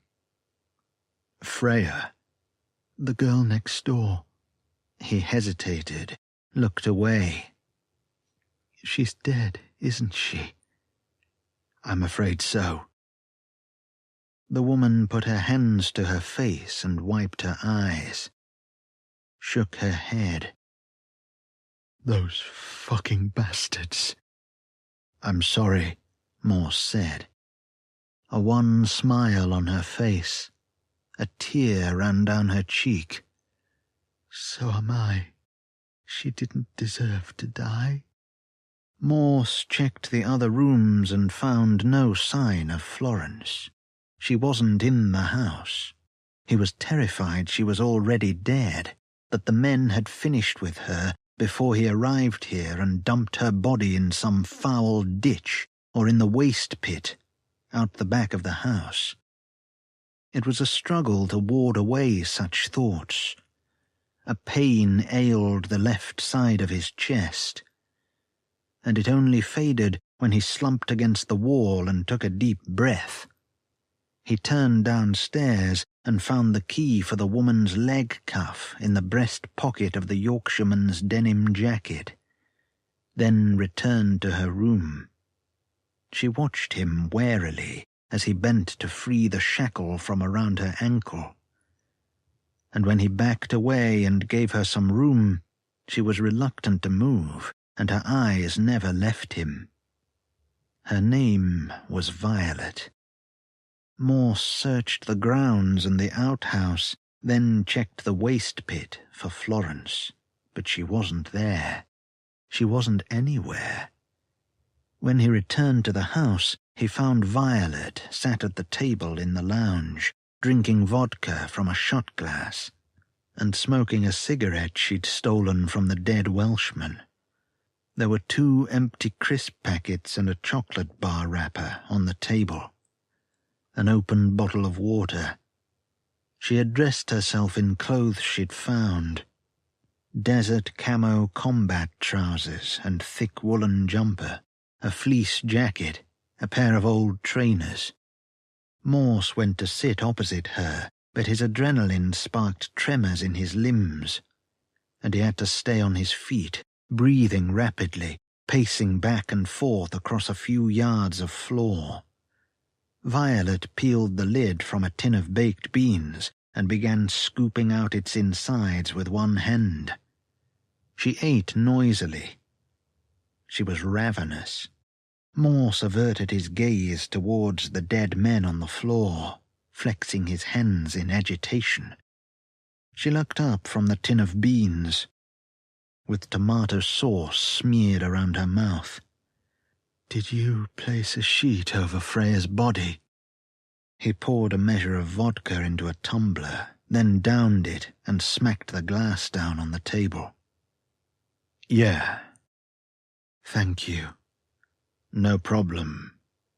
"And thanks for getting me out of that fucking room." Morse poured another shot. "Don't worry about it." Violet glanced at the bodies on the floor around them. "I'm glad they're dead, motherfuckers." Morse threw the drink down his neck and grimaced. The burn inside his chest was something to distract him from his fear that Florence was gone for good. Violet finished the baked beans and threw the empty tin at the dead Welshman. The tin bounced off what remained of his face and clattered against the wall. Then she took a pull on the cigarette, smouldering in the rim of the ashtray. When she took the cigarette from her mouth, she stared at its smouldering tip. "I haven't smoked in years." "How did you end up here?" "I was captured a few months ago. I was heading northwards. Had nowhere else to go." "Did you try to escape the mainland?" "I reached the east coast, but I couldn't find any boats or ships. So I thought I'd see what happened up north. They caught me outside a small village, took all my stuff. I was brought here with some other women." "Who are these men?" Morse said. Violet tapped ash from the cigarette and returned it to her mouth. She took a long drag and held in the smoke for a moment before she released it through her nose, and she sighed. They call themselves the Order of the Pestilence, some kind of paramilitary group or cult. This place is just a way station and brothel for them. They're organized, from what I've seen and heard. Morse rubbed at his face. The image of Florence's face wouldn't leave his mind. His insides were full of loose parts. There's more of them. Not here, not now. But I think they've got a base somewhere south of here. Morse looked at her, a sudden flare of hope in his chest. South? Yeah, it's their headquarters, I think. Where in the south? I don't know. Are you sure? Yeah, I'm sure. A lot of cults and weird groups formed during the outbreak, Morse said. I didn't think any of them had survived. They're persistent and well-armed, Violet said. Is this Florence girl your daughter? No, but she's as good as. Although I've never told her that. I was supposed to protect her. Now I don't know what to do. I thought she would be here. She shrugged. Don't be too hard on yourself. It's all fucked. There's nothing any of us can do. On their way to check on the woman at the back of the house, Violet halted by the banister at the foot of the stairs. Her brow creased as her eyes flitted around the hallway. What is it? I thought I heard something, she said, her voice low and conspiratorial. Where? She turned and pointed towards the door under the stairway. Could just be a rat. Morse stepped forward while Violet stood to the side of the door, ready to grab the handle. He flicked the safety switch on the MP5, then nodded at Violet. She pulled the door open. The man inside the cupboard space screamed and raised his hands in surrender. He blinked at Morse in the glare of the torchlight. Morse's trigger finger tensed. No, said Violet. Don't shoot him. Morse stared down the barrel at the man, who was visibly trembling and pale, with a butcher's knife in one small hand. A patch of white gauze covered his right eye, tracksuit bottoms and boots, a jumper under a black body warmer. Put the knife down, Morse told him. The man crouched and placed the knife on the floor while keeping his eyes on Morse. Sweat dampened the gaunt angles of his face. It's Thomas. Who? Violet stepped in front of the doorway and shielded the man. She faced Morse and raised her palms to him. He wasn't one of them. He's a good guy. Morse lowered the MP5. He looked over Violet's shoulder towards the man. Thank you, she said. She turned back to the man and they embraced. Morse watched, confused and irritated. Violet guided the man out of the cubbyhole and smiled at him. I thought you were dead, or you'd done a runner, Thomas. He smiled back, but it faded quickly, and he looked warily at Morse as he touched the taping around the gauze patch and scratched at the surrounding skin. Morse glared at them. Is someone going to explain? He was these fuckers' servant, said Violet. No better than a chattel slave. Morse looked at the man. Is that true? Thomas nodded. Yes, true. His accent was Eastern European, Polish most probably. "The men treated him almost as bad as the women," said Violet. "He was here against his will. He was the one who had to clean, feed, and water us, tend to our injuries after the men had visited our rooms. He was nice to me and tried to help." Morse gestured to the gauze patch. "What's wrong with your eye, Thomas?" Violet spoke for him. "The men caught him giving me extra food, and they beat the shit out of him in my room while I watched. They blinded him in one eye." Thomas was nodding. "Is all true. Fractured socket and damaged my eye so I can't see." Morse remembered it had been Thomas he'd seen climb out of the back of the van earlier that day, when he'd been watching through the binoculars. "Are they all dead?" Thomas asked. "All of the men?" "Yes," Violet said. "They're all gone." A relieved smile formed on his face. "Good. Hope they burn in hell." Morse watched from the doorway as Violet and Thomas released the catatonic woman from her bed. Thomas had found the key for the cuffs in one of the dead men's pockets. The woman said nothing while they moved her into a sitting position. She wasn't much more than dead weight. "What's her name?" said Violet. Thomas dabbed the woman's face with a damp handkerchief. "Karen. I don't know where she came from. She arrived here a month or two before you did." "She can't be any older than 20. Jesus." "We older men treat her badly." Violet glanced towards Morse. "We'll get her dressed and sorted." "Okay," he said. "I'll leave you to it." He walked the corridors of the house for a while, looking for any sign of Florence. But there were none, and he realized he had lost Florence for good.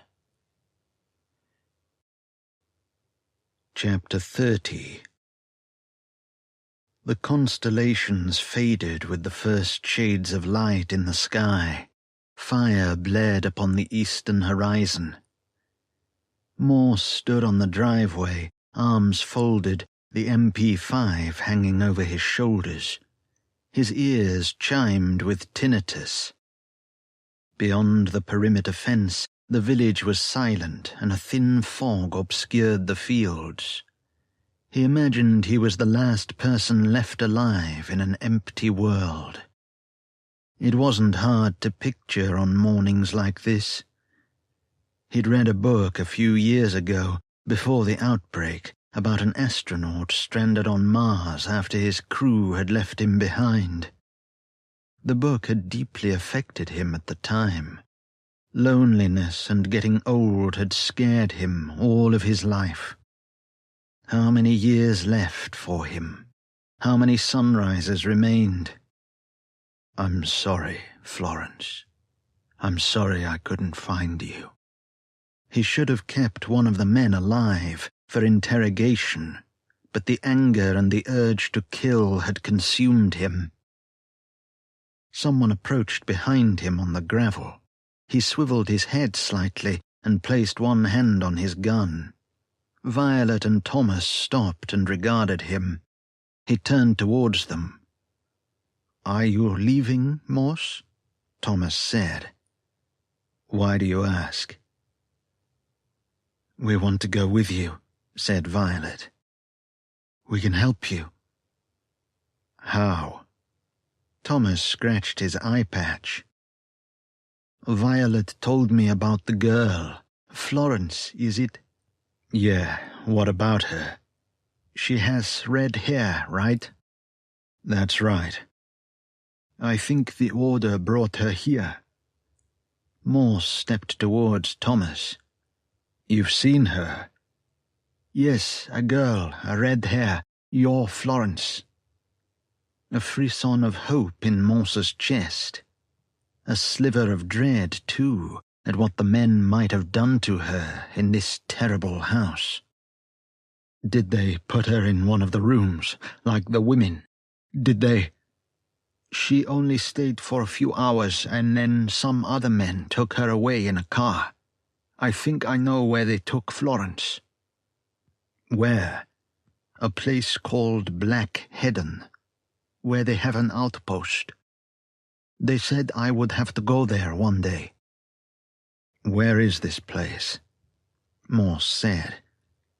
Many miles, Thomas replied. But we have the van, so we can make it. I can show you on map. We want to come with you, said Violet, folding her arms. Why? You wouldn't ask me that if you knew what they did to me and the other women. The countryside is teeming with the infected, said Morse. It's not safe out there. She held his gaze. I don't care. I'm not staying here. Morse looked at Thomas. What about you? I am in your debt, said Thomas. I help you in return. You're sure you know where they've taken Florence? Black Heddon is all I know about, Thomas replied. I can drive the van. We have map. You ride shotgun, yeah?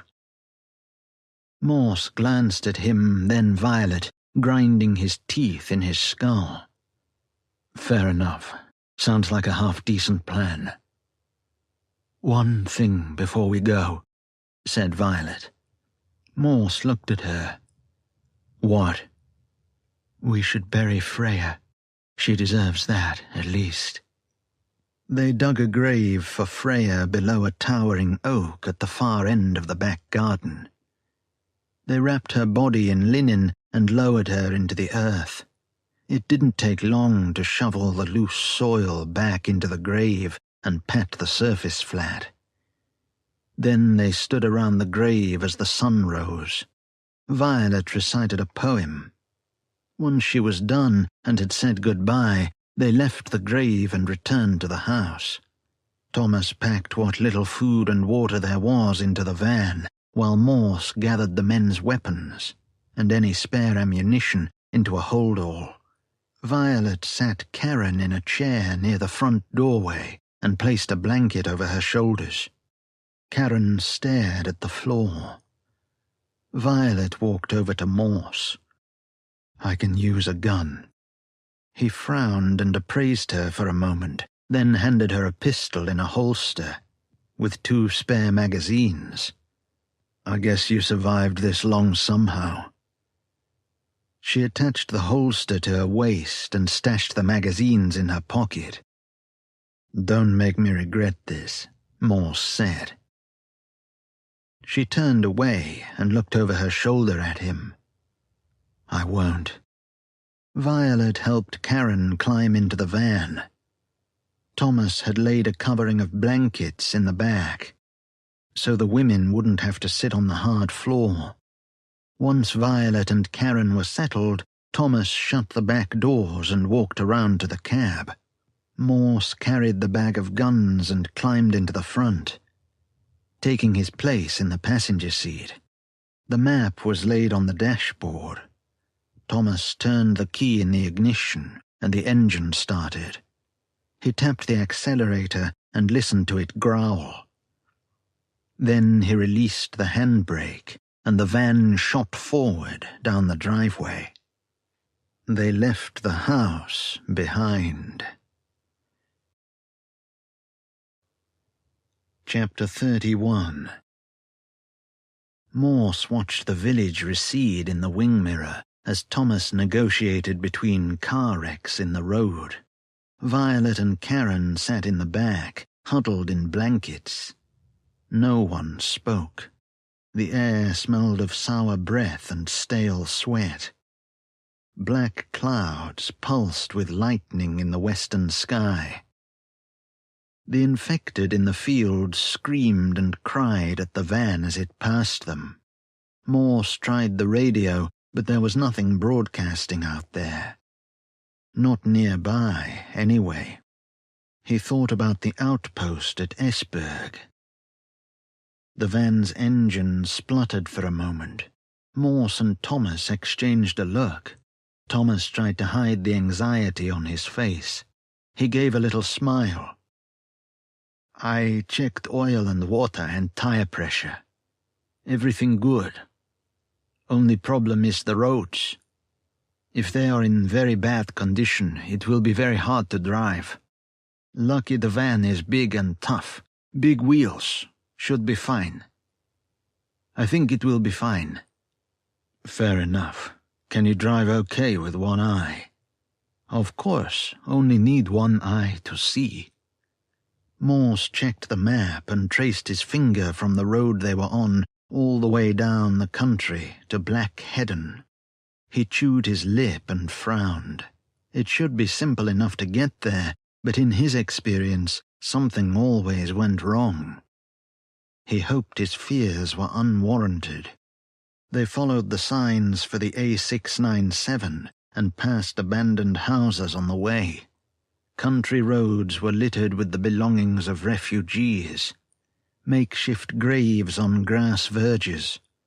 He swallowed down a knot of anxiety in his throat and looked back at Violet. And she offered him a nervous smile from her place next to Karen. Thomas guided the van around deteriorating potholes and widening cracks, and parts of the road where mud banks had collapsed and spilled onto the tarmac. Overhanging trees blocked the dim light and threw the van into shadow. Thomas's hands tightened on the steering wheel. White knuckles. He saw Morse notice. I have CDs, said Thomas, wiping his mouth. If anyone wants to listen. Morse was about to decline when Violet shuffled forward and rested her arms on the back of the cab seats. What you got? She asked. Not my CDs. They belong to those motherfuckers back at the house. They used to play some of them when they took me out to scavenge for supplies. But now I took the music. He reached down beside him and produced a black CD wallet. The discs were held in polythene envelopes. Violet snatched the wallet and went through the discs. This one. She passed the CD to Thomas, who looked at it and made a face. What's wrong with it? Nothing, Thomas replied. Not bad. Didn't think you'd like that sort of music. My fiancé did. He would always play this album in the car when we went to visit my parents. Said it was the only thing that calmed him before walking into the dragon's den. She paused, took a breath. Please play it, Thomas. He pushed the CD into the stereo. The whirring of the stereo's insides coming to life. Morse recognized the opening guitar chords of a song he'd last heard in that long-ago world before the outbreak. One among many on an album he had listened to obsessively in his younger years. Fight Fire with Fire, the first track on Metallica's Ride the Lightning album, filled the speakers. Morse only realized he was slightly nodding his head to the music when Thomas looked at him and smirked. He'd been remembering when he was 17 and listening to this album in his bedroom. He stopped immediately.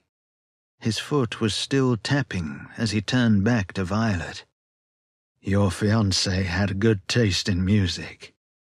I never used to think that at the time, she replied. Morse faced the front and stared out the windscreen.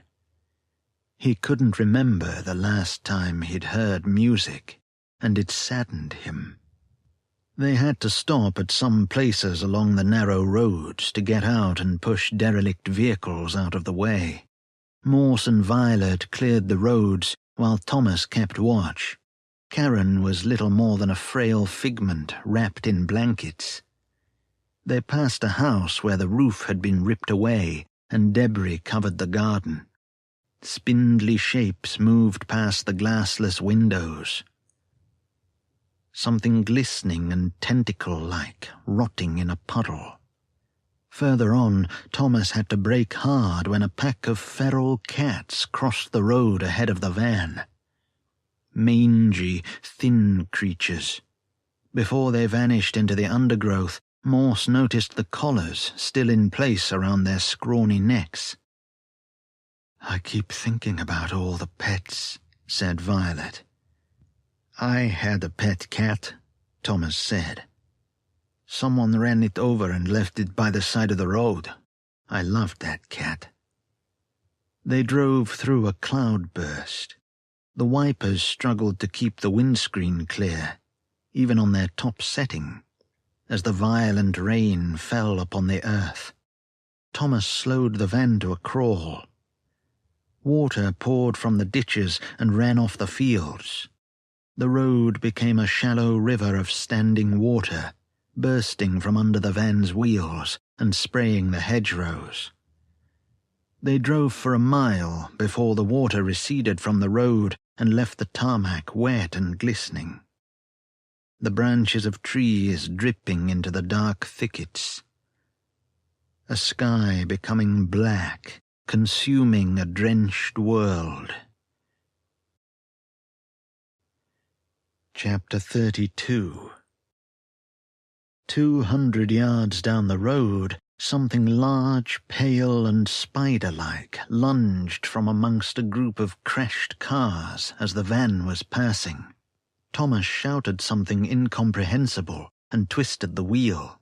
Violet screamed. Morse was thrown forwards as Thomas hit the brakes, and he put his hand against the dashboard to stop his inertia.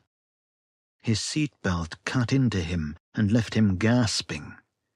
Scream of metal and tires, and the van veered towards the side of the road and crashed head-on into an abandoned ice cream truck. Jolt of impact. The engine cut out. "What the fuck was that?" Thomas shouted. In Morse's side mirror, the pale spider thing tottered into view 20 yards behind the van and almost the same size. The human faces within its pallid skin opened and closed their mouths in agonized silence. He turned to Thomas, who was fiddling with keys in the ignition. "Start the engine. It's coming." Violet had scrambled to the back window of the van and looked out. "Holy shit." She turned back to them. "Hurry up, Thomas." Morse glanced in the mirror again as the spider thing crept forward, then burst into a quick, loping skitter towards the van. He grabbed the MP5 and flicked the safety off. He put one hand on the electric window switch. The spider thing was almost upon them when the engine started and Thomas threw the van into reverse and shot it backwards. Morse watched the spider thing increase in size in the wing mirror.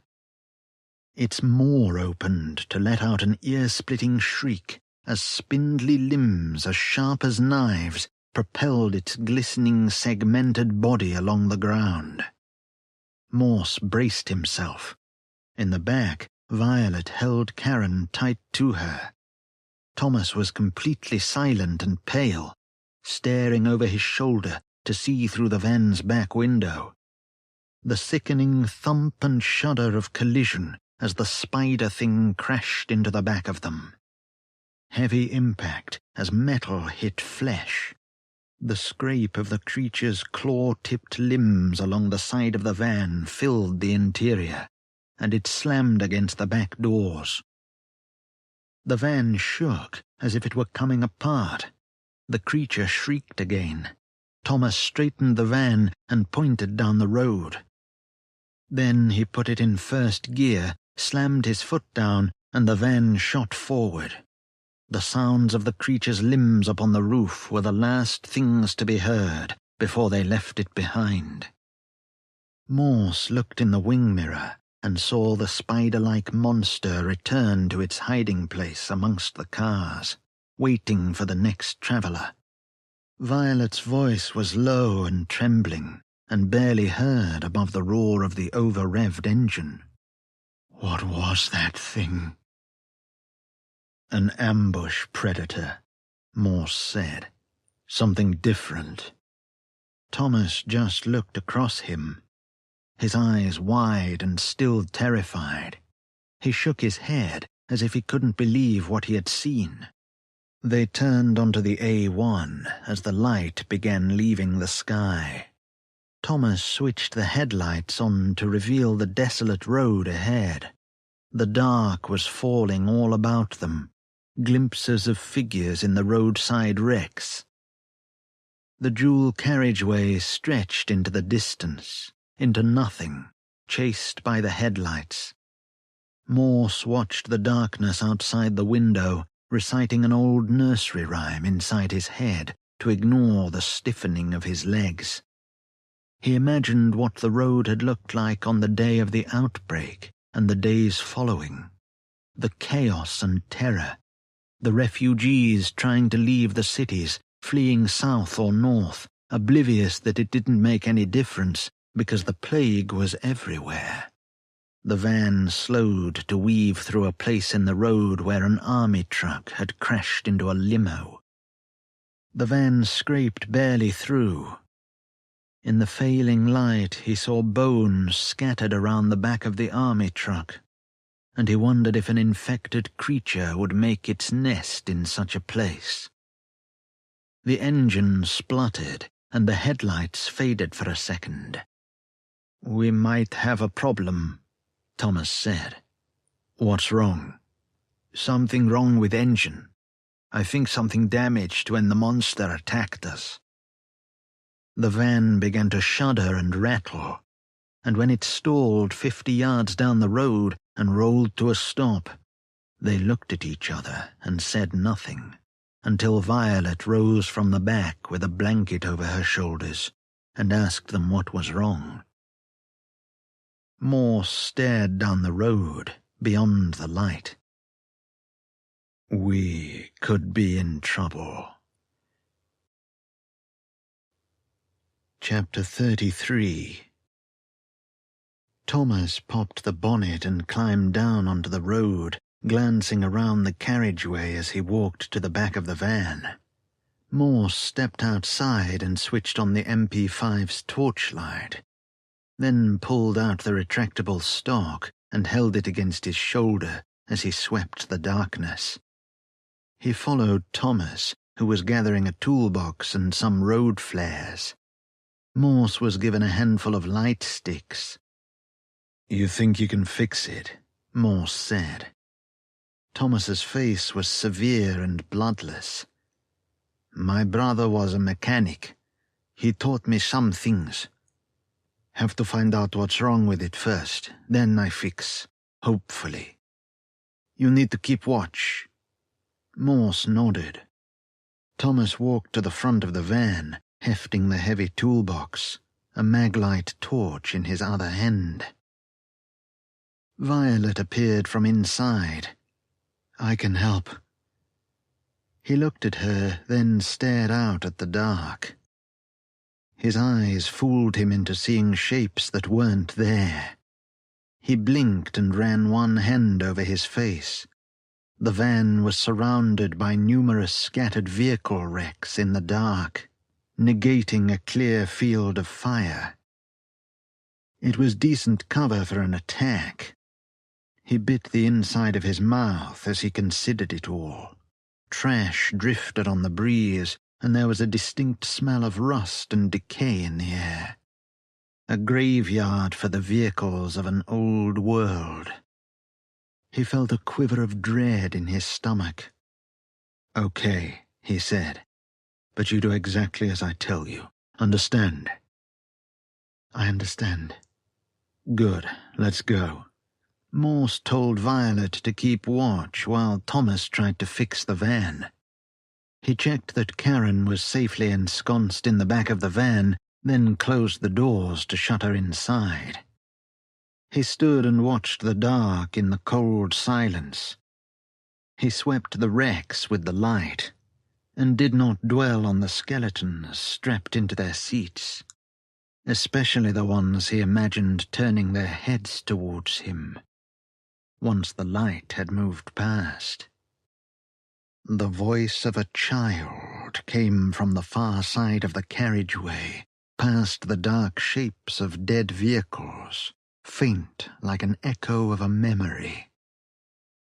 "Help me." Morse raised his gun towards the voice. The torchlight revealed nothing but the rusting hulks he'd been watching for the last hour. A gust of wind moved past him down the road, and he thought he heard the voice again. He looked towards the front of the van, where Violet stood watch, scanning the road ahead with her torch.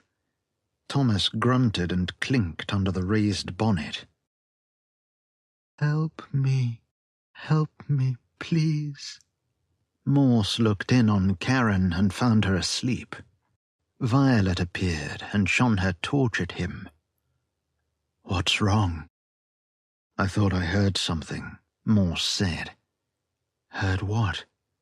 "A child's voice." "From where?" "From the other side of the carriageway, I think. I just checked on Karen to see if it was her." "Was it Karen?" "No, I don't think it was." They walked around the van, back to where Morse had been standing when he'd first heard the voice. "Listen," Morse whispered. They listened, motionless. "Please help." "I heard it," Violet said. "It does sound like a child." "Out there in the dark," Morse said. The inside of his stomach was cold. Violet aimed her torch past the crash barrier. "I don't think it's a child. Doesn't sound right." "It's not," Morse said. "So what is it?" He didn't answer. Violet took a sharp breath and raised her pistol at a point within the wrecks. "There's something between the cars, peering over the bonnet. It's just crouching there, watching us." Morse followed her torch beam and caught a glimpse of a shockingly thin figure that darted out of sight. "I saw it." "I saw its eyes," Violet said, "staring right at me. Christ." "Please help me, please." "Oh, shit," Violet whispered. Morse looked at her. "Go to Thomas. Watch his back. Tell him to hurry." As Violet walked to the front of the van, Morse aimed his gun towards the direction of the voice. Wrecked cars with overgrown thickets and fields beyond. He swallowed, muttered under his breath, and blinked cold sweat from his eyes. And from 20 or so yards behind the van, from the direction they'd travelled, yet another voice drifted out of the dark. "Help me, help me." He checked his gun and clicked the safety off, steadied his breathing and watched the dark. There was a movement beyond the reach of his light, thin shapes capering between the ruined cars. And then there were several voices, all of them strangely flat and monotone. "Please help, help me. Please help. Need help." His heart was in his throat. He looked around the vehicle wrecks, catching glimpses of gaunt faces and gleaming eyes between the cars, and through shattered windows, peering over heaps of twisted metal and scrap. He placed his finger on the trigger. "Come on, you fuckers. Let's get it over and done with." The sounds of hands banging on sheet metal out there, slapping footfalls on the road. He gritted his teeth and looked down the barrel. Come on, what are you waiting for?" The report of Violet's pistol startled him. She was shouting. He hurried towards her. When he fell in beside her, she turned around, and her face was bone white and frightened. "I've almost finished," Thomas said, without looking up from the engine. "What the fuck is going on? What are you firing at?" "We've got company," Morse said. "Infected?" "I think so. Something like that." "I will hurry." Morse looked at Violet. She was breathing hard, one hand rubbing her ears. "One came at me from between those two cars." She pointed directly ahead and took a breath. "I think I scared it away." "They're testing the perimeter." "The infected don't do things like that, do they?" "Stay here," Morse said. He returned to the back of the van and looked out towards the forms of metal and glass and rust. The steel skeletons. He saw a face emerge from the dark and then withdraw again. There were wet, insect-like sounds, like bone limbs rubbing together.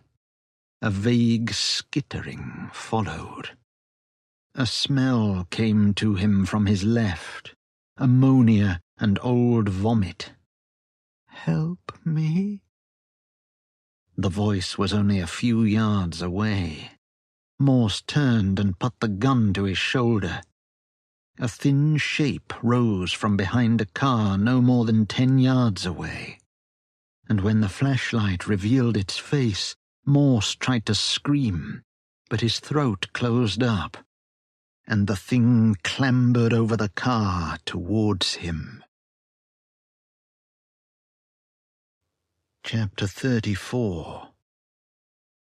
The creature reached for Morse with dripping black talons as he fired, and the white-hot rounds found the thing's chest.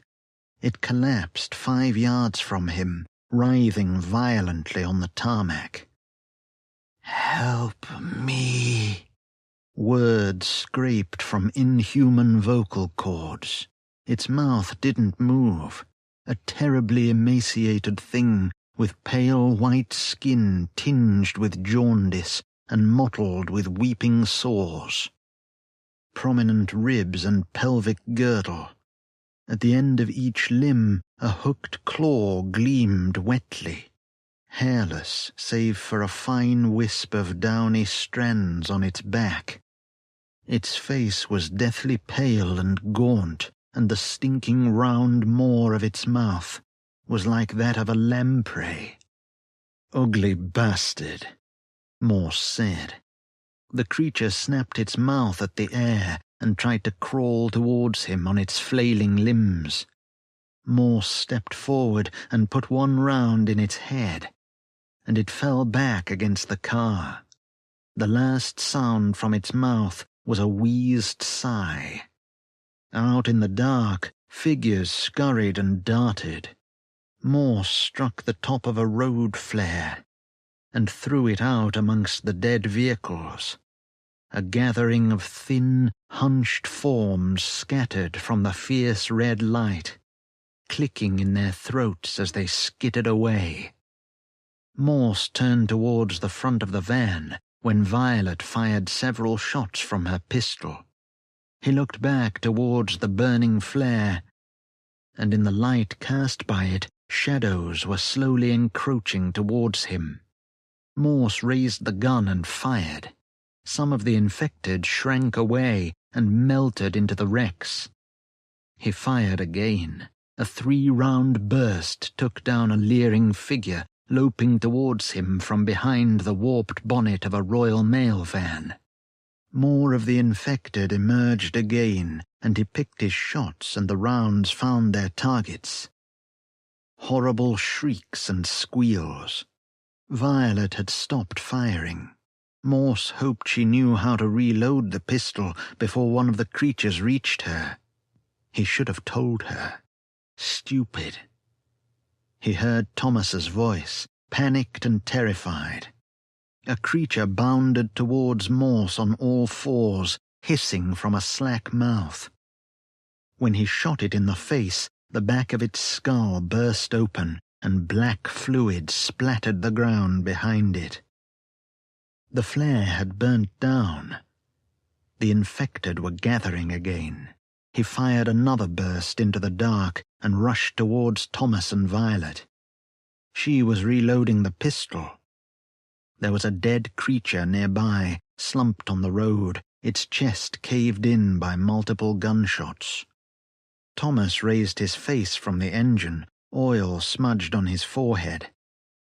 "Almost there."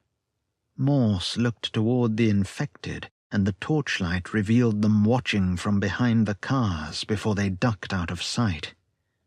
"Okay, done," Thomas said. "I need someone to try the ignition." Morse looked at Violet. "You do it. I'll keep watch." She climbed into the driver's seat and turned the key. A choking sound, a rattle, the exhaust struggling through a coughing fit. Violet stopped and banged her hand on the steering wheel. "Try again," Thomas said, his voice strained and nervous. More choke and rattle. "Again." The engine spluttered and finally rose into a growl, then fell silent as it gave out. "Almost there," Thomas said. "One more time." Violet turned the key again. Something clicked inside the engine, and it started. Thomas shut the bonnet. "Give it some revs." Violet switched the headlights on, and they revealed a languid, horribly thin figure crouching on the roof of a car 5 yards behind Thomas. Violet shouted to him. The engine cut out again. Thomas must have heard the scrape of the creature's nails on metal, because he turned around and followed the shape of his own shadow. To the crouching thing, he made a low sound, like a word was stuck in his throat. A screwdriver dangled from his hand. "Get down, Thomas." But before Morse could raise his gun, the creature drew its head back, and the wattle of hanging skin from its throat began to flutter and swell, and when it jolted its head forward with a sound like wet muscle ripping, it opened its mouth and a spray of pale fluid flew towards Thomas. Then he was screaming, with his hands to his face. An acrid stink filled the air, hiss of something dissolving.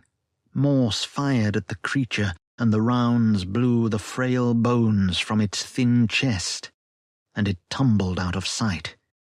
Violet shrieked when she saw Thomas. Morse moved towards him, but stopped when Thomas lowered his trembling hands. Most of the flesh on his face had been eaten away, and his eyes were bleeding and sightless. The gauze patch had dissolved. His nose was gone, reduced to raw muscle.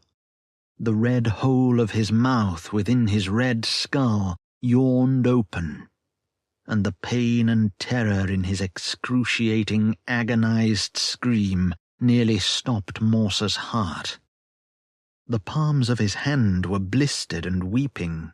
He muttered something in Polish and then pleaded for help, his voice pitiful and boyish, and stumbled blindly against the van and collapsed, shaking, on the ground.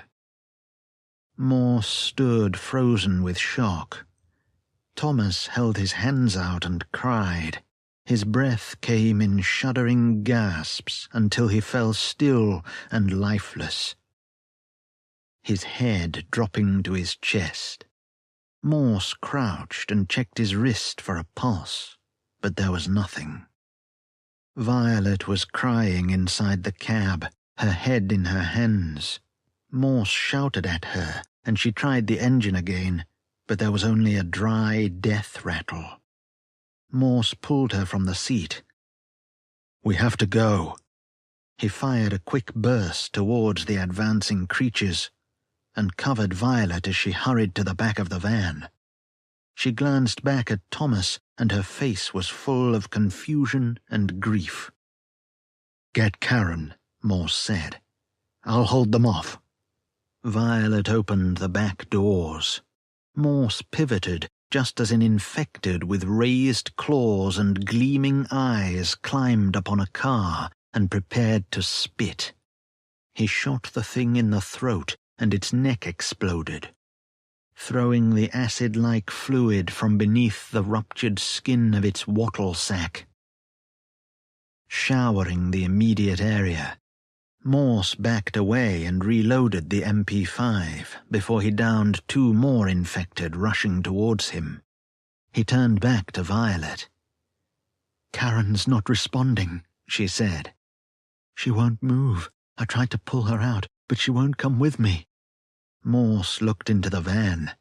Karen was just sat in her blankets, her head bowed as she stared at the floor. Karen, can you hear me?" Karen didn't move.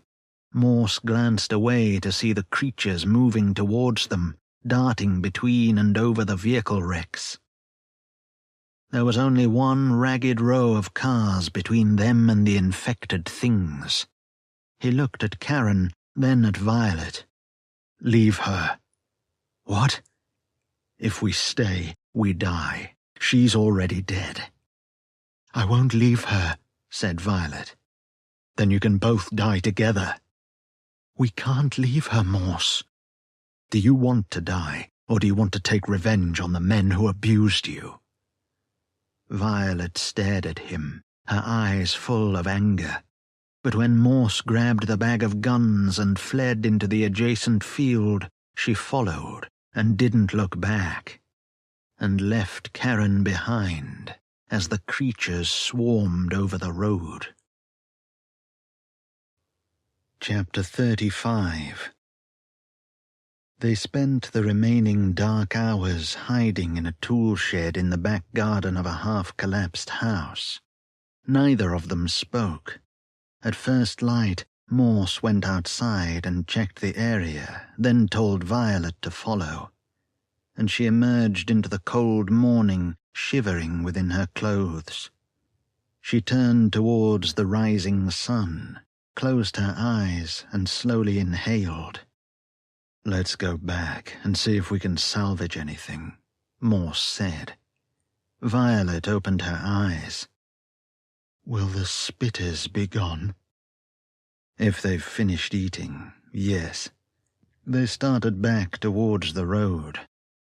By the time Morse and Violet returned to the van, the infected creatures were gone, but the stench of bile and ammonia lingered, and the bodies of those Morse had killed remained where they'd fallen. He stepped around dark bloodstains in the road. Violet walked between the cars, looking at the strewn remains around her feet. They found what was left of Thomas. His arms and legs were flayed and scattered. His intestines had been dragged along the tarmac around the van. Most of his soft organs had been consumed. A red wound of rendered flesh and flaps of skin where his genitals had been. His skull had been broken open and the brain taken. His heart was missing. When Morse checked the back of the van, he found the insides covered in blood and everything slashed and ripped apart. Torn strands of hair from Karen's scalp on the floor. Sopping blankets stinking with fluids. All of the supplies contaminated or ruined. Morse turned around.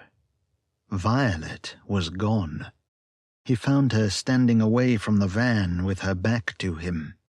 She was staring at a trail of drying blood and gore leading away from them across the opposite lanes and into the grass and the trees beyond. "She's gone," Morse said. Violet wiped her face.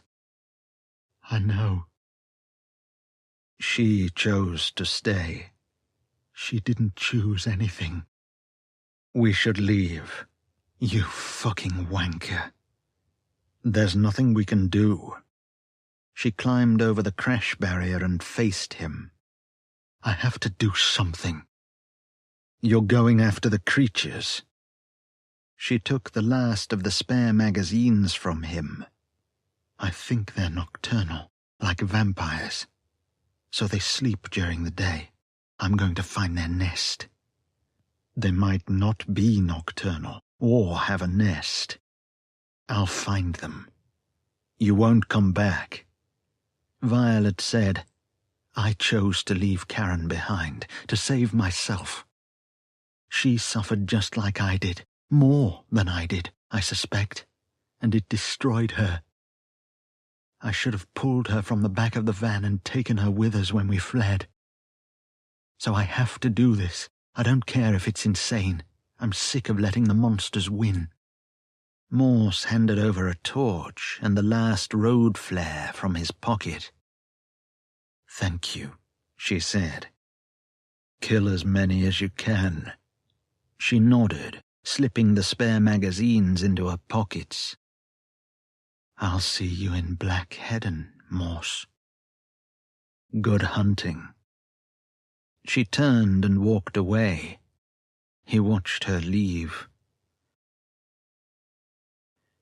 Chapter 36. He was alone again. He drank water from his canteen and tried the van's engine. But it wouldn't start, and in the end he gave up and climbed from the driver's seat and gathered his things and started down the road towards where the carriageway curved to the west and disappeared behind the trees. His legs ached with prickling stabs, and the thought of struggling down the road filled him with a vague misery. The cold wind at his face and the first drops of rain on his shoulders. Everything utterly silent. He raised one hand and turned it over before his face, ignoring the tremor in his flesh. A mile on, he thought he heard distant gunshots from the direction Violet had gone. He ate a cereal bar as he walked, watching the roadsides and the way ahead. It was the last of the food, and the remaining water in his canteen would only last for the day, and not much of the next. The number of abandoned or crashed vehicles dwindled until the carriageway was empty, and he was the only vessel upon it. The air, so cold and aggressive against his exposed skin, went at him with little teeth. In the road ahead, several deer picked through the mulch of dead leaves and scatterings. When he neared, they fled into the cover of thickets to his right. He felt their eyes watching him as he moved on, and he was sorry for disturbing them. He muttered Florence's name so he wouldn't forget it. Several times he saw the burned man watching him from the fields. Further on, he hid behind a car when he saw an infected boy crouching by the roadside, gnawing at the last scraps of dried flesh on the human skull in his hands. Morse watched for a while and let the boy eat, then stood and walked out into the road, and when the boy looked up with his stained mouth and his eyes livid with feral light, the blade of the machete made his death quick and without trouble. Morse carried on. He remembered the loaded marches he'd done with a full kit on his back while some arsehole sergeant major shouted and swore at him. He'd never thought he'd miss those times, but he did now, and it made his heart wince. He recalled all the good mates he'd made during basic training, men who were like brothers. All of that seemed like another life, lived by someone else in a storybook, or a frail dream. Kicking stones from his path, he followed the carriageway to a flyover, where the corpses of a man and woman hung from the bridge railings. Rotating in the breeze, their faces drawn inwards and dried up, the skin of their bodies torn and bulging. Must have been dead for months. The clothes had been stripped away, even their shoes. Morse wondered what they had done, or if they had done anything, to deserve a hanging from a lonely bridge. He saw that they both wore wedding rings, and he moved on, careful not to look back. He'd been walking for hours under the occasional glimpse of the white sun, brief spells of soft rain, the distant calls of the infected away in the countryside, rustling in the roadsides, a stoat scrambled through sticks and dirt. Every now and then there were bones on the road, human and animal, and next to the wreck of a smashed car, something that could have been a shriveled, blackened heart taken from the chest of a man. He didn't stop to examine it. The road stretched away, unending. "This is a terrible place," he whispered. Along the road, he thought of his parents and speculated about their fate during the outbreak. They could be just bones now. It didn't take a leap of logic to surmise they were dead or infected. They were gone, either way. He wondered if they had been living in the same semi-detached house when the outbreak hit. The house they'd occupied since before Morse was born. And he thought that if Florence was dead and he survived the next few days, he'd go to the house where he grew up and find out what happened to them. He halted in the road. Among a group of abandoned vehicles was a crashed hearse with all its doors hanging open. Nearby, laid flat over the inside lane, was a coffin, which he approached, irrationally worried that something would emerge, a rotted ghoul or revenant, and attack him. It was covered in grit and dead leaves, and the hinges were ruined by rust. He stood over the casket, reaching down and about to open it, when he drew back at the last moment, as his hand was upon the lid.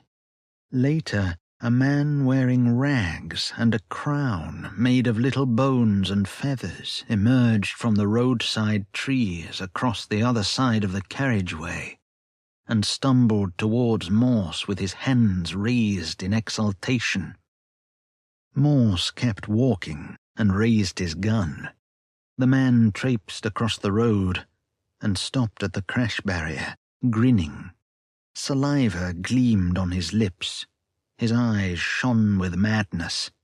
Morse watched him and kept a safe distance, glanced at the man's hands for weapons, but there were none. "None of this is real," the man cried, the manic grin never leaving his face. "None of it. It's merely our perception of reality. It's all a dream of a memory of a nightmare, my friend." Morse ignored him and walked away. "God's wrath," the man bellowed. "Wormwood, listen to me. Please listen." The man's voice faded into the wind as Morse left him behind. All of the day spent on the road, he passed the great scar of the Schotten surface mine. A burnt-down restaurant was so much dismantled and blackened rubble. As the dim sun fell away from the earth, the sky cleared, and he knew it would be a cold night. He tried to quell his gnawing hunger with sips from the canteen, but it did little, and his need for food clouded his mind past the point of distraction. With the darkness closing in, he left the road and started down a dirt track that he hoped would lead to shelter. He walked for almost 20 minutes, past a derelict farm where something wailed in pain, until he emerged into an open stretch of overgrown grassland. He stopped, looked around, pursing his mouth. Beyond the grassland was a long, low-roofed building with dark windows. When he saw no movement or muddled shapes in the grass, he started across the field towards it. Chapter 37. It had been a nursing home for the elderly before the end of the world. After climbing over the fence separating the field and the property, Morse skirted around the side of the building and arrived in a gravel parking area where 3 rusting cars with flat tires slumped alongside one another. They were empty, and the doors were locked when he tried them. He turned towards the building, observing its dull facade. A flight of stone steps and a wheelchair ramp led to a set of double doors, flanked either side by a small window. A languid mass of ivy and pale vines filled one section of wall from the ground to the roof. The building appeared untouched by the epidemic. No smashed glass or splintered doors, no sign of a barricade or forced entry by the infected. Morse aimed the gun at the front doors as he moved up the steps. A quick glance back at the waning day. The doors were unlocked, and he pushed them open, and edged slowly over the threshold, the carpet threadbare from the passage of visitors, residents and staff in the long ago. He clicked the torchlight on and stood in the foyer. The dwindling daylight behind him forced the suggestion of bland walls. Faint smell of shoe polish. A notice board of leaflets and flyers for events and fundraisers that were never held. He opened the door to the manager's office and stepped inside, prepared for some bleeding horror to be hunched on the floor or twitching in the corner.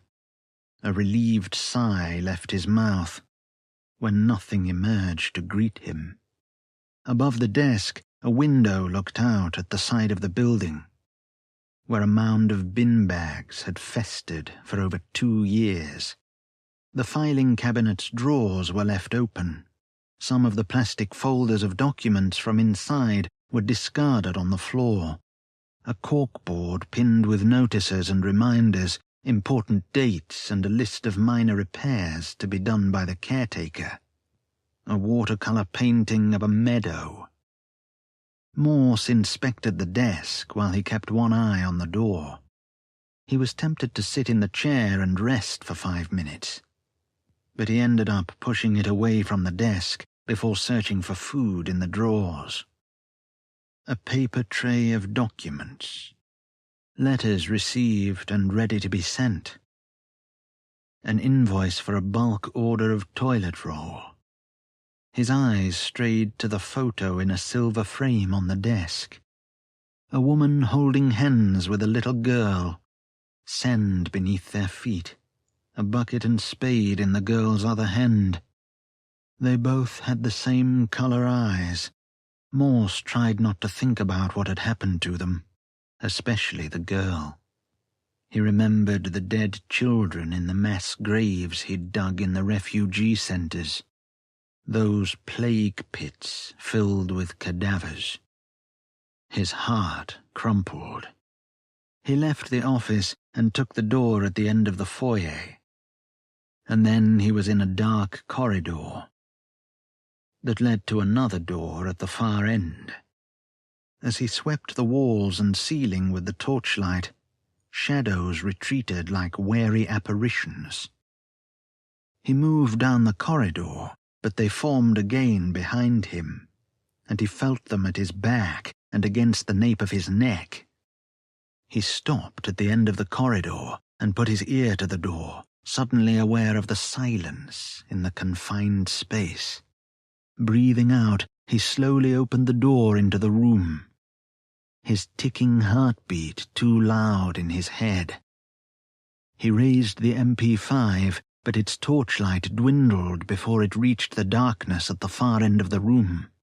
He listened for the rustle and scrape of movement, the wheeze of air past sore mouths. Took a breath, then released it, took one step forwards and ran the light over the walls to his flanks and on the floor.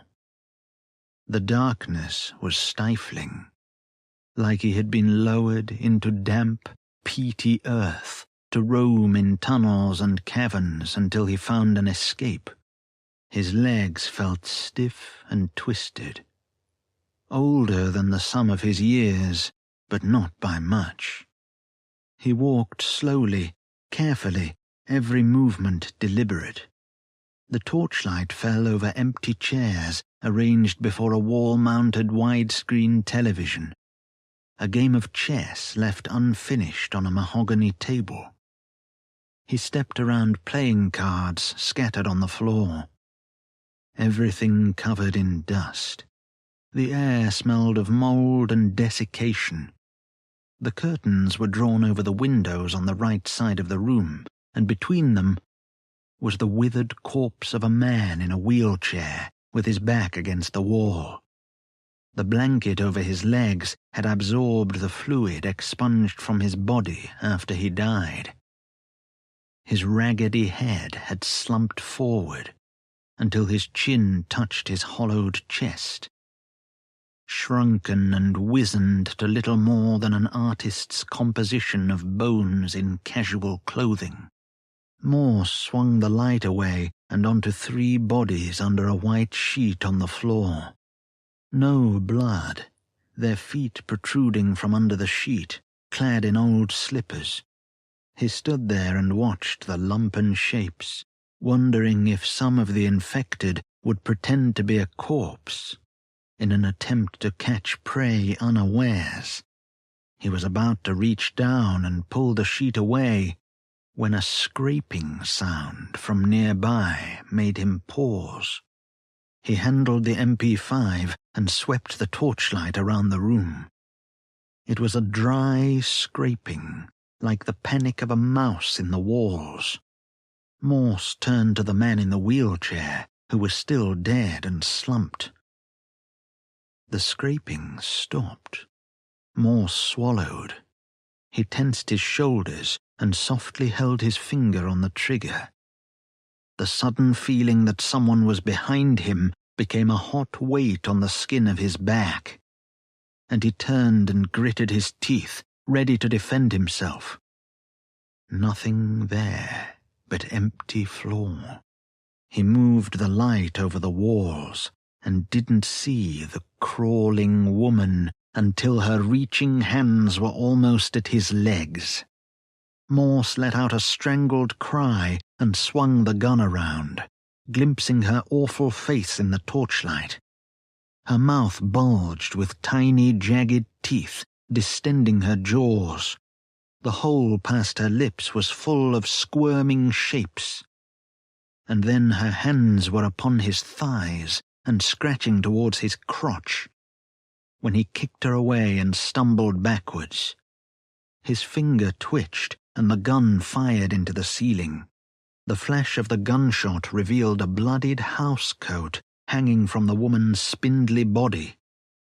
Morse lost his footing in a patch of pale fluid and fell onto his back, and as he put out one hand to brace his fall, he pulled the sheet away from the corpses on the floor and revealed their putrid forms. The woman's pale hands scraped at the carpet as she moved, blood glistening on her chin. She gurgled in her throat, gnashing her teeth. Morse retreated against the wall and pulled his knees to his chest. When the woman scrambled towards him, he kicked her in the face with the sole of his boot. There was the crack of small bones, and she fell away into the dark, clutching her nose and mouth, whining like an injured animal. Morse let out a breath and scanned the floor. He could hear the woman's wheezing respiration in the darkness. The torchlight found her crouching underneath a table, scratching at her face with jagged fingernails. Blood trickled from the mess of her nose. Her eyes centered on Morse, and she did not hide from the light. Her hands came away from her sagging face, and she let forth a shriek from the base of her throat and skittered towards him, teeth bared and splintered. The MP5 bucked in Morse's arms. 2 bullets caught the woman in the throat, while the last round found the left side of her jaw and tore open her cheek, so that the broken teeth spilled from the new hole in her face. She fell onto her front less than 2 yards from Morse's feet, a last wheeze from her horrid mouth. He stood over her body. The back of her housecoat had been torn open, and the skin around and along her spine was bruised and reddened. He nudged her head with his foot, and when he was sure she was dead, he turned away. Chapter 38. Morse searched the kitchen, laundry room, staff canteen and the storeroom, finding no obvious signs of violence. Only silence in the spaces of the building. He imagined the world gone silent and dead, and it brought him some comfort. No more screaming and crying, just a quiet land of desolation. Peace on earth, which would abide until the death of the sun. The scuffle of his boots on linoleum, his low breathing in time with his pulse, loud in his ears. He could hear the blood leaking from his heart. He went through the residence rooms. The decayed body of a man curled up on the floor next to his bed, clutching an empty medication jar. His sunken face like impressions in ancient cloth. The shriveled skin around the mouth had receded so much that he was grinning in death. On the walls were surrealist paintings in cheap frames. Upon a shelf, a row of paperback novels bookended by porcelain ornaments. A photo of a little boy in wellies and a raincoat, laughing as he splashed through puddles. Small mementos his eyes could not linger upon. Just another life snuffed out. Would the man be remembered by anyone? Were all the people who remembered him dead? Morse wondered the same about himself. He looked out the window, where the horizon was broken by the shape of a town. Just another place of dead buildings and streets. And eventually all of it would fall to ash and bone. He searched the other residence rooms. The ones without corpses inside them smelled of lilac or aniseed, shoe leather or cough medicine. He found some of the old people in their beds, skeletal and wasted like dried-out effigies. Bundles of bones in nightdresses, pajamas and dressing gowns. Forms that belonged in coffins, safe within the earth. From the front entrance, he looked out at the approaching night. Strange thunder in the distance, and the haunting cries of the infected past the trees and beyond the car park. Twilight shadows lengthened and thinned, reaching towards the doorway, where he stood so small and vulnerable against the darkness. It felt like his heart was weakening in small increments. The dusk breeze fell against his face and throat. He stepped back, closed the doors, and went back into the building to shelter for the night. Later, he patrolled inside the building, testing the doors and checking for visitors outside. He walked to the back of the building and looked out the patio doors, standing back from the glass in case something was out there watching the windows. A misshapen figure lurked at the far end of the lawn where it met the trees at the edge of the garden. A glimpse of weak moonlight revealed the figure as a tall man in the torn remains of the clothes he'd been wearing when he was infected. Black spines had burst through the skin of his back. He twitched and trembled, hands formed into tainted claws. Staring at the sky with his mouth agape and moving in the ruin of his peeled face. Morse watched him for a long while, until the man lowered his head, sniffed at the air, and disappeared into the trees. Morse holed up in a storeroom stocked with boxes of cleaning agents and wholesale packs of toilet roll. Brooms, brushes, and mops leaning against one corner, like they were sharing a conversation. He made a space for himself in amongst the cleaning supplies, sitting with his back to the wall and his legs crossed beneath him. The door was barricaded with boxes of bleach, washing up liquid, and fabric softener. He lit a candle he'd found in a drawer and emptied the weapons from the hold-all onto the floor in front of him. Then he drank water while he appraised his meager arsenal. 40 rounds left for the MP5, 15 left for the Glock pistol, the machete and various knives, a sawn-off double-barrel shotgun with 6 cartridges, also a spare torch and 3 light sticks. Slumped against the wall, he listened to the silence of the building and felt soothed by it. In the dancing light of the candle, he ate gravy granules from a box of Bisto he'd salvaged from under a kitchen worktop. He chewed the granules around his mouth and swallowed them with little sips of water. Later in the night, a storm passed over the building, and he fell asleep to the sound of rain falling on the roof. In his dreams, he stood in the corridor outside the residence rooms, and the doors opened, and they emerged with pale hands and eager mouths. They came to him and were grateful for his offering. Morse left the nursing home soon after dawn and started across the fields at a slow walk. A dehydration headache had persisted all night, and even now it scraped at the walls of his skull. The sky was painted in grey and pulled by high-altitude winds. The ground hardened by frost, slowly thawing as the temperature started to rise to something barely above 0. He stopped at a small colony of sickly pale mushrooms on the edge of a ditch, crouched to examine them, and picked one from the earth. It smelled like mildew. He wasn't sure if it was edible, and he didn't want to take the chance. So he left them alone and walked on with the cold hands of the breeze pushing at his back. He passed through a village called Brinkley and searched for food and water, but the few houses that hadn't been burned down were ransacked, and there was nothing left but trash. The village shop looked to have been demolished by an artillery shell.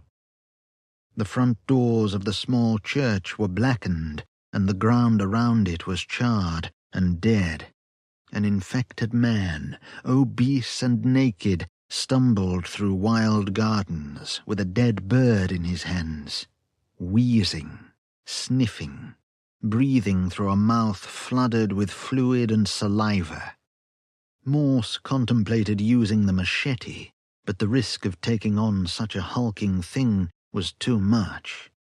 So when the man lumbered towards him, stuffing the bird into a slavering mouth, Morse fired twice, and the man's head snapped back, and he collapsed like an overstuffed sack of meat being dropped. As Morse walked past, the man's legs twitched, so he put another round in him, just in case. He left Brinkley through the main road and past the coal mine outside the village, stopping once to stare at the deep pits and the derelict machinery that assumed dark shapes in the dim light of the day. The reserves of coal in the earth would be untapped forever. And out into the fields, passing over the ancient land, checking the map, then glancing around to make sure he wasn't being followed. He walked for most of the day, skirting the northern edge of Berwick Hill, and carrying on through the fields, past the village of Milbourne further on. On the way, he searched abandoned farmhouses and found a tin of leek soup hidden behind an old cooker. He sat at the kitchen table in the silence of the house and guzzled the soup in minutes, cold and straight from the can. And when it was finished, he wiped his mouth, stirred and left the farmhouse, and carried on towards Black Heddon. In the western sky, he glimpsed a shadow in the clouds, a leviathan waking. He whispered a song from his childhood to distract himself from the grind of his frail heart. But in the end, the sound of his voice only seemed to define the pain, and he walked on in silence. The sky pulsed in time to his heartbeat, and his eyes were watering from the hands tightening around his heart. He ground his teeth to the point where they scraped like shale, bunched his hands into fists, and held them to his chest. Digging his fingernails into his palms, he looked around, his vision framed in dull flashes. There was nothing out there but him, the road, and the silent land, as he gulped for breath. Then he looked ahead and stopped, and his hands fell away to his sides. His mouth fell open. The burned man waited for him at the crossroads. He wiped his eyes, then pulled at his face with stiffened fingers. Maybe this was his death dream, and the road which he walked would lead straight to hell. The burned man beckoned him with one hand. "Come closer. Do not be afraid." Morse approached the crossroads, stumbling upon the cracked tarmac like a blind beggar, muttering incoherent thoughts. When he reached the crossroads, he stood before the burned man and said nothing, staring into his face. And the burned man grinned at him with the whitest teeth, then raised his hands to Morse's head and caressed his hair.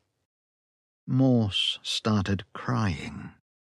The burned man lowered one hand until it was over his chest, and then dug his fingers into Morse's flesh to reach for his heart. Chapter 39. Morse woke sweating and hyperventilating from his trance state, with his hands scratching at his chest and a frantic cry in his throat.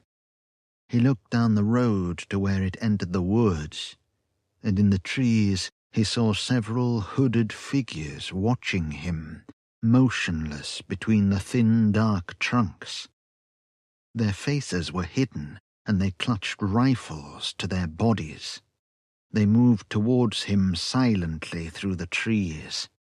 Morse raised his gun, stepped to the side of the road to hide behind the protruding foliage. But as he crouched, he heard the crunch of feet upon stones behind him, and before he could turn around, the tip of a barrel was put to the back of his head, and all he could do was raise his hands and hope the bullet would take him cleanly. The armed men came down the road and stood watching, with their rifles aimed at him. Others emerged from behind Morse and surrounded him, their faces obscured by gas masks, or flaps of cloth with eye holes and torn slashes for their mouths. They wore poorly fitting combat fatigues under their dark jackets, heavy boots moving silently over the ground. They were dressed like the men in the whorehouse, like those who'd abducted Florence, the Order of the Pestilence. The barrel of the gun was taken from the back of his skull. One of the men snatched his MP5 from his hand, while another took his other guns, and then patted him down until he was relieved of every weapon and piece of ammunition. Cold sweat beaded on his forehead. His tongue stuck to his palate. Lips dried to paper. One of the men, a tall specimen with broadly sloping shoulders, put a gloved hand to Morse's face and tilted his head, examining his neck, looking for bites, puncture wounds, and signs of infection. He stretched Morse's eyes wide to scrutinize them. Morse didn't resist, even when the man shone a halogen penlight into his eyes to leave a blurred afterglow on his vision. The men were silent. The tall man stepped away, but still faced Morse. There was a Glock pistol in a quick-release chest holster on his tactical vest. An SA-80A2 rifle hanging from one shoulder over his long, thick coat. The black portals of his eyes in the gas mask were apathetic towards him. The men took hold of Morse and tied his hands behind his back. Then they pulled him towards the trees, and he was sure he would die. They took him through the woods and onto another road where a military truck waited. They threw Morse into the back of the truck, and most of their number climbed in after him, to sit on the benches either side of the vehicle.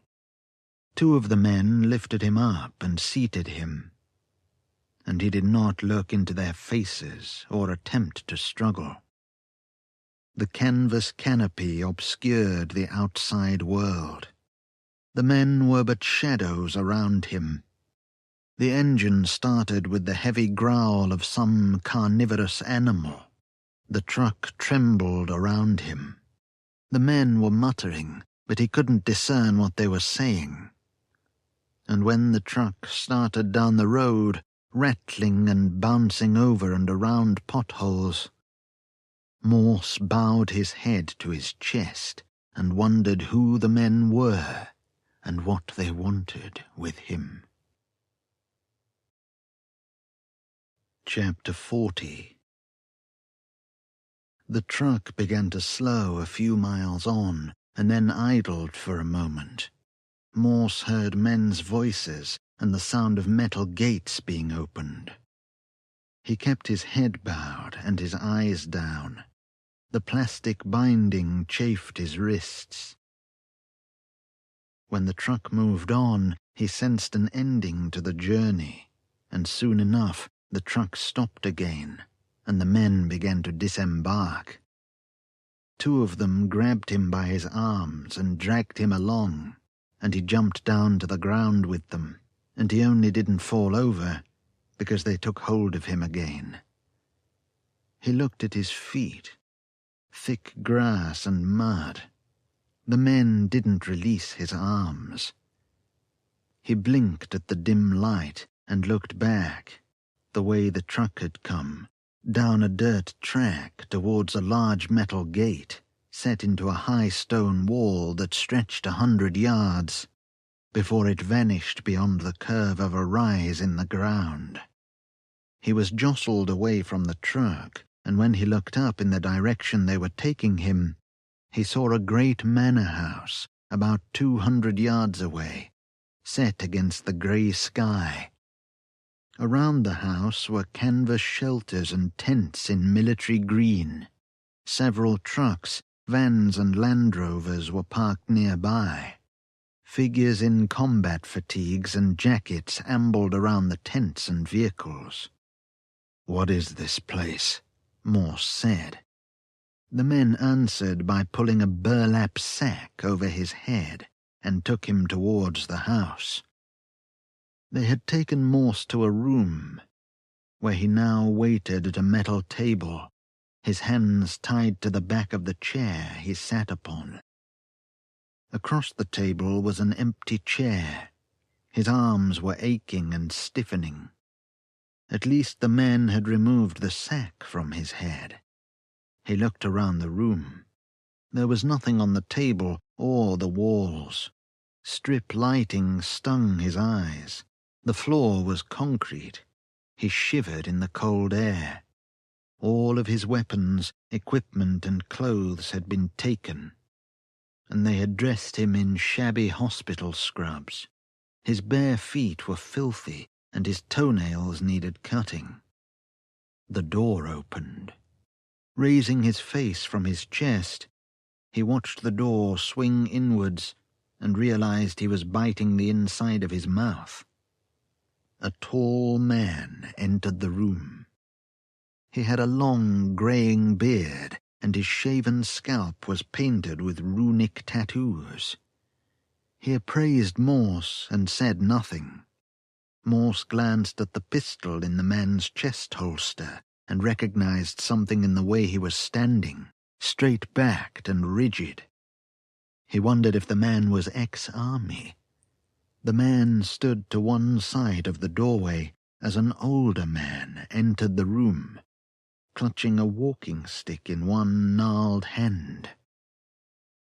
He wore a thick woolen turtleneck sweater under a tweed jacket, corduroy trousers down to black shoes. His head was completely hairless. Even his eyebrows were missing. He was short and very thin. The man looked over at Morse with a slight frown on his face, eyes that appeared agitated around the edges, as if he were sensitive to the light. He squinted slightly as he walked to the table and sat down on one of the chairs, wincing as he bent his knees. He leaned on the walking stick with both hands resting on it between his legs. He looked at Morse. The tall man closed the door and stood against the wall. "Hello," the old man said. His voice was soft and well-spoken. One side of his mouth curled. Morse shifted in his chair. "Hello." The old man moved his fingers on the top of the walking stick. "We know who you are." "Yeah? Who am I?" "You are Joseph Morse." "And who are you?" "My name is Alec Jardine. And behind me is my dear friend Guthrie." Morse glanced at Guthrie, then looked back to the old man. "How do you know who I am?" "I believe we have a mutual friend, a girl." "Florence?" "Correct." "Is she alive?" "Of course she's alive." "You abducted her. You took her away from me." "In a way, Morse, that is true. It is also true that you killed 2 of my men." "Self-defense," Morse said. "They tried to kill me." "I understand. I would have done exactly the same. I actually quite admire your tenacity. How exactly did you find us?" "One of the men I killed had a map in his pocket." Jardine raised his eyebrows. "You've come a long way. I commend you. Guthrie thinks you're ex-army. He saw the tattoo on your left arm. What regiment were you in, may I ask?" Morse hesitated. "Irish Guards, a long time ago." "See much action?" Morse tried to push away the images of the burned man and the dead people in bombed-out buildings. "Northern Ireland, a few other places." "Commendable. I've always had the greatest respect for our armed forces." "Our armed forces are gone." Jardine touched the sagging skin under his jaw. "And that is a great shame. They fought so bravely against the infected, but it was all in vain." Morse stared straight into Jardine's eyes. "Is Florence okay? Have you hurt her?" Jardine looked genuinely shocked. "I would never hurt Florence. She is a very special girl, as I'm sure you know. That's why you both returned to Britain, is it not?" "You know about her gift?" "Oh, yes. She indeed has a gift, a very special one. Can I see her? Morse asked. Not at the moment, Jardine replied. The overhead light glistened on his scalp. I don't think that's wise. Is that her choice or your choice? Jardine smiled, thin and humorless. A mutual agreement. If you've hurt her, I'll kill you. Morse's shoulders tensed and blood filled his head. Jardine's smile faded. His eyes hardened. No need for threats, Mr. Morse. You seem to misunderstand the position you're in. Florence is happy with us. She wants to be with us. We are her family now, not you. She no longer needs your protection. We are not her captors. She came to realize she is supposed to be with us. And you're alive only because she persuaded me not to execute you. This is my favor to her. You should be thankful for your life. Morse's pulse filled his head. Where are we? Are we near Black Heddon? The smile returned to Jardine's hairless face. About 2 miles from the village. A place called Darlington House. It used to belong to some distant relative of the Queen, and was turned into a refugee shelter during the outbreak. Eventually the refugees abandoned this place. Then we found it and made it our home. You're the Order of the Pestilence, Morse said. Jardine raised his eyebrows. You've heard of us? A little bit. Well, news doesn't get around like it used to. Jardine paused and dabbed at his mouth with a handkerchief. Morse sniffed. You sound like a bunch of oddballs. Jardine merely smiled. We are devoted. Devoted to what? The plague gods. Well, that's insane.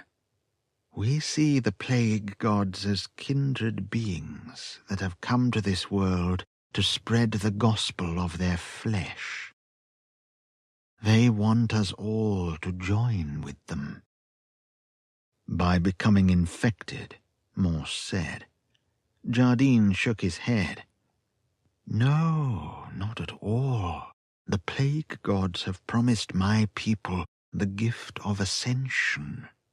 It is something much more than mere infection. We will become part of them, and we'll experience true joy. You're deluded. You lack faith. The plague gods have blessed us. This is the next step in evolution. My men are righteous.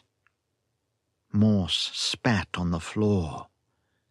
If you're all so fucking righteous, why did you have a whorehouse up country? A note of confusion in Jardine's voice. Excuse me? Your whorehouse, where your men kept women in shitty little rooms and chained them to their beds, where your men killed them. It's more of a way station for my soldiers when they're further up north. My men need to satisfy their urges. That's just the way it is. Men need release from war. Women serve their purpose when they're on their backs. I killed all your men at the whorehouse, Morse said. Jardine blinked and looked past Morse's shoulder. I see. That's unfortunate. But let's put that to one side for now. Guthrie didn't move, but his eyes never left Morse, always watching. Jardine picked at one fingernail. You see, Morse, like Florence, I have a gift. The same kind of gift. and I too have felt its pull upon me recently, beckoning me to the south, where ascension awaits. That was the direction you and Florence were heading when my men encountered you, right? You have some sort of a connection with the plague gods, just like Florence. Yes, in a way. How? They came to me in my dreams. I sensed Florence before I even saw her. I knew she was out in the wastelands, within reach. It was like a homing beacon. Florence is very gifted. She even knew that you were nearby. That's why my men went out to intercept you. All the children here are gifted. Morse frowned. There are other children? Yes, Morse. We've been waiting for all of the children to join us, and Florence was the last one to arrive. And we will be leaving soon. But you will not be joining us. So you're going to execute me after all? Jardine wiped his damp mouth with the handkerchief, then folded it and tucked it into his jacket pocket. I considered keeping you as a slave, but I fear you'd be too much trouble. We have something else in mind. Chapter 41. There had been no food or water in the hours since Morse had spoken to Jardine. The lights had been turned off, and he remained tied to the chair, staring into the pitch black, swallowing the lump in his throat, as his lower body became numb. No sounds of movement or activity outside the room. No footsteps or voices. Maybe they had left him here to rot, but Florence wouldn't let that happen, would she? He wondered if the room was flanked by others. He tried not to think of cool, fresh water in his mouth and down his throat. How long did he have left until his heart gave out? Unknown time passed, and his vision dipped in and out of focus. So tired, everything fading. When he passed out, he dreamed of terrible gods with human faces. He woke terrified in the darkness, breathing hard through a dust-filled mouth. Cold sweat dripping from his face. His nerve endings were on fire, and he was certain someone was here to kill him. Tensing at the anticipation of an unseen hand upon his shoulder, hunched over and trembling, he tried to gather spit inside his mouth. On the other side of the room, near the door, a small flame appeared in the dark, and beyond it was a face revealed in the flickering light. A visiting phantom. "Florence," Morse whispered, his voice dry and painful at the back of his mouth. He was unsure of the vision facing him from across the dark. "Is that you?" She approached on soft footsteps. The smell of the burning candle. The low scuffle of her white robes upon the floor. She stood beside him, put the candle on the table, and placed a bottle of water in his mouth. Looked at him with something like pity. He drank from the bottle, hesitantly at first, but as the cold water sluiced over his teeth, gums, and tongue and down his throat, he gulped several mouthfuls before Florence pulled it away.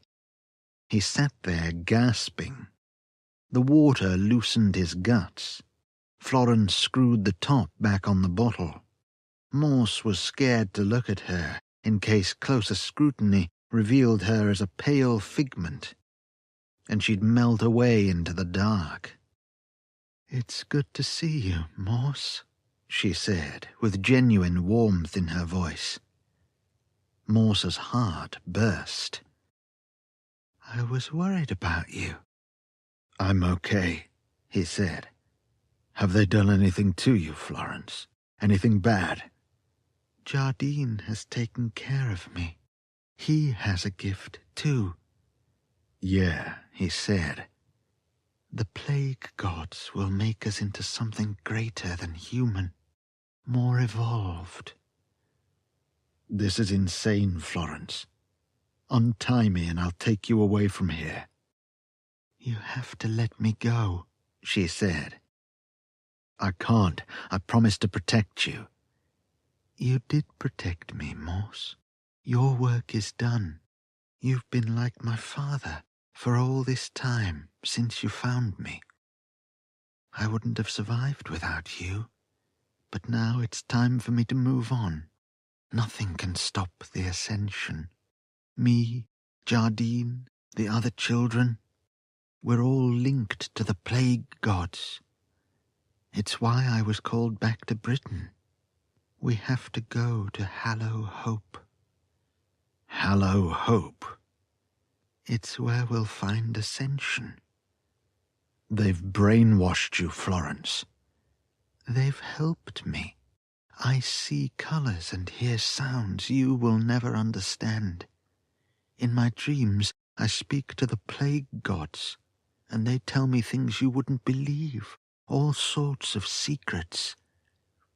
And I can hear your fragile heart, Morse, ticking down to its eventual end. It's tired, and so are you." "This is madness, Florence. The Order has killed people. They've enslaved and killed women." "You have to let me go, Morse.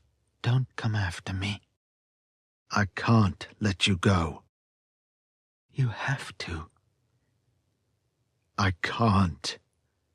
"Goodbye, Morse." Chapter 42. He sat in the dark, shivering and mumbling, reciting the names of people he'd known in the long-ago years. The Order of the Pestilence had departed south. When he realized he'd been left behind in the locked room to die of thirst, he was overcome by hysteria and panic. And he kicked at the table and thrashed in his chair until his legs gave way and he collapsed to the cold floor. He lay on his side, tears on his face, nodding his head to the beat of his heart, and whispering to the room's occupant ghosts. Unknown time passed. In the cold dark, the memories of old army mates came to visit him. The memory of Belfast kids throwing stones at him on his patrols. He'd been screaming for a long while, but now he was silent, and in that silence he heard their footsteps and scrabbling hands on the floor, whispering his name, naming his sins, pinning the blame. When he closed his eyes, it made no difference to the dark. His army mates gathered around him. They were muttering something, but it was muffled, as if their mouths were stuffed with cloth, or their heads were bowed too close to their chests. He asked them what they wanted, but they ignored his questions and kept gibbering like fools. They smelled of ash and blood. He craved water and tried to remember the taste of it in his mouth. Delirium filled his mind, waking dreams about thirst and isolation. He whispered his service number, name and rank, prayed to pagan gods, asked for Christ, Vishnu, and all the terrible entities of mythology. But only the devil answered and spoke warmly of preparing the way for his descent to hell.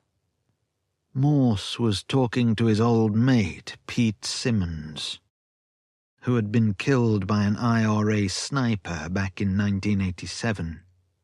Pete said how he missed fried egg and chips and a good shag, and Morse laughed, and didn't stop laughing, until the banging at the other side of the door startled him and silenced Pete's complaints about the dripping mess that had once been the back of his head. The banging wasn't real. He was merely disorientated by the thirst in his throat and the ravaging hunger in his gut. "Who's there?" His voice was a mere croak. He licked his scabbed lips, but there was no moisture on his tongue to dampen them. "Who's there? Is that you, Florence?" His throat was raw. His limbs felt petrified. The sound of bolts being pulled back, the click of the lock echoed inside his head. His eyes widened as the door opened and a small light appeared in the doorway and swept towards him. He cowered from the light like a distressed child. The torchlight found him, stinging his eyes. The breath rattled from his chest. "Florence, have you come back for me?" A voice came to him. "I've found you." Part 3. Ascension. Chapter 43. Florence wandered the shores of the fjord in the dark, listening to the lap of the water and the distant cries of seabirds. She looked at the sky, and the pitch black of it made her feel small and terribly lonely. She wrapped the blanket tighter around her shoulders and kicked at small stones by her feet. She stared at the dark water for a long time, trying to summon the will to walk into the shallows and then the deeper depths, because that would mean the end of all suffering and pain, and she would join her loved ones. The infected would never have her if she took her own life. She kept going along the shore. The great shapes of the mountains beyond the fjord tempted her, and she remembered all those people who had gone up there to die. Florence thought she might do the same, but she was too tired and scared to leave the shelter of the encampment, and she'd probably collapse before she reached the mountains. She turned around and headed back to the camp. Her torchlight meandered over canvas walls and flaps as she wandered amongst the tents and makeshift shelters. The silence filled her head. The abandoned belongings of refugees scattered like trash. Open suitcases and clothes, empty food packaging and small mounds of used batteries. Fish bones in a cold campfire. Smell of ashes and piss on the breeze. She stood in a small clearing within the camp and looked past the gathered tents, out to where the water led to the sea. She thought of home and all she'd left behind. She thought of her school friends and her teachers, her cousins and her uncles and aunties, her mum and dad. They were all gone. What would they say to her now? A sound in the sky directly above her, like whale song from a much greater creature. A cry from cavernous lungs and chambers. She looked up. In the pitch-black clouds, she sensed rather than saw something, and she knew it saw her too, and it regarded her with the appraisal of a human to bacteria. Then there was a great pressure upon her, grinding on her bones, a feeling of insects swarming inside her head and scraping their little limbs over her brain. Her nose was bleeding, and she could taste the blood as it dripped into her open mouth. She fell to her knees and tried to turn away from the sky, but she couldn't look away because the thing bearing down on her would not allow it.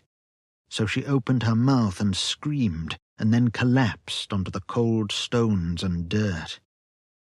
The last thing she saw before she fell into the dark was the silhouette of the great sky thing, backlit by strobe flashes of pale lightning. And then the sky filled with thunder, and there was nothing else. A light shone into her eyes as she woke, shivering and crying. A figure in a gas mask stood over her.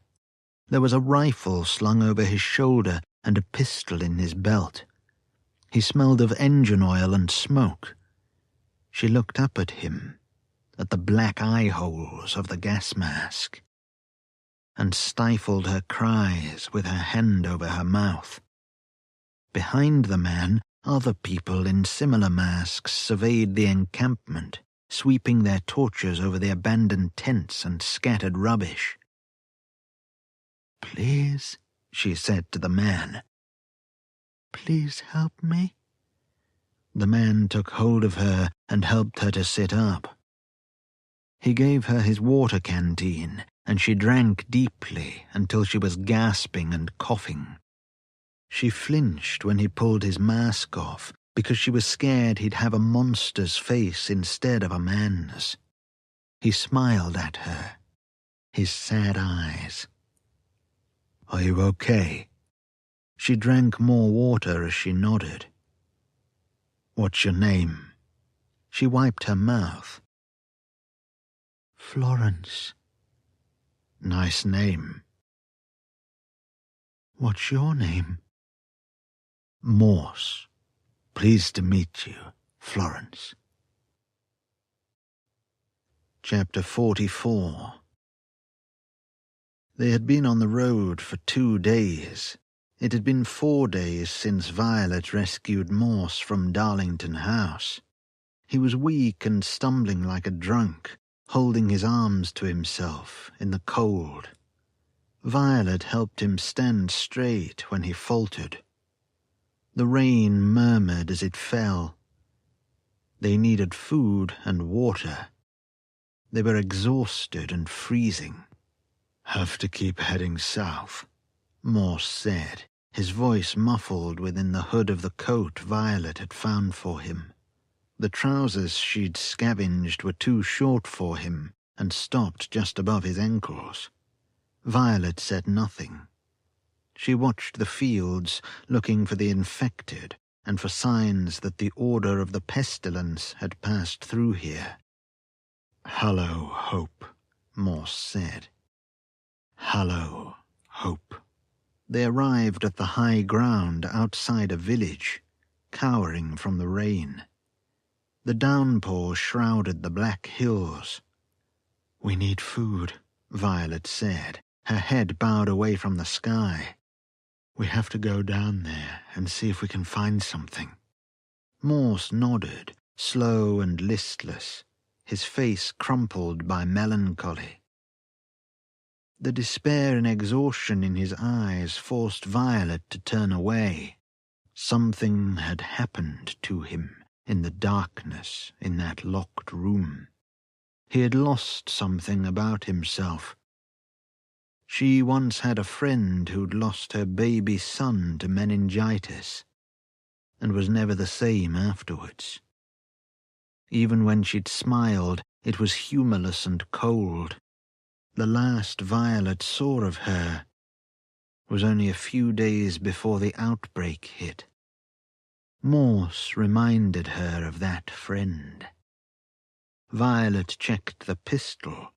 Only 3 bullets left. She checked the knife in her belt. Morse stared at the village down the hill.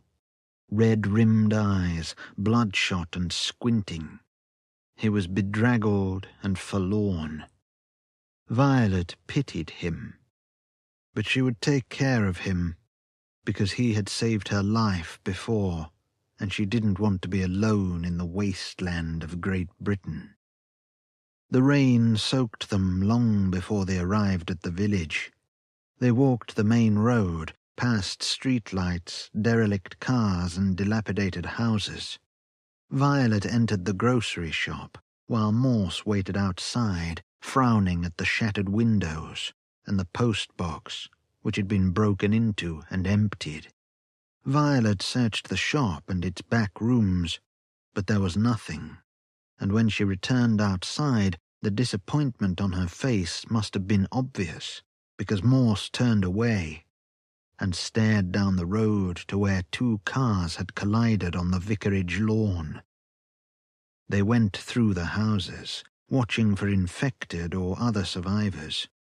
Violet searched a row of bungalows and found all the cupboards looted bare. She thought their luck was out until she stumbled upon a stash of bottled water and tins under some loose floorboards in a house whose scarred, stained walls told of extreme violence committed long ago. She couldn't believe her eyes, but she reached out and touched the supplies and lifted them from their hiding place and knelt staring at them until the crazed smile left her face.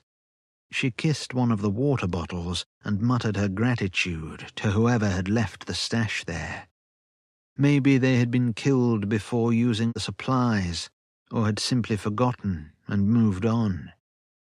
She opened one of the bottles and drank. When she was finished, the bottle was half empty. She wiped her mouth and exhaled deeply. Her thoughts seemed a little clearer now. Violet was almost on the verge of tears as she looked at the tins, anticipating the taste of mandarin segments in syrup. Then she went back out into the street, with the supplies in 2 string bags she'd found in a cupboard. Morse looked at her, then the supplies, and gave a wan smile that broke her heart. Violet handed him one of the bags. Morse nodded faintly. His shabby trainers scuffed on the road. There was a distant look in his eyes as he held the bag to his stomach. Violet knew he was thinking of Florence. Violet found a house without corpses, bones, or the leavings of wild animals inside. They shut the doors and blocked them with furniture, then closed the curtains. She lit their only candle, recovered from the trouser pocket of a corpse she'd stumbled upon in a field before finding Darlington House. Examining the food tins for punctures, she listed them to Morse, who stood the bottles of water by the wall. Vegetable chili, meatballs in tomato sauce, sweet corn, new potatoes, haricot beans, mandarin segments, peach slices, pineapple chunks, and 3 tins of fruit cocktail. "Which one do you want?" Violet asked him. He regarded the gathering of tins, one hand at his mouth. "Peach slices, please." She handed him the tin, watched him pull back the ring and sniff at the contents. He pinched a slice of fruit between his fingers and lifted it to his mouth, bit into it and chewed. He closed his eyes and swallowed. Then he bowed his head and put one hand to his face, and Violet realized he was weeping. Violet ate the tin of mandarin segments, then drank the remaining syrup in one go. Her heartbeat quickened and her skin tingled.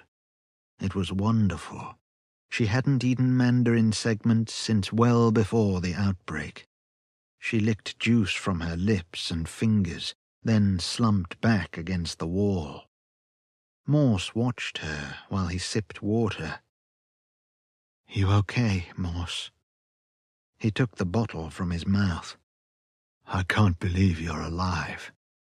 "I could say the same to you.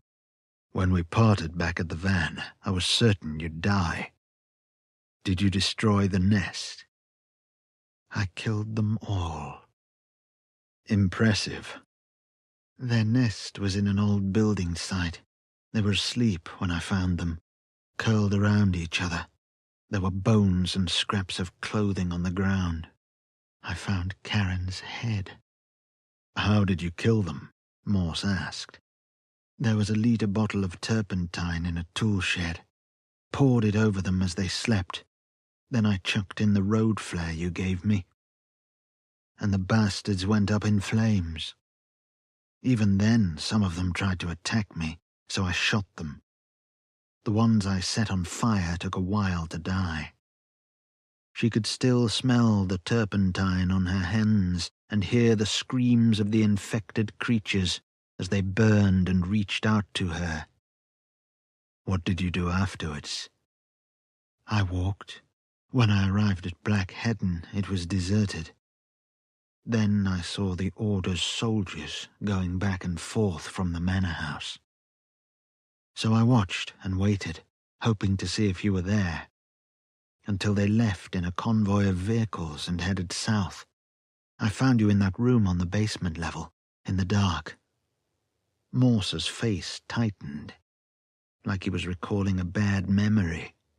Violet said, "You told me that the Order wanted ascension. What does that mean?" Morse snorted. "Nothing good. Something about the next stage of evolution. They think being infected is the next step in evolution. Somewhere in between, I think. That's fucked up. The worst thing," Morse said in a low voice, "was when I spoke to Florence. She seemed like a different person, like she was someone else, indoctrinated. I saw the look in her eyes, in the way she looked at me. It wasn't her, not really her." Violet was unable to look away from the pain in Morse's eyes. "I'm sorry." Morse grabbed a blanket and pulled it up to his neck. "I'm going to get some sleep." "Okay," she said. "Good night." "Good night." While Morse slept, Violet walked around the rooms with her torch, studying the artifacts of the former inhabitants. Faded photos of children making silly faces, pictures of cute dogs, small memories and relics, a shelf full of ornithology books and porcelain doves, a sideboard crammed into a corner, topped with a platoon of plastic toy soldiers. She went through a white door into the garage attached to the side of the house and stood in the dark, sweeping the torchlight over a dull green Land Rover Defender. The painted metal gleamed under a layer of dust. She whistled lowly. Well, hello. Apart from the deflated tires, the vehicle was in good condition. She found a set of keys on a wall hook in the kitchen and climbed into the vehicle. When she tried the ignition, there was nothing but a dry clicking. She tried again, and it was the same. Then she tried once more, and then gave up, because she was worried the sound would attract any nearby infected. After she'd popped the bonnet, she checked the battery, then the water and the oil. She stood there and inhaled. The smell of cold engines brought back memories of helping her dad fix his car when she was a little girl. Chapter 45. In the morning she left Morse in the house and went out into the desolate village. She didn't know its name and didn't care. The sky was dark grey, but without rain. Her trainers scraped over the road and shards of shattered glass. She watched the houses for movement. Crows squabbled over the dead body of one of their own, bedraggled and crumpled in the road. A fox appeared in the road ahead of her and darted away when she approached. The mechanic's garage was at the outskirts of the village. It was a small, independent garage. A metal sign swung from a chain on a post. Chant, Bradshaw and Parks Motors. Not exactly catchy. On the forecourt were rusting, bird-shit-splattered cars with price signs stuck to the inside of their windscreens. Weeds prospered around the wheels. The front of the building was a small office with intact windows. She opened the door and stepped inside the reception, stepping past faux leather seats once used by customers while they waited for their cars to be brought around the front. A fake potted plant. The beige wallpaper made her eyes ache. The rot stink hit her immediately, and she stepped back, grimacing before she continued. A drinks machine was trashed. She rooted around in the remains, but all the cans had been taken. In the office at the back, a dead man slumped over his desk, skeletal and rotting in his shirt and tie. A scalp of wispy hair above a face which was no more than a blackened skull, whose remaining scraps of flesh were like putrid jelly. One of the countless dead. Violet found a packet of cigarettes and a lighter in the pocket of the man's suit jacket hung over the back of his chair. A full pack. She pulled one out and sparked up next to the dead man, then sat on the edge of the desk and smoked slowly, with hands shaking from the sudden burst of nicotine. She allowed herself a small smile, and knew she'd have to ration the cigarettes in future. As rain began to fall, she went out to the garage at the back of the property and aimed her pistol and torch into the dark mouth of the entrance, where the large sliding doors were just enough for someone her size to fit through. She stood and waited for something to rush out at her, but when nothing emerged, she stepped inside and tried not to panic at the swarm of the dark about her. She moved the torchlight over the inside of the garage, across the floor and up and down the walls, breathing silently. The smells of engine oil and WD-40 were like bittersweet memories.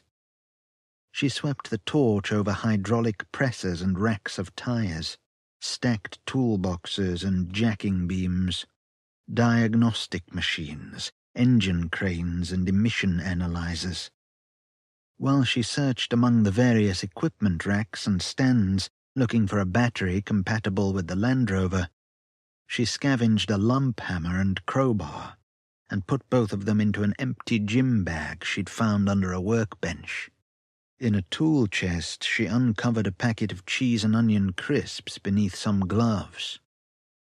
Eventually, she found the correct battery and put it in the bag.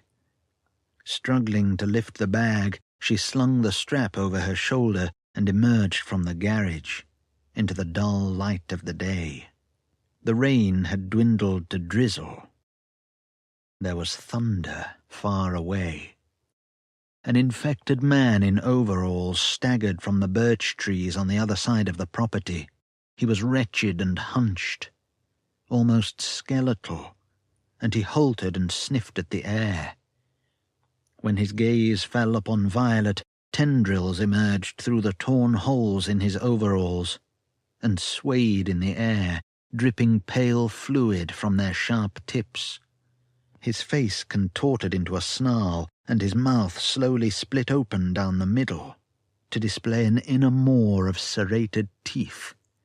The creature charged towards Violet. She dropped the bag, put away the torch, then raised the pistol, took aim, and bit down hard on her lip. The taste of smoke in her mouth. The rise and fall of her heart. She fired, and the bullet took the man through his right thigh, and he fell forward.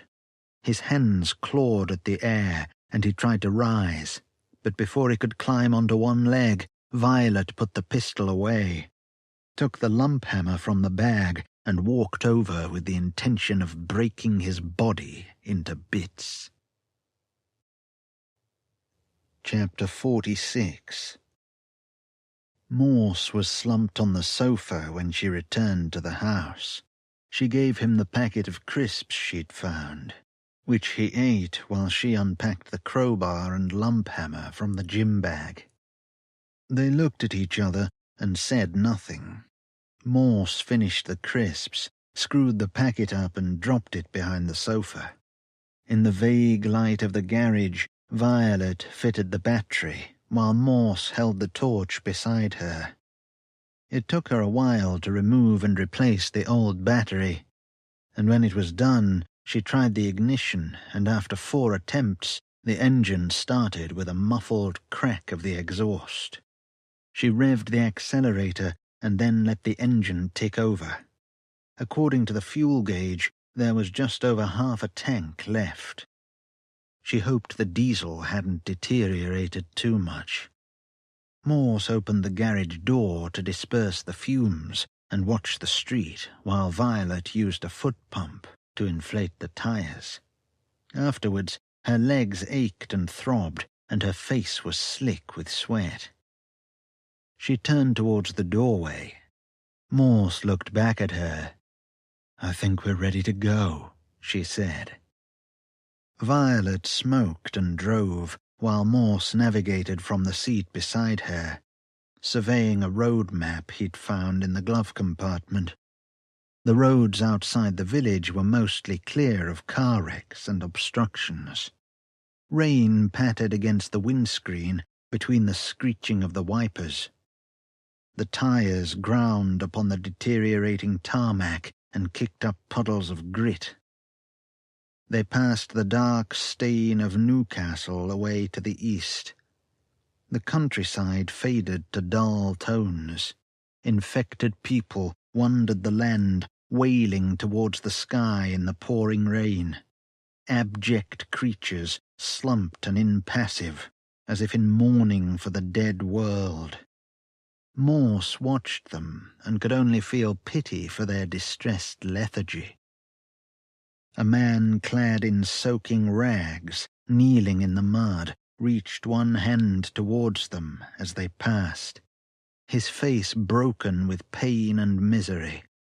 They made slow progress along the country roads and had to turn back at the dual carriageway when it was blocked with traffic jams of derelict cars. A Waitrose lorry was jackknifed over a flyover. Infected dwelled among the dead vehicles, lurking like tired transients. They were infected on the back roads too, hunched over next to vehicle wrecks or crawling from ditches, with a look of idiot hunger on their faces. A woman in an avenged sevenfold T-shirt, with wiry tendrils spilling from her skin-tight face, stumbled into the road, and the Land Rover clipped her, and she tumbled away with arms flailing. They passed a pile of gathered shopping trolleys by the roadside, left there like the last example of modern art. The things they saw watching them from the fields and amongst the trees. Violet kept her foot down on the accelerator. Occasionally, Morse had to get out and clear the road of fallen branches and the left-behind possessions of refugees who were now long dead and gone from the world. Personal effects and paraphernalia. He opened a luggage case and rifled through the clothes inside. Took a woolen hat, 2 scarves and a large-sized jumper. When he stared at a photo album opened at a page of sunny beach snapshots, Violet had to press the horn to wake him from his reverie and warn of shambling figures emerging from the trees behind them.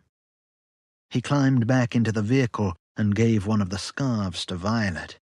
When some roads were impassable, Violet took the Land Rover across fields and scrubland. The rough ground shook the vehicle and jolted them in their seats. Violet drove carefully to avoid a puncture.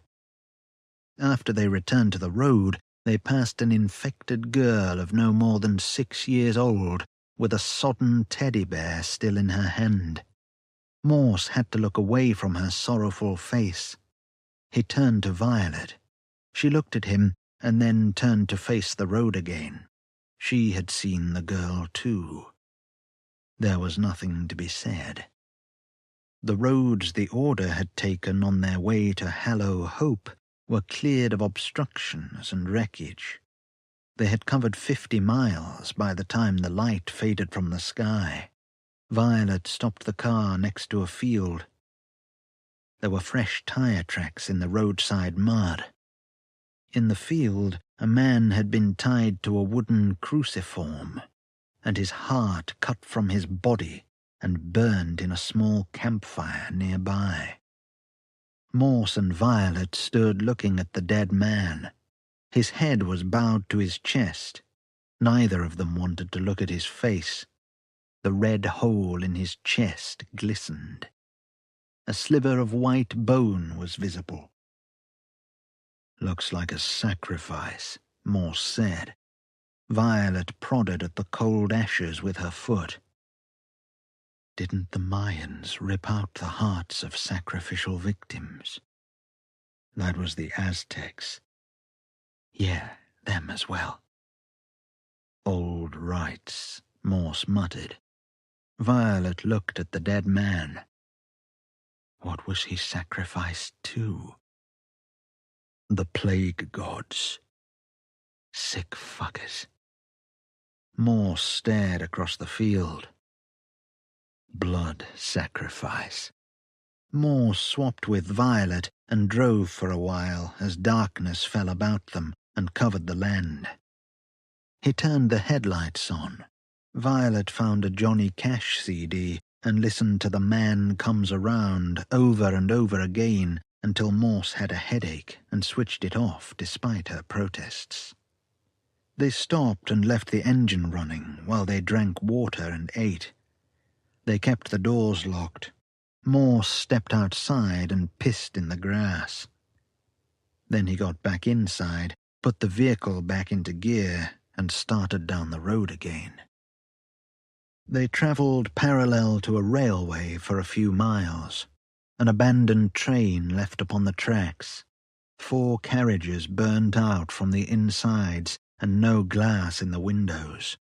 Charred metal. The suggestion of skeletal forms in some seats. Morse slowed as he passed the train and thought he saw a lone, spindly figure walking along the aisle in the last carriage, and he was sure it turned to look at them as they went past. They emerged onto the A1 motorway and passed Sunderland within the hour. Violet was asleep. Morse kept the speed below 60, mindful of abandoned cars and trucks in the dark. The clattering of his pulse as he worried about Florence and what was happening to her. The guilt and shame of failing her. The fear that she was beyond his reach and he couldn't help her. It was like a hole in his heart, aching with remorse. He glanced at Violet, sleeping, her face barely distinct in the dark. He hoped she was dreaming of good memories. Chapter 47. A Sunday morning. The sun rising above the treetops. Violet and Ethan held hands along the pathway running through the nature reserve and past the dark serpentine river. They talked and laughed and tried to remember what happened the night before at her uncle's 50th birthday party in the function room of a 3-star hotel. "You were so drunk," Ethan said. He was tall and dark-haired. His shoulders were thin, but she was fine with that. Her last boyfriend was obsessed with going to the gym and looked like a fitness model, but he ended up being an asshole. Ethan was completely different. He didn't drink protein shakes 3 times a day, pluck his eyebrows with tweezers, or take longer than her to get ready for a night out. "I was not drunk," Violet said. "Liar." "You were drunker than me." "Ah, so you admit you were drunk then?" She looked at him, tried not to smile. "A little bit. You're a lightweight anyway." "Don't change the subject." "I'm not. It's not my fault you can't handle your ginger beer." "Ginger beer? Piss off." She laughed. He playfully punched her shoulder. "That hurt. Quit whining, woman. Cheeky twat. Yeah, I know I am. That's why you find me so irresistible. You wish. Oh, come on, I am one sexy mother. Are you still drunk?" Ethan laughed. "Maybe a little bit. I blame your dad for making us do those tequila shots at the bar." Violet felt her stomach churn at the memory. "Yeah, they were nasty. I can still taste them." The pathway opened out into a meadow. They followed a trampled track through the grass and climbed a fence and stopped by the river. She noticed that Ethan's face was quite sweaty and clammy, probably the alcohol. He'd just recovered from a nasty cold and had made the most of it by getting her to be his servant for 2 days, bringing him soup and buttered toast whilst he stayed in bed watching episodes of Buffy the Vampire Slayer and The Office while quaffing Lucozade. Ethan looked at her, then quickly looked away, wiping his mouth and sniffling. "Are you okay?" she asked him. "Yeah," he answered too fast. "I'm fine." "Are you sure?" He nodded. Yeah, definitely." "You're acting weird." "I'm fine." They walked on, watching squirrels dart along tree branches and crows circle in the sky. Then Ethan stopped. He faced her. His expression was serious, and that worried her a little. A muscle twitched under his eye, and his mouth opened a little to show his teeth.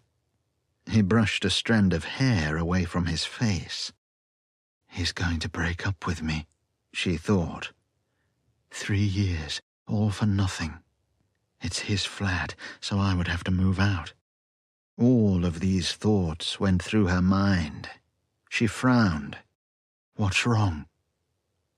"We need to talk, Violet." He knelt upon one knee and looked up at her, one hand in his jacket pocket. And he pulled something from his pocket, a little velvet box, which he opened, and inside was a ring so delicate and beautiful she was speechless. Ethan swallowed, bit his lip. "Violet Harrigan, will you marry me?" Violet felt her legs weaken and her stomach turn upside down. She looked from Ethan to the ring, then to Ethan again. She opened her mouth to speak, but there were no words. She felt light-headed. "Violet? Are you okay?" Her face broke into a wide smile. "Of course I'll marry you." Relief swept over Ethan's face. He took the ring from the little box and placed it over her finger. The ring caught the light like it was magic. Ethan stirred, and they hugged and kissed. Then they hugged again. He wiped the tears from Violet's eyes.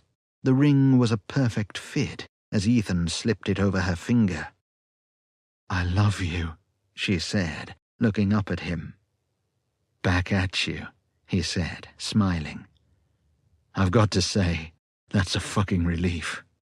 She grinned, examining the ring, turning it in the air so it sparkled. "I thought you were about to break up with me." "That's stupid. You're stupid. We'll be stupid together." "Okay." After more hugs and kisses, they walked onwards. Violet couldn't wait to tell her family and friends. She was tempted to text her best and oldest friend, Sandra, and tell her. Although she hoped Sandra wouldn't be jealous, seeing as she had just broken up with her boyfriend. She tried to imagine her mother's face when she told her. She hoped Dad would be okay with it. He had always told her never to get married too young. But she was 23 now, an adult, and she knew what she was doing.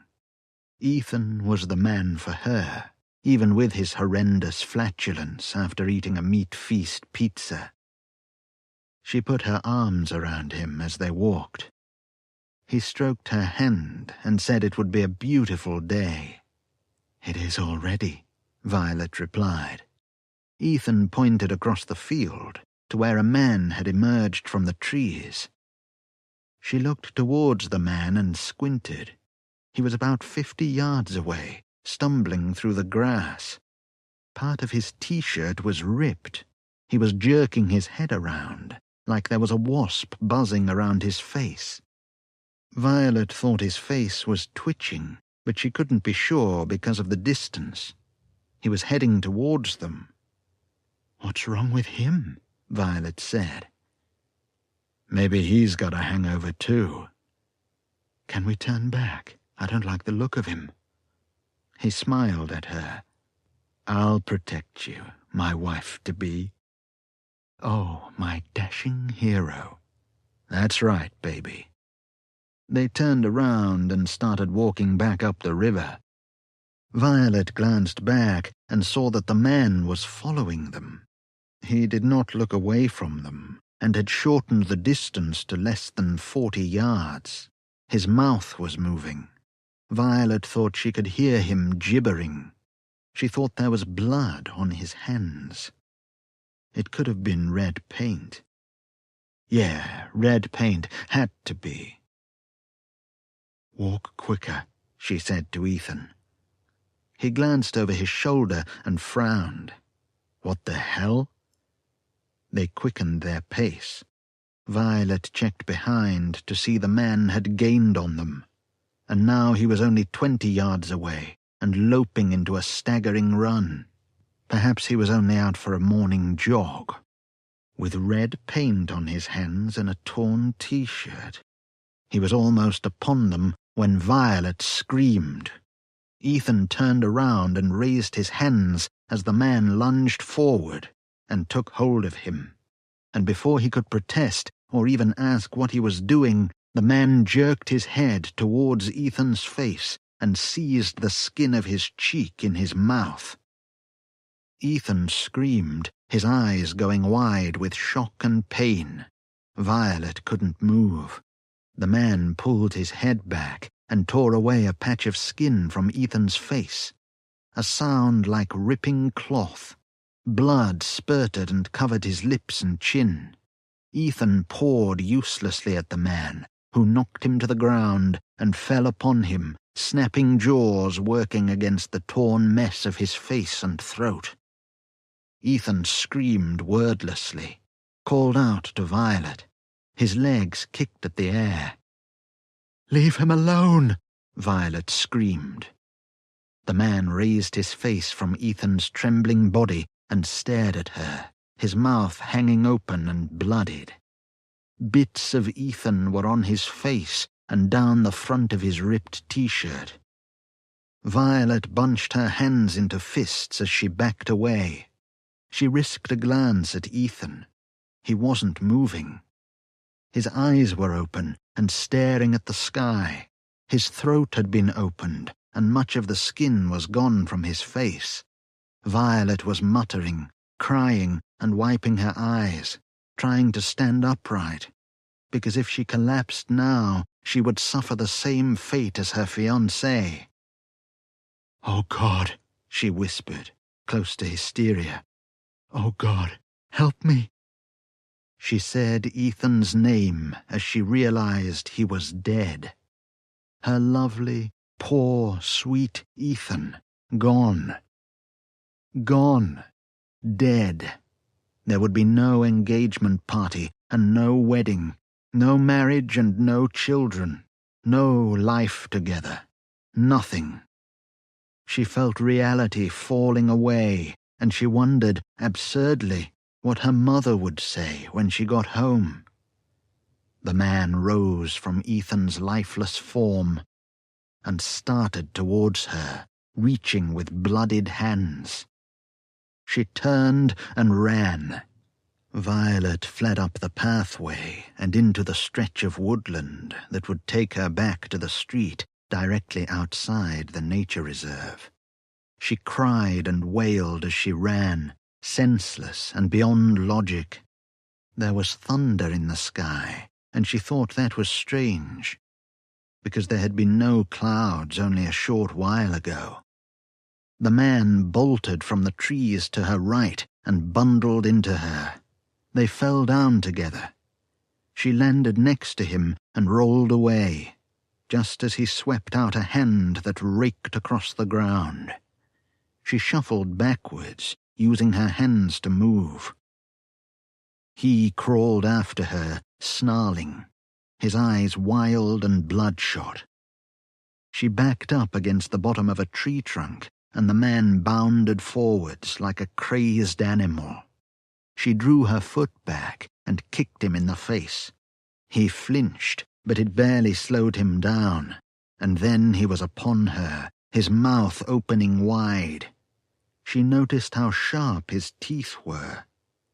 The teeth that killed Ethan. There was a large stone in her hand. She swung the stone at his face and connected with his left eye, and he fell away shrieking. She rose into a crouch, and when he recovered and came forward again, she hit him on the side of the head, and he collapsed, stunned to the ground. A horrid wheezing drifted from his mouth as she knelt over him on one knee. "Who the fuck are you?" she said, at the edge of madness. "Why did you kill my Ethan? What's wrong with you? Why? What's the matter with you?"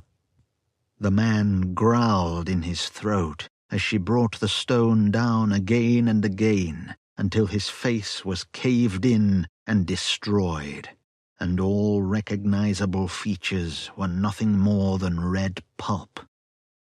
Then she sat and threw the stone away, and cried for a long while under the canopy of trees, staring at the blood on her hands. Grief and terror blanked all rational thought, and there was only the savage cry of murder in her head. Shadows danced around, limbs as thin as the tree branches above her. Black dots imposed upon her sight. Voices and sirens on nearby streets. A child crying. Dogs barking. The thunder was louder. It sounded like the world was ending. Violet woke with tears in her eyes. She looked at where the engagement ring had been on her finger, and couldn't remember the last time she'd seen it. She thought about Ethan, and wondered if he was waiting for her in some other place, with his family and her family, and all their pets. All of those who died in the outbreak. She would never forget them. Chapter 48. They stopped in a lay-by. Morse slumped in the passenger seat as Violet took her turn to drive. He was exhausted, struggling to keep his eyes open. He yawned into his hand and looked out the windscreen at the shapeless dark. "Where are we?" Violet said as she clipped in the seatbelt. Morse rubbed his face as he checked the map. "On the M1, a few miles north of Nottingham." "We've still got to go around Birmingham?" "Yeah." "We haven't got much fuel left. I don't know how far it'll take us." "Let's just keep going." Morse sipped water and downed an aspirin. Every time he started nodding off, he jolted awake with a breathless gasp. Violet asked him if he was okay. He nodded, said nothing, and then stared into the dark at the fleeting glimpses of roadside ruins. A few miles on, they found a boy in the road, scratching at his face and mouth with his fingernails. Violet stopped the Land Rover. The scrape of the tires on loose gravel. The boy stood there in the headlights, side on to them, and when he turned towards the vehicle, his eyes gleamed, and the blood on his face was brighter than any red Morse had seen before. Morse leaned forward, staring through the windscreen. "It's one of Jardine's children. He's wearing the same kind of gown as Florence." Violet gripped the steering wheel. The engine idled. "Do you think he's dangerous?" Morse already had his hand on the door release. "I'm going out to talk to him. He might be able to help us." He put the pistol in his pocket and stepped outside. Apart from the sound of the engine, there was utter silence out on the motorway. Beyond the reach of the headlights, the darkness swelled and thickened. The boy turned to Morse and regarded him with watery eyes. A little boy lost, despondent, a form barely aware of itself. His skin was puffy, reddened and irritated where his fingers had been busy. Morse couldn't imagine what it must have been like out here in the darkness, alone and wondering. "Hello," Morse said. He kept his distance, careful not to scare the boy. Violet emerged from the vehicle and closed the door. The boy glanced at her, raking at one corner of his mouth. Morse took one step forward. The boy looked at him and stopped scratching. "They left me behind. Jardine left me behind." "My name is Joseph," Morse said. "I can help you." The boy appraised him. "No one can help me now." "What's your name?" The boy blinked slowly.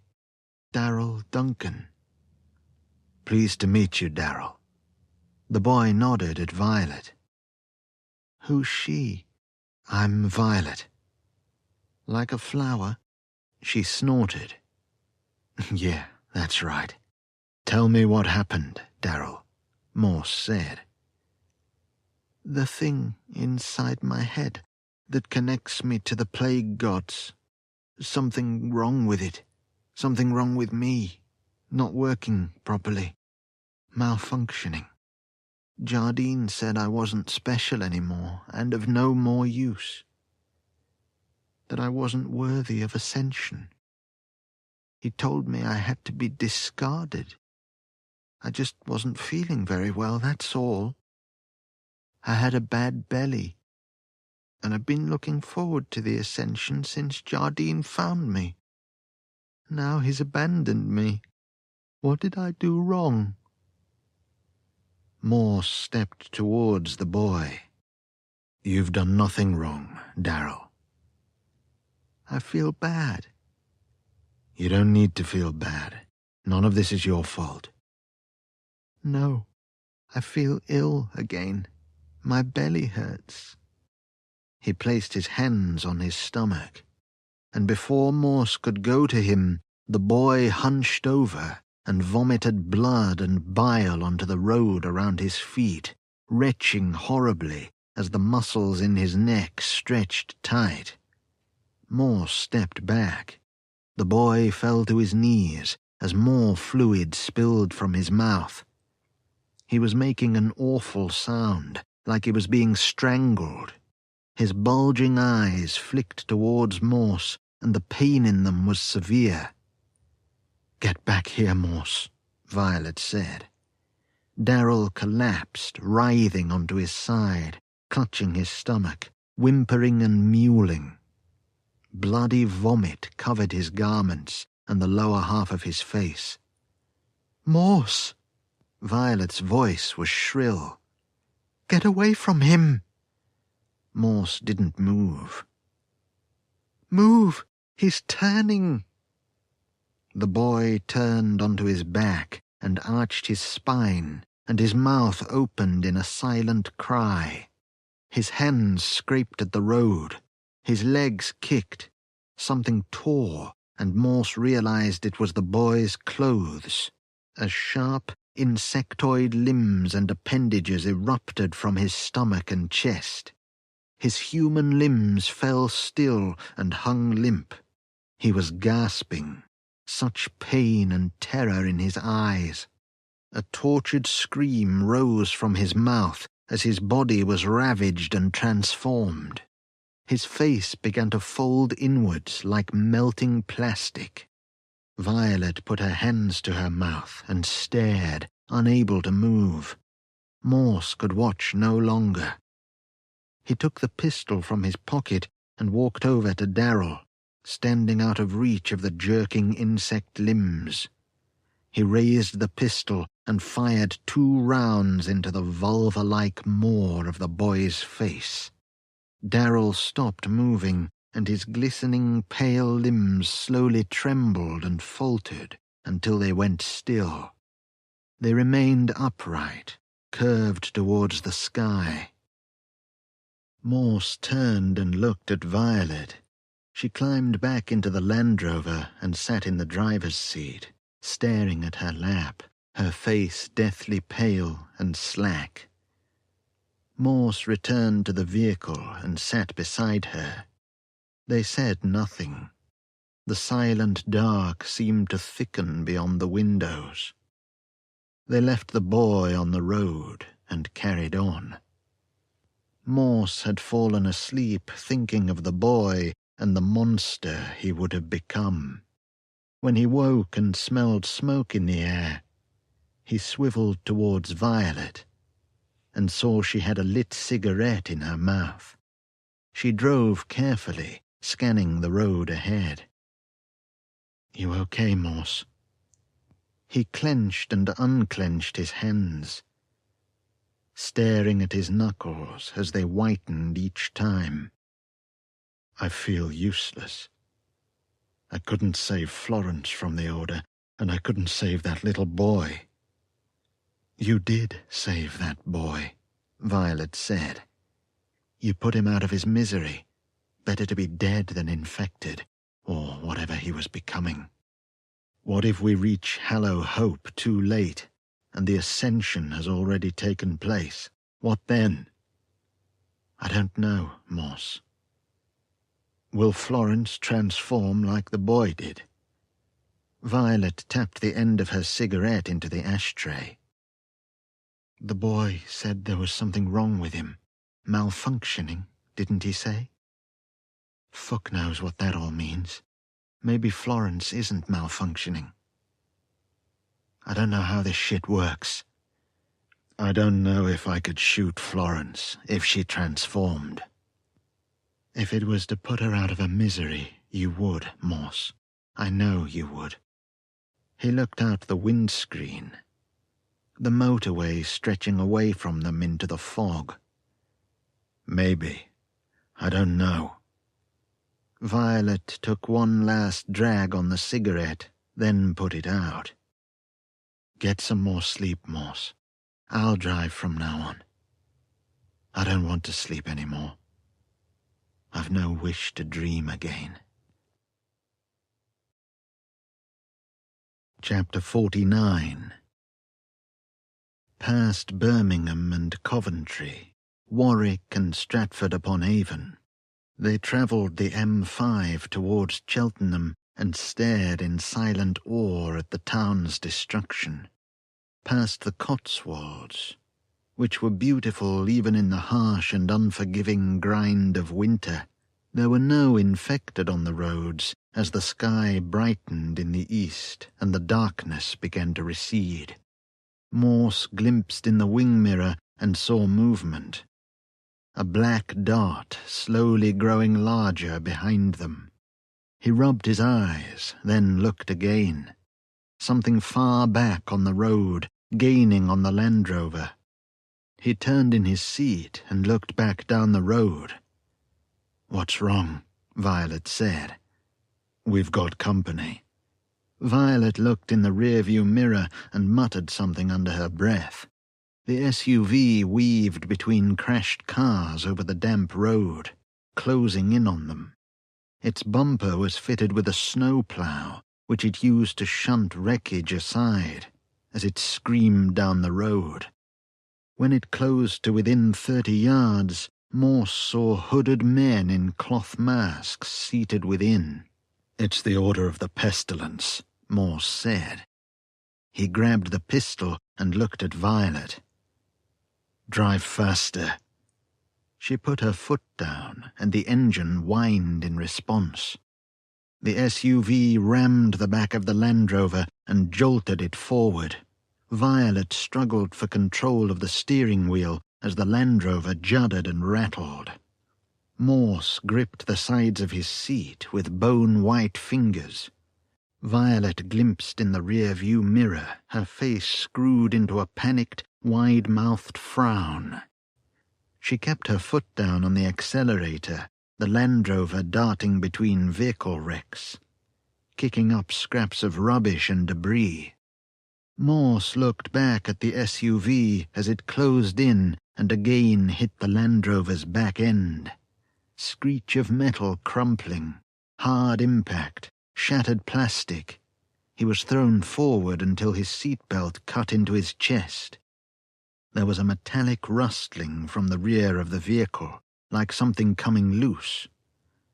Violet swerved to avoid the stranded cars on the road, but could do nothing when an infected man covered in cysts and blackening lesions lurched from behind the derelict hulk of an ambulance. The Land Rover hit him just as he swiveled towards it and opened his ravenous face, and he burst like a sack of rotten meat across the road. Blood and shreds of flesh covered the windscreen. Violet turned the wipers on, smearing the blood over the glass, until she put them on full speed, and the windscreen only cleared when they were several yards from the back end of a crashed lorry. Violet wrenched the wheel at the last moment, and the Land Rover swerved across the road, the tires shrieking. Morse breathed a burst of hysterical laughter and shook his head in disbelief. The SUV closed in again, trying to get level with the Land Rover. Now the road was clear of most obstructions. Morse glanced back at the SUV and checked the pistol. Violet kept her foot down. The SUV was now just behind and to the side of the Land Rover. No more than 5 yards between the vehicles. Morse swallowed, breathing deeply, biting his lip, his hand tight on the pistol grip. When he looked back at the SUV, a man emerged from the sunroof, clutching a double-barreled shotgun, his face and head shrouded by the cloth mask and hood. He leveled the shotgun at the Land Rover. "Oh shit," Morse muttered. He buried his face against his chest and put his hands over the back of his head. Violet screamed and turned away. The gunshot shattered the windows over the back passenger seats. A surge of cold air. Tiny glass granules were scattered. Violet cried out. When Morse looked up again, the SUV sideswiped the Land Rover and pushed it across the road. Grind and scream of metal, stink of engine oil, exhausts and smoke, burned rubber and chemicals. The Land Rover's tires fought for traction on the damp road, and this time Violet lost control and the vehicle lurched to one side and across to the opposite side of the motorway, through a gap where the crash barrier had been torn away by an accident during the outbreak. The tires screamed and skidded, and the Land Rover veered from the road and down a grassed slope, shuddering and rattling like it was falling apart, then into a barren field. Murky water and mud sprayed from under the wheels. Clumps of dirt dislodged and flew in all directions. Morse's heart was palpitating as he looked back and saw the SUV come down the slope and into the field. "Keep going," he said to Violet. "They're following. They're not giving up." Violet was muttering under her breath. Morse thought she was praying. They emerged onto a narrow road. Morse glanced back, but didn't see the SUV behind them. Violet said, "If the road's blocked at some point, we're fucked." "Keep going. Just keep going." She slowed the Land Rover to skirt around a rusting Volvo, crashed halfway into the hedgerow. Half a mile further on, they entered a village. Violet kept at a steady speed through the deserted high street. Morse glimpsed movement in some windows and gardens, staggering figures reacting to the sound of the engine. There was a crossroads ahead, directly in the middle of the village, a set of traffic lights and a church further on. The burned man stood by the roadside as they passed. He stared at Morse without expression. His blackened skin wept from glistening cysts. He moved his mouth slowly, as if invoking something old and forgotten. When the burned man grinned, Morse looked away. He whispered the man's name and apologized. "Did you say something?" asked Violet. They were halfway through the crossroads, and Morse was about to answer her when the SUV came at them from their right, and there was barely time to shout a warning before it swiped them from the road. Chapter 50. His vision trembled, and he put his hands to his face and groaned as the world shuddered in the aftermath of the crash. Violet tried to raise her head from her chest. Morse looked towards the front of the car, where steam was rising from the engine, and the bonnet was crumpled and hanging open after hitting the garden wall. The stink of engine coolant and hot metal. The airbags had already deflated. Everything blurred, dipping in and out of focus until nausea swelled in his stomach. He ached all over, and his head was pounding. He pawed for the seatbelt release, and when he was free, he grabbed the pistol from the footwell and climbed out of the Land Rover on unsteady legs. His breath ached through his teeth. He closed his eyes to stop the ground from moving underneath him. Looking back down the road, he saw the SUV trying to reverse out of the slopping mess of a rock pond, its wheels spraying up brown water and mud. Several infected began to emerge from ruined houses and beneath piles of debris. Filthy, shivering creatures crawling from their nests. They headed towards the SUV, hands grasping at the air, their mouths working like mechanical traps. Men, women, children. One woman slithered from underneath a mound of bones and trash and went down on her knees as tumultuous appendages and stingers burst from the dripping cavity of her torso. Her limbs twisted into sharp points, and she went onto all fours and skittered in the direction of the SUV, mewling like a sickly newborn thing. Morse pulled Violet from her seat. "Are you okay?" She nodded and looked at the ruined front of the Land Rover. "I'll live." She leaned against the side of the Land Rover and held her leg, while Morse retrieved the bag with their meager supplies inside.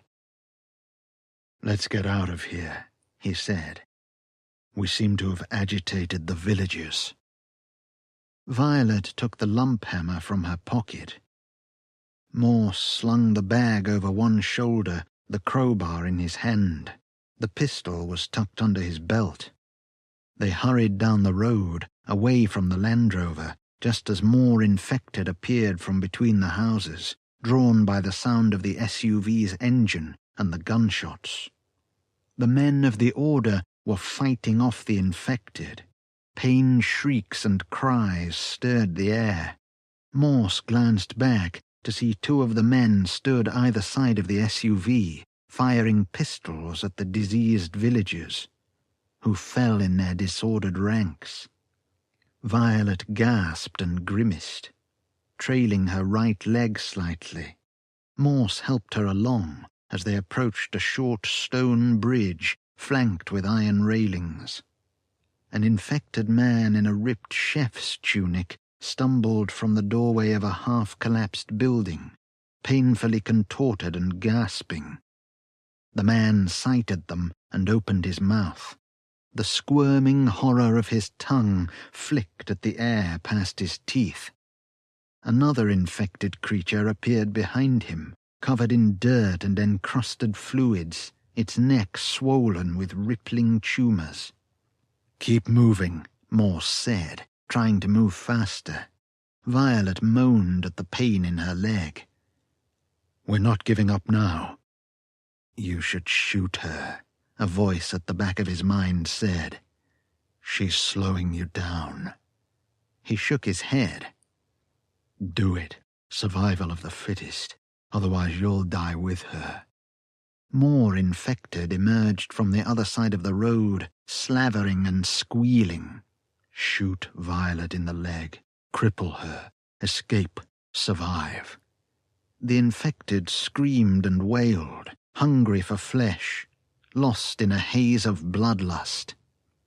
"Do what you always do. Survive when others die." Morse pulled the pistol from his belt. He looked at Violet. "I'm sorry." She turned to him. "Sorry for what?"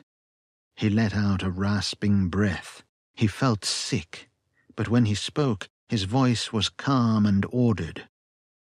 "Go on alone, while I keep these fuckers busy. I'll catch up, I promise." "Morse," confusion in her eyes. "No argument. Just do it. I'll find you." "But I'll see you again, Violet." She looked at him, then grabbed either side of his head and kissed his brow. "You're a stupid bastard, Morse." He smiled wanly and handed her the bag. "Just go." She turned, stumbling away, and glanced back over her shoulder as Morse stood in the middle of the road and waited for the infected to reach him. Violet spied the shallow river beneath her as she hobbled across the bridge and then down the narrow street.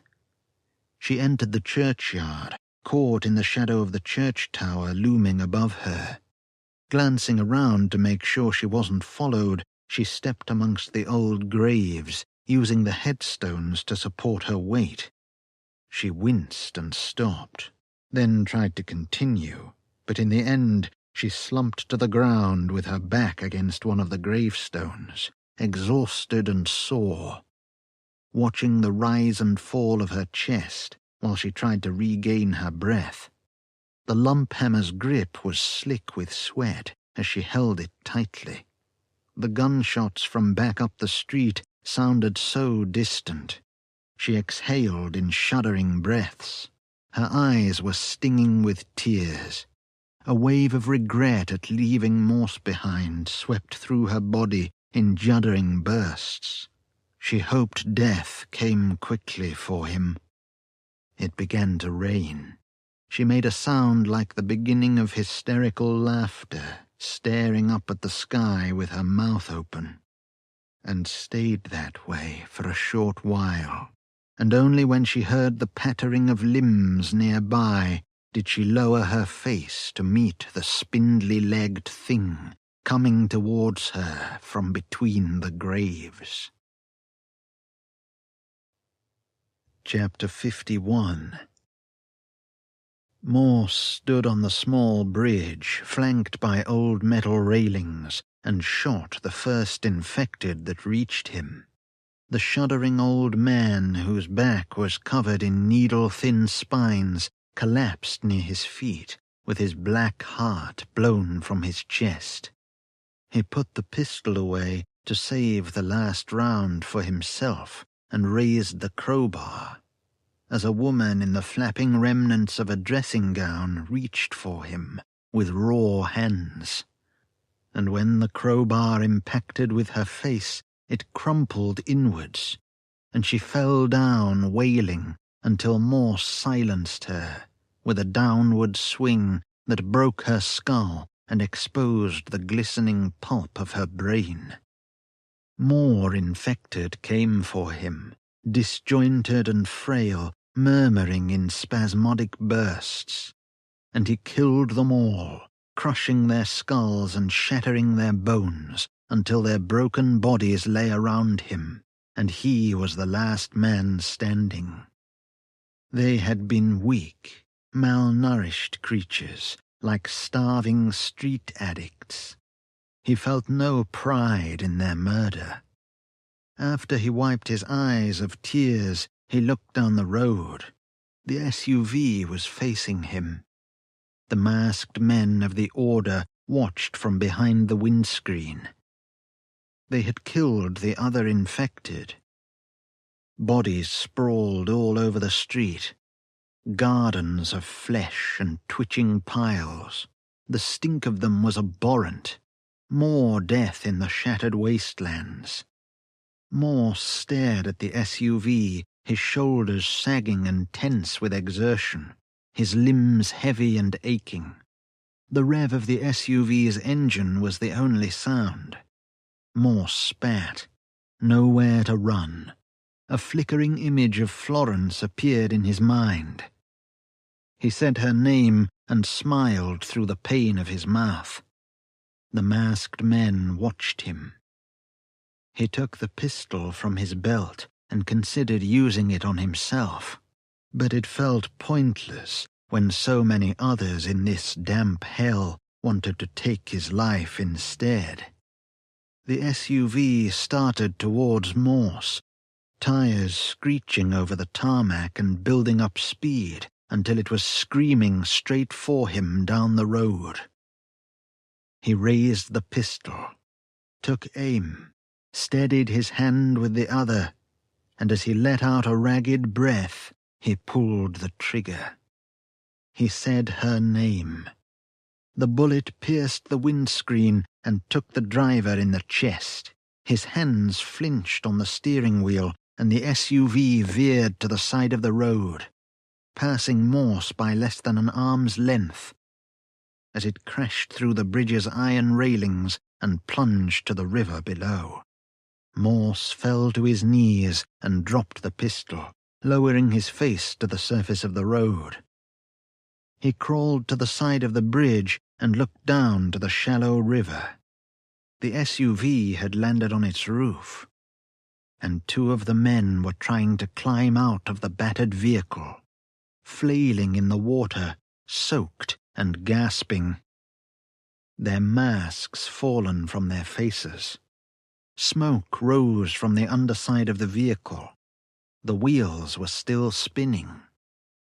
The infected were upon the men as soon as they emerged from the SUV, tearing and biting, dragging the men onto the riverbank to pull them apart. And when they were done with them, the infected reached inside the vehicle for the other men and pulled them out through the water. One of them regained consciousness at the same moment a girl pierced the top of his head with the stinger that emerged from her gaping mouth, and he screamed until the other infected smothered his face with their own. Then there was merely the sound of meat being sucked from his skull and his legs kicking on the riverbank stones. Morse lay on the road, staring at the sky. When the rain started falling, he was grateful and hoped it would wash him clean. As he was limping past the graveyard, Violet rushed out to meet him, her hair and face dusted with soil, and her eyes manic like she'd seen something from her nightmares. She fell against him, breathing hard and trembling. She looked up at him. "It was digging them up," she said, "scavenging on the dead." When Morse looked towards the churchyard, he glimpsed a thin shape on gangling legs, darting between the headstones, and he told Violet they should leave before it grew tired of bones ransacked from old graves. Chapter 52. 4 miles southwest of Bristol. The fog had moved in less than an hour ago as they walked along the motorway. They listened for footfalls and wheezing breaths. Morse looked at his shaking hands. Violet offered him a weak, awkward smile. He faced forward, where he could only see a dozen yards down the road before it faded into the fog. "Are you okay?" she asked. He nodded. "Yeah, you okay?" "I'm okay." "You sure?" "Yes." "Good." The fog absorbed the ambient sounds of the land and cloaked it all in silence. They found a truck loaded with antique furniture. Some of it had spilled onto the road in the long ago, and now most of it was rotting and splintered.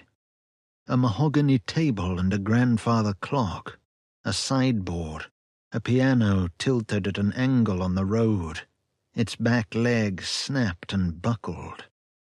Violet raised the fallboard and tinkled the piano keys. "Did you play?" Morse asked her. She smiled ruefully. "I wish I'd learned. Too late now."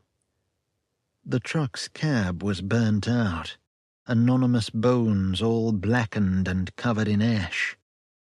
The steering wheel was a charred relic, a roasted boot in the driver's footwell. They walked on. "I dream about flying," Violet said. Morse watched the fog. "Like a superhero or something?" She snorted. "No, I'm in a plane. A 747 or something like that. And I'm in my seat, and the other passengers are in their seats. People going on holiday and honeymoons. Happy people. Families, all that shit." "What happens in the dream?" Violet's face darkened. She pursed her mouth. "They all get infected. And I'm the only one that's still normal. And I can hear the screams inside their heads, and they're begging me to help them. Then the fuselage bursts open, and we're all pulled out, and then I'm falling. We're all falling, but we never hit the ground." "I have no fucking idea what that means," said Morse. She laughed without humor. "Me neither. It's just dreams, isn't it?" "Reality is just as fucked up." "Absolutely. My granddad would have called it God's wrath." "Really?" "Big time. He was all about that sort of shit. What about you?" "I don't know. I don't think it matters now, if it ever did." "Granddad used to say, the hearts of men are fickle and greedy. Stuff about the folly of man, whatever the fuck that is." "Sounds like a people person." "He was a good man, in his own way," Violet said. "He tried his best." Morse stopped. She halted beside him. "What's wrong?" "Listen." He frowned, squinted into the fog ahead and to the right. He could hear the sound of harsh breathing drifting towards them, like someone with a lung infection struggling for air. Violet looked at him. "I hear it." And when Morse turned his head to follow the sound, he saw a man limping along the other side of the carriageway, partly shrouded by the mist, thin and mangled, coughing blood onto his chin and chest. A sickly wraith in flapping clothes, holding his hands to his throat, while a low growl ensconced in fluid escaped from his mouth. His feet scraped over the road, and when he was gone, Morse and Violet remembered to breathe again. They were passing through the Mendip Hills, through the mist, the faint forms of slopes and rises could be seen. A road sign ahead. Keep apart 2 chevrons. Morse grunted. "Do you still want to do this?" he asked Violet. "You can leave, find somewhere safe. You could survive." "You're not getting rid of me that easily." "Fair enough." He checked the map and tried to estimate their position. He thought that Barnwell was to their east. The villages of Criston and Luxton were somewhere to the west.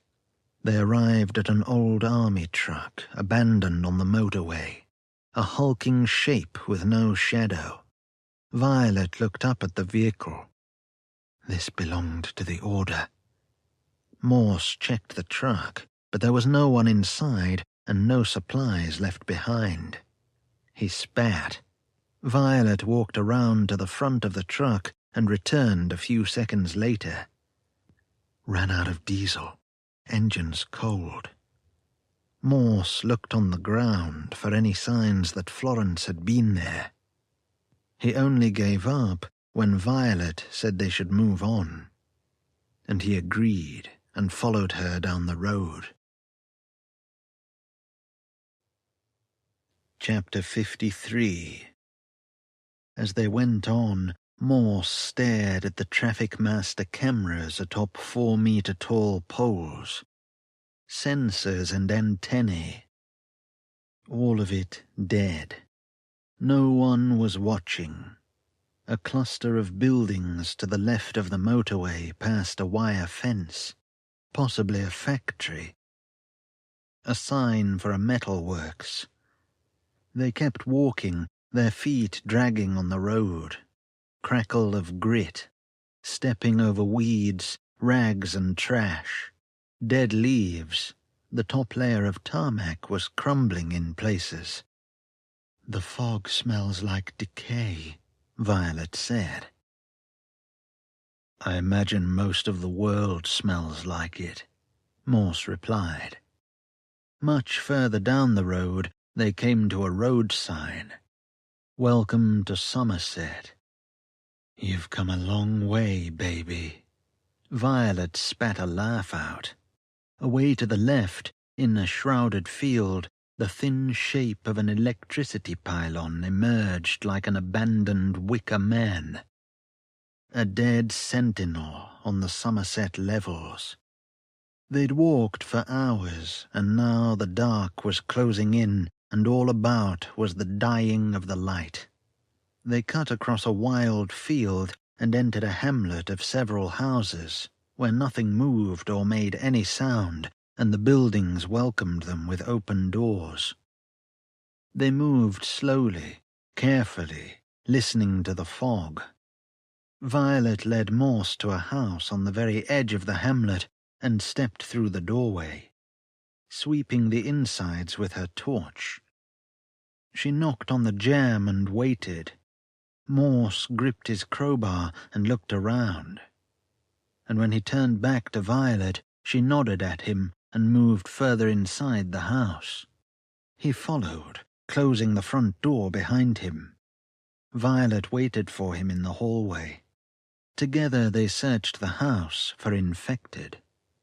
They sat around 2 birthday candles fastened to a nub of blue tack, and watched the small flames as they ate from tins of food. "How far are we from Hallow Hope?" said Violet, chewing with her mouth open. "About 8 miles. We're close." "Not close enough to walk there tonight." "Maybe. It'd be stupid to keep walking in the dark." "I know." He sipped water, held one hand up to the light, noticing the faint tremor under his skin. "What if we get there and they're gone? I don't know what I'd do." Violet's eyes were solemn. "Would you give up?" "I don't know." "We could try and get off the mainland," she said. "What's it like in the rest of Europe?"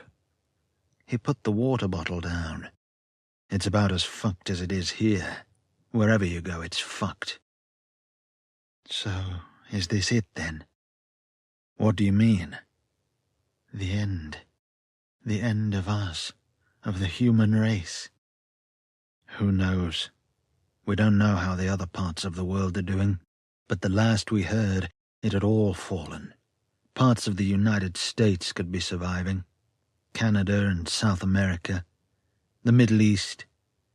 No idea about China or Russia. I think it's the same all over the planet, to be honest. The plague gods have won. I've always wondered how North Korea would have coped. Who knows? Who wants to know? I don't want to know. Maybe there's a survivors' colony in Greenland or Alaska or the Antarctic.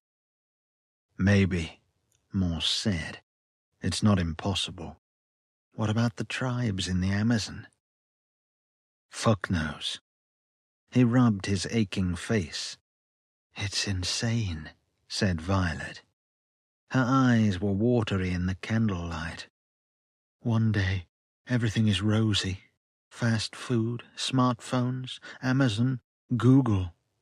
Everything at your fingertips. And now it's all gone. Extinction-level event. Do you know what I miss most? She said. What? Custard donuts. I miss chips with brown sauce. Nice one. Morse smiled at her, and she smiled back, but the moment soon died when she had to wipe her eyes and turn away. Chapter 54. The infected attacked during the night. It started with scraping at the walls, and then the front door was hammered upon by a scrum of bodies, all clamoring to get inside. Morse and Violet stood together in the doorway and faced the demented groans and vile shrieks from beyond the house. "We have to fight," Violet said. She sounded terrified. Morse wriggled his fingers around the shaft of the crowbar and nodded. "Get ready." The front door didn't hold for long until it was splintered and ripped down. And then the infected came inside with their black claws, thrashing limbs and choking mouths, glimpses of wet tendrils writhing in the dark. Morse attacked the first infected through the door, a shivering abomination of a naked man, and it fell back with its face crumpled inwards. Violet used her lump hammer to crack a woman's skull open. The next infected creature rushed forward with sharp fingernails and gnashing teeth. Violet hit the creature around the side of the head and pushed the knife into its stomach. The infected came towards them, scratching at the walls and floor. Morse swung the crowbar double-handed and knocked a teenage girl off her feet. She hit the wall before she lunged forward again, and he brought the crowbar down and collapsed the top of her skull. She lay writhing at Morse's feet until he stamped on her throat, crushing her windpipe and snapping her neck. More infected poured through the doorway. Morse and Violet exchanged a glance. "Good luck," she said. Morse nodded at her. "Ready?" "No, but fuck it." "Good." They screamed and rushed towards the infected, weapons held high, murder in their hearts. And all about them was flesh and blood. In the first light of the day, they stood exhausted in the fog outside the house, the corpses of infected around them, some still twitching or wheezing their last breaths. Everything stank of the plague and the insidious pestilence. Morse dropped the bloodied crowbar, his arms trembling, and put his hands on his thighs as he hunched over and vomited onto the ground. His clothes were covered in gore, and his face was speckled with blood. His heart hurt. When he'd finished expelling the contents of his stomach, he stood and looked at Violet, as she crouched by the broken body of a little girl. She was crying. He walked over and stood beside her. Violet didn't look up at him. "She looks like my niece." The girl's scalp still retained a few wisps of blonde hair, her bloodshot eyes open and lifeless. The dress she'd been wearing on the day of her infection was little more than strips of filthy rags over her emaciated body. It had been a blue dress, prominent ribs. Her hands were more like claws. Her stomach was perforated with stab wounds. "It's not her," Morse said. "I know." Violet tossed her knife away, and it clattered on the road, the blade thick with drying blood. "But when I saw her, I thought it was Julia. And I hesitated, and she almost had me because of it. I never knew what happened to Julia. I last saw her with my sister, running towards a refugee shelter, as a swarm of infected poured down the street." Morse touched her shoulder. "They were all people, Morse. They all had ambitions and hopes and fears and worries. They loved and hated, and they had dreams. And now it's all nothing." "Come on," Morse said. "Let's get cleaned up." She let out a deep sob and wiped her eyes. "Okay." Chapter 55. They left the motorway and took the A39 later that morning, 5 miles from Hallow Hope. There was thunder in the east, crackling and roaring, and it sent a shiver through Morse's bones. The thought of facing a plague god turned his heart to cinders and drained the strength from his legs. What would he have to confront to save Florence? "There's something ahead," Violet said as she slowed her pace. "Looks big." Morse saw it rise from the mist and thought it was some species of infected monster before he noticed the windows and the curve of a wheel. They stopped behind the back end of a minibus. Morse looked further into the mist, where it revealed the convoy of vehicles. Morse moved forward and Violet followed. Minibuses, vans and Land Rovers. It was all abandoned. No bodies. The backs of the vehicles were loaded with belongings, baggage and supplies. Cold engines. Where have they gone? Violet towed a dropped handkerchief. Why would they leave all their stuff behind? Why would they leave the vehicles with fuel still inside? Morse stood watching the vehicles. "Let's walk down the road and find out." A mile later, they found the bodies, half-eaten and dismembered, ripped flesh and skin upon the blood-red road.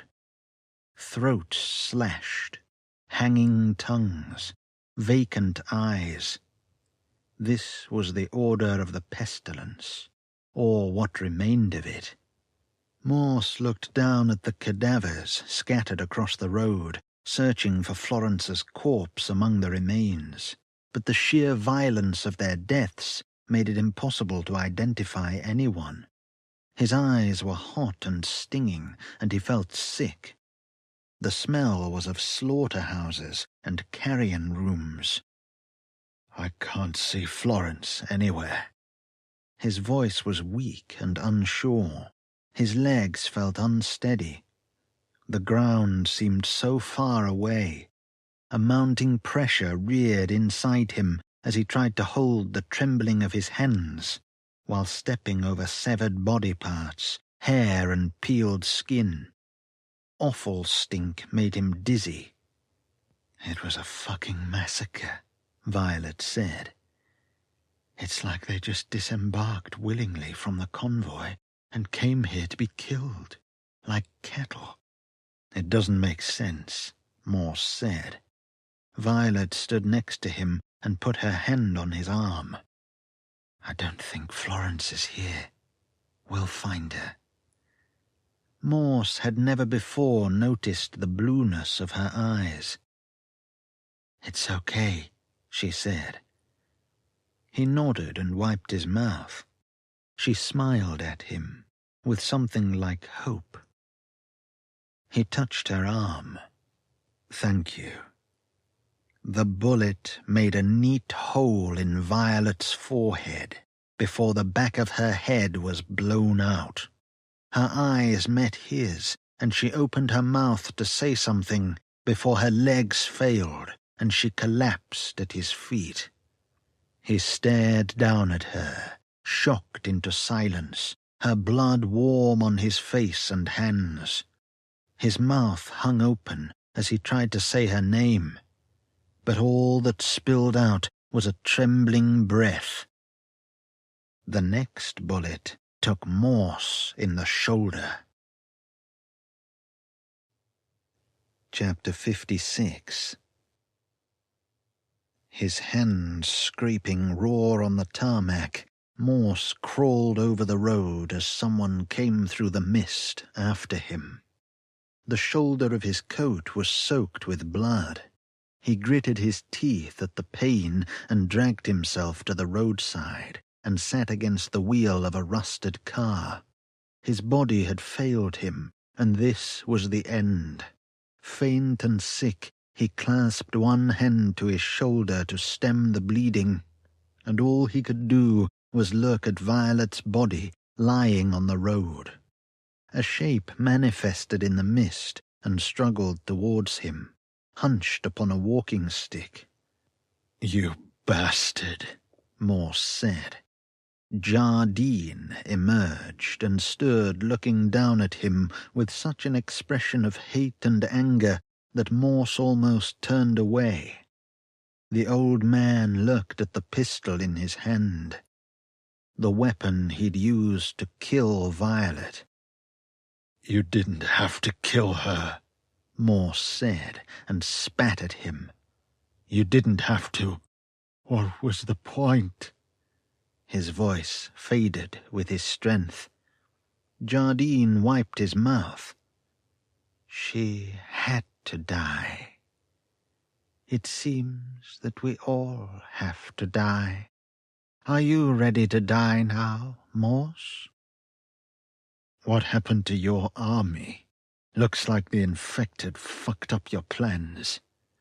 Jardine winced as he touched the weeping wound in his side, his face clammy and bloodless. "I was betrayed." "Betrayed?" "The infected were waiting for us. The plague gods were in the sky. When we first arrived, it was exciting, and I thought we were going to be welcomed. But after we disembarked from our vehicles, the infected emerged from the fog and set upon us." "What about Florence? Is she dead?" Jardine's eyes fluttered. He grimaced. "They didn't harm the children." "Then how did you survive?" "I managed to escape while the others were being slaughtered. I hid. I heard them all die, Morse. And when I returned, the infected were gone, and they had taken the children with them, down the road to Hello Hope." "Ascension," said Morse. Jardine's face crumpled as if he was about to cry. "I was supposed to be their leader, but only the children were saved. Why wasn't I saved? I have the gift. Why didn't they take me with them?" Morse shook his head. "Maybe you weren't pure enough. Too old, too weak, just a doddering old man." "Don't mock me," Jardine spat. "Don't you dare mock me, you insignificant wretch." Morse savoured the taste of blood in his mouth and raised his middle finger to the old man. Jardine shook with rage and his eyes were wild. He took one step forward, breathing through his clenched jaw. "I should have killed you back at Darlington House. I should have cut your head off." Morse mouthed, "Fuck you." Jardine bared his teeth and aimed the pistol at Morse's face. A plaintive cry drifted out of the mist. Morse saw something monstrous approaching behind Jardine, and he thought it was the devil arriving to take them both away. He grinned through nerve-shredding pain and felt a pure wave of relief for the first time in a long while. "Judgment," Morse whispered. "What?" Jardine said, puzzled. "You'll see." A tall form of flailing tendrils came out of the fog behind Jardine, seized the sides of his head with dripping pincers, and lifted him from the ground. He screamed and dropped the pistol. The monster emerged fully, and the sight of it almost stopped Morse's heart. It was over 10 feet tall and pale white in color, shuddering on insectile legs that bent both ways at their joints. The squirming appendages on its glistening abdomen danced in the air, whip-like and tipped with weeping stingers. And those stingers jabbed at Jardine's body, piercing him multiple times through his clothes. His face slackened, and blood frothed from his mouth as he gurgled and spluttered. More pincers emerged from fleshy sheaths within the creature's center mass and gripped Jardine's limbs. And his final scream died as he was torn in half like a wet cardboard effigy, and his insides slopped upon the road and steamed in small mounds.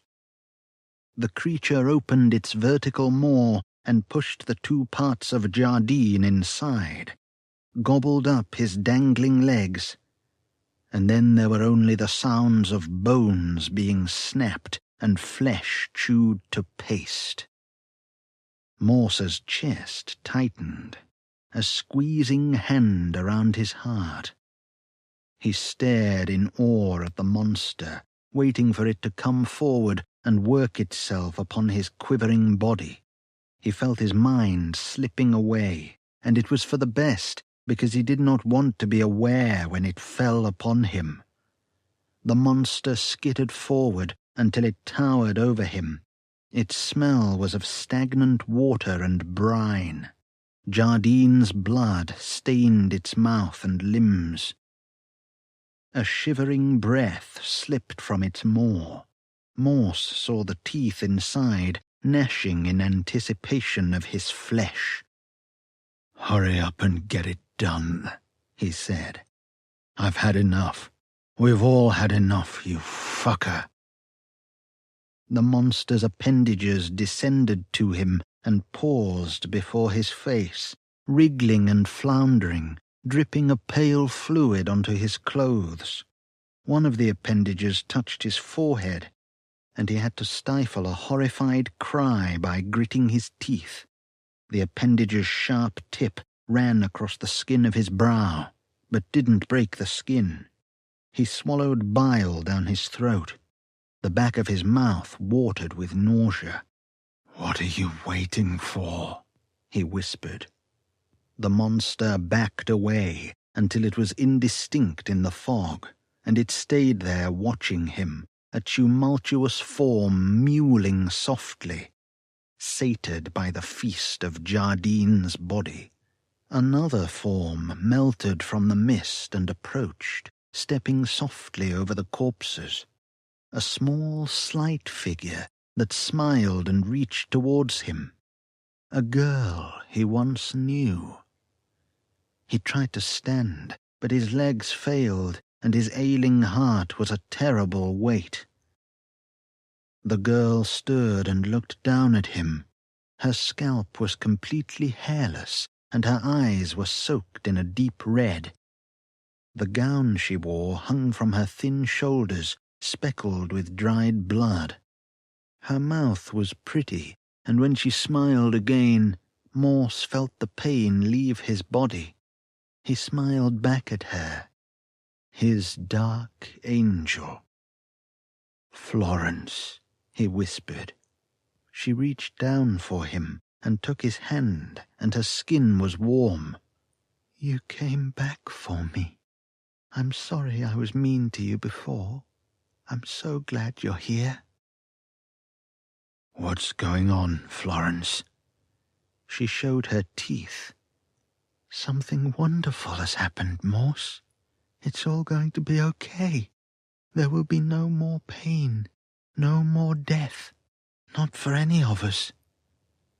"What do you mean?" "Come with me, and I'll show you." Chapter 57. The plague gods filled the air, while Morse and Florence walked hand in hand to the cries of monsters. The air he breathed was foul with rot and thick enough to be swallowed like fluid. Shapes moved around them, barely glimpsed, nasal snorts and murmuring. Deformed faces stretched beyond human suffering. Crooked bodies lurching and loping. Beasts of the plague, misshapen to obscene positions and composed of human limbs, faces, eyes and torsos. A prehensile tail tipped with a loaded stinger weaved through the mist. A bloated stomach glistening as it peeled open to allow a sheathed proboscis to emerge wetly, draped with strands of mucus. The slapping of flesh on the ground. Feral cries. Florence was smiling. Her voice was serene and kind, as if she'd been dosed with some kind of opiate. "Don't be scared, Morse. Nothing will hurt you here." Morse turned his head slightly, trying not to stare at her hairless scalp or meet her red eyes, which looked like deep pools of velvet. He tried to keep the fear out of his voice, despite the tremble of his mouth and chin. His heart was frantic. "What happened to you?" he said. Her smile never wavered as she raised her face to him. "I know I seem different, but I'm still me. I'm still the girl you know. I've just been changed a bit, that's all." "Is this your ascension?" "This is the prelude to it. I'm in the early stages of transformation." "What will you become?" "Something wonderful. It'll be glorious, Morse. The plague gods have welcomed us." "They didn't welcome the Order of the Pestilence." "They weren't gifted, so they were deemed expendable. Only good for food, I'm afraid." "What about Jardine? He had the same gift as you." "He was just a facilitator, though an unwitting one. His purpose was to bring the children together, and once he'd fulfilled his purpose, he was no longer needed." Morse realized that the other children were standing nearby, silent and motionless in the mist, watching him and Florence. They were red-eyed and hairless, the boys and girls of the plague.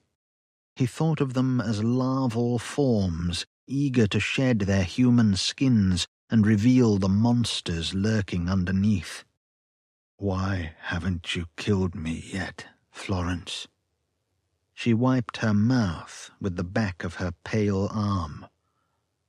"I want you to join us. There is no other way. This is the next stage."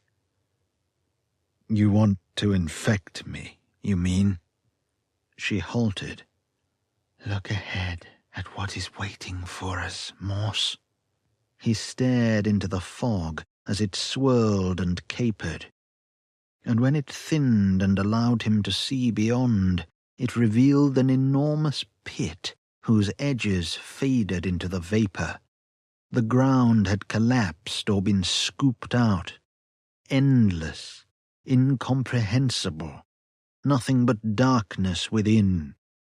He stepped forward until he was a few yards from its edge, and felt such a wave of vertigo that he held his arms out to steady himself.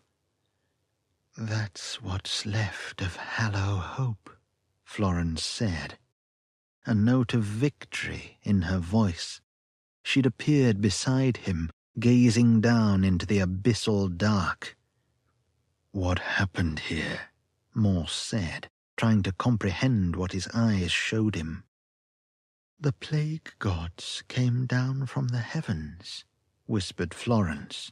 She trembled with something like excitement. "This is how it's supposed to be." "I don't understand."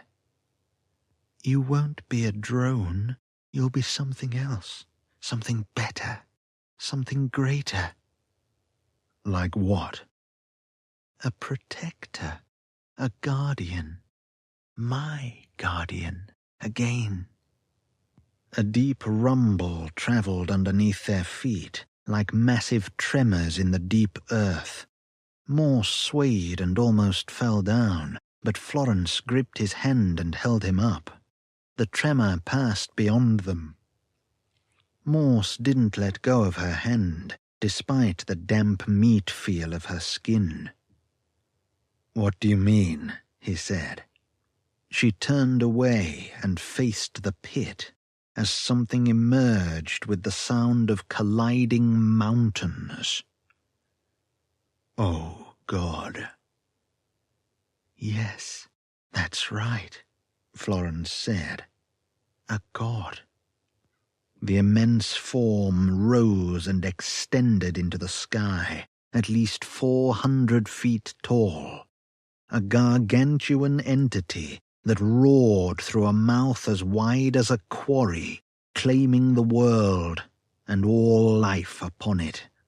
A wavering, writhing protean form, extending giant tentacles towards the sky, casting the ground in shadow, its red skin rippling and swelling with undulating tendrils and immense worm-like appendages. Morse retreated from the pit until he fell onto his back, staring up at the monstrous titan. The plague god, one of many. He felt his mind slipping away, his heart jerking in his chest, hard to breathe.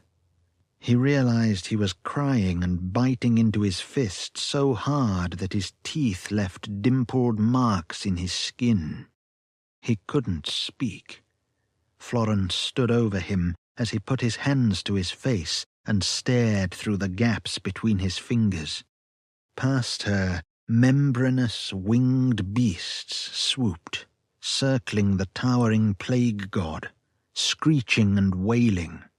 They were pale, elusive forms, darting around the massive tentacles like birds or bats. His eyes hurt, and he tried to deny what he saw. But there would be no denying of anything, because this was the way of things now. This was the plague in all its forms. Florence offered her hand, and he accepted. He could feel her alien heart beating, the corruption within her spreading like cancer. "This is the fate of all sentient life," she said. "The other children and I will be emissaries to other worlds, yet to receive the plague."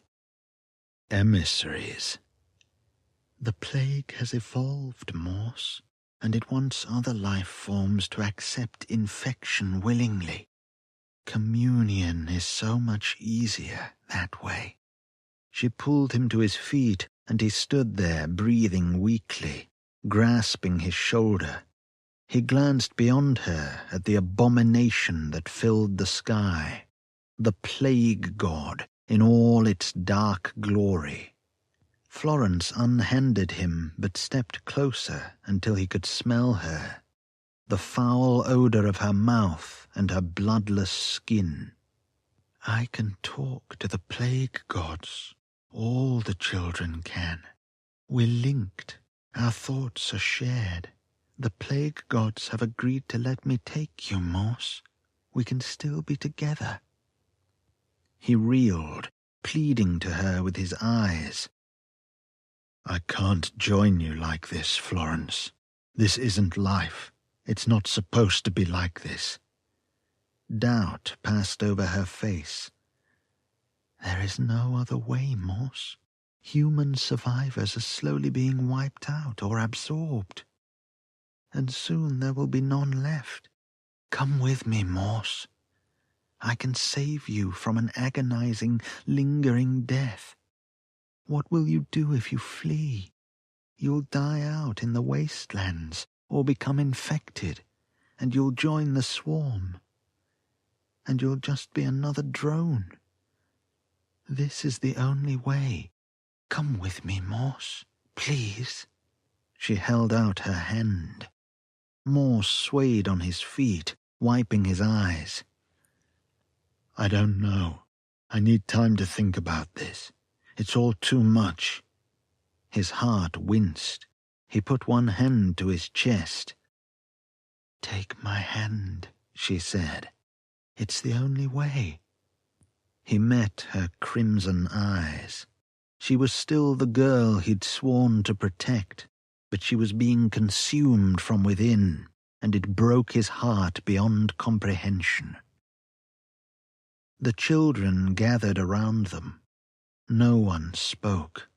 The thunder roared in the sky, writhing flesh in the fog all about them. The sky darkened with colossal shapes. He sagged, torn by indecision, the sounds of the plague gods filling his skull.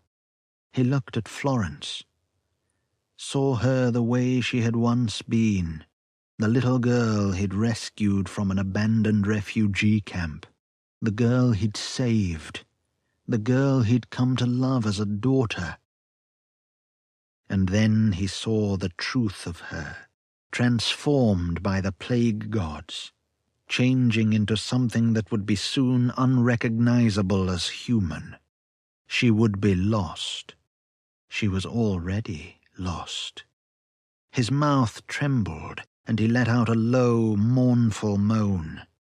Florence reached for him, her small voice.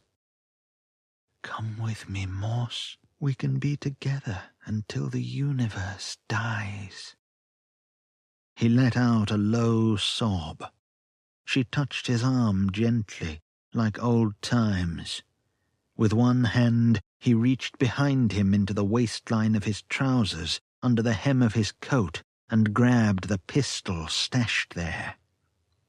The pistol that Jardine dropped when he'd been plucked from the ground and devoured. And Morse pulled the pistol free and brought it forward and aimed at Florence. His hand was shaking terribly, his shoulder in agony. Screeching laughter filled his head. He was losing his mind. He muttered, with no idea of the words he spoke. The children wailed around him, except for Florence. She simply watched him with her red wine eyes full of sorrow and disappointment. They became watery with what seemed to be tears, and she knew what would come. Morse grimaced at the pain of the bullet wound and wished to die soon. I love you, Florence. You are my daughter, my weakness. I promise to protect you, to save you, and I will. I will save you from the monsters. Florence opened her mouth and shrieked his name as he fired the pistol into her chest. The report of the gunshot filled the space between them, and the silence that followed was terrible and heartbreaking. Morse cried with such sorrow that he fell to his knees. The children stumbled away, clasping hands to their faces as they vanished into the mist. Morse closed his eyes for a moment and exhaled deeply until there was no air in his lungs. When he opened his eyes, Florence was lying on the ground, sprawled cruciform, a red rose spreading upon her gown. He sobbed, "I'm sorry. I'm sorry." He knelt next to Florence and held her hand, lowering his face next to hers. "I had to save you." Her mouth took weakening mouthfuls of air. She looked at him with tears in her eyes, and she became that frightened little girl he'd saved once upon a time. "Forgive me, Florence. Forgive me, please." She raised her head slightly and whispered something in his ear, but it was too soft to be heard, and she died with her mouth close to his face as a final shuddering breath rattled in her chest. He cradled her head and kissed her brow. He cried for a long time, surrounded by the hell of Hallow Hope, as the plague gods roared and screamed and mourned for his loss. "I love you, Florence. Sleep well. It's all over." Epilogue. The world was darkening, and the skies were never without thunder and rain. All creatures of the plague prospered in the ravaged land. A new ecosystem was emerging, new monsters and beasts, abominations and obscene things that lived to kill and feed. Broken gods birthed from nightmare wombs. The world was flesh, tooth, maw, stinger and claw. It was meat and skin. A world torn asunder to be remade. The fate of all life. Joseph Morse had fled Hallow Hope with Florence in his arms. He'd staggered for miles on the verge of collapsing until he found a place in a drenched field and laid her down on the ground and held her hand and said he was sorry for failing her. He tried to dig a grave with his bare hands, but the ground tore his nails and scraped the skin from his fingers. He cried and shouted to the sky. He wailed for the lost world and the countless dead. There was nothing to be done. He covered Florence with broken branches and dead leaves, and then stood on tottering legs and said goodbye. He put the pistol to his head and squeezed the trigger, but there were no bullets left for him, and all he wanted was one, a small favor, but even that was beyond him now. Morse dropped the pistol into the mud and looked down at Florence's shrouded form. His last goodbye, his last apology. Then he walked away into the mist, whispering old prayers to dead gods. He was a long time upon the southwards road, and when he arrived at the town, dying and wheezing, shuffling in torn trainers and cowering in the rain, he fell to his knees and started laughing. And it was good to laugh, because there was nothing else to do. He hadn't drunk water or eaten in days, and his body was already consuming itself. This was the town where he'd grown up, the place he'd left when he joined the army. This was the first time he'd returned since then, almost 30 years ago. He walked the lifeless streets and his childhood haunts. The shadows of his youth, those days of changing from a boy to a young man, all of it despondent and abandoned, mouldering, fading to rust and silent sorrow. The old fish and chip shop, the greasy spoon he sheltered within when he was hungover and hungry, shops vacated and emptied long before the outbreak, the houses of old friends, the bus shelter where he'd had his first kiss, the recreation field where he used to play football with his mates, the lanes and alleyways he'd cycled down, the pubs he'd frequented in his late teens, and those he'd been thrown out of for fighting, street corners and fast food, adrenaline and drunken memories.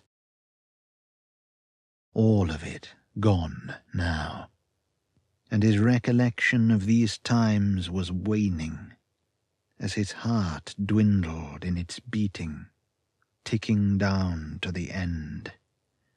The world was now the domain of the plague gods. They walked the earth and ruled the sky. He thought the air was getting thinner, but he wasn't sure if it was merely the failing of his lungs. Not that it mattered, because he had no plans to see the next morning. After stumbling along the streets for an hour, he finally arrived at the road where his parents lived. He stood in the street and turned in a circle and observed the houses in their straight rows. They all seemed intact, although they were slowly falling into disrepair. He walked down the road and stopped outside his parents' house. The front door was closed. None of the windows were broken. His father's car was still in the driveway. His heart quickened. Almost 30 years. Christ. He shivered, coughing into his hand, blinking at the rain. He opened the gate and stepped onto the pathway between the overgrown sections of lawn. An old bicycle against the wall, a bird table, a spade. The front door was locked. He bent down and retrieved the key from under a large painted pebble. For some reason he couldn't explain, he had known it would be there. Turning the key and opening the door, he stepped inside into the hallway, flanked on one side by coats on hooks set up on wooden racks, 2 umbrellas, a bobble hat and scarf, shoes lined in pairs against the wall. A smell he recognized in the air. Old things, dust and age. He entered the living room and found the skeletal remains of his parents together on the sofa. Staring at their huddled bones, he spoke to them and apologized for the crime of being a bad son. He asked for their forgiveness. Around him on the shelves and the mantelpiece were photos of him as a boy and teenager. Polaroid images he could only look at for a short while before tears filled his eyes. A photo of him as a curly-haired tyke throwing a stick for their old dog to chase. Another one featured him and his dad on Lyme Regis Beach, making a sandcastle. The sun must have been behind his mum when she took the photo, because her shadow was painted on the sand next to them. Morse slumped in an armchair, weighed down by regret and sorrow, sick with shame and the dreadful knowledge that he had the chance to make peace with his parents, but not the courage to do so. He put his head in his hands and stayed that way for a long while, until he raised his face towards his parents and let the tears well in his eyes. They had died together, and that was some comfort to him. But they had died without knowing what became of their son, and that was something that couldn't be forgiven. not even by the kindest of saints. He struggled up the stairs, gripping the banister tight with both feeble hands. On the landing, he hunched over and clasped at his chest until the pain abated. He opened a door with his name upon it and crossed the threshold, swept away by memories as he stood on the threadbare carpet. His parents had never redecorated his old room. The walls were plastered with faded posters of 80s football stars and glamour models. An ancient hi-fi lurked in one corner, covered in dust, next to a portable black-and-white television. His Commando comic book stacked upon a shelf, next to the football annuals he received as Christmas presents each year. Old VHS tapes of war films, his Airfix Spitfires and Hurricanes, copies of The Eagle, his Tottenham Hotspur duvet cover, the companies of die-cast soldiers arranged in their ranks. The floor still creaked in the same places. He closed his eyes and remembered his mother shouting up the stairs to tell him his dinner was ready, or to rouse him from bed on school mornings. He recalled the time he'd brought Stacy Jarvis back here when his parents went out one night, their frantic attempts to dress after his parents returned early from the pub, his dad's laughter when he found them. He smiled to himself, but it was tired and pointless, and he had to sit down on the bed to rest his legs. His bones hurt, and the wound in his shoulder throbbed with infection. He could feel his inner workings slowly shutting down, and bowed his head as his heart slowed and spluttered like a broken engine. Not long to go. He was relieved and grateful to die as a man, to die human.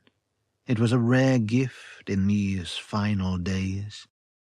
He pulled back the sheets and climbed into his old bed, and he lay there saying the names of all the people he'd known over the years. He apologized to anyone he'd hurt or cheated or let down, and when all that was done and he could remember no more, he closed his eyes in the comfort of the place he called home, and listened to his heartbeat gently fail, while he imagined the happy times of childhood.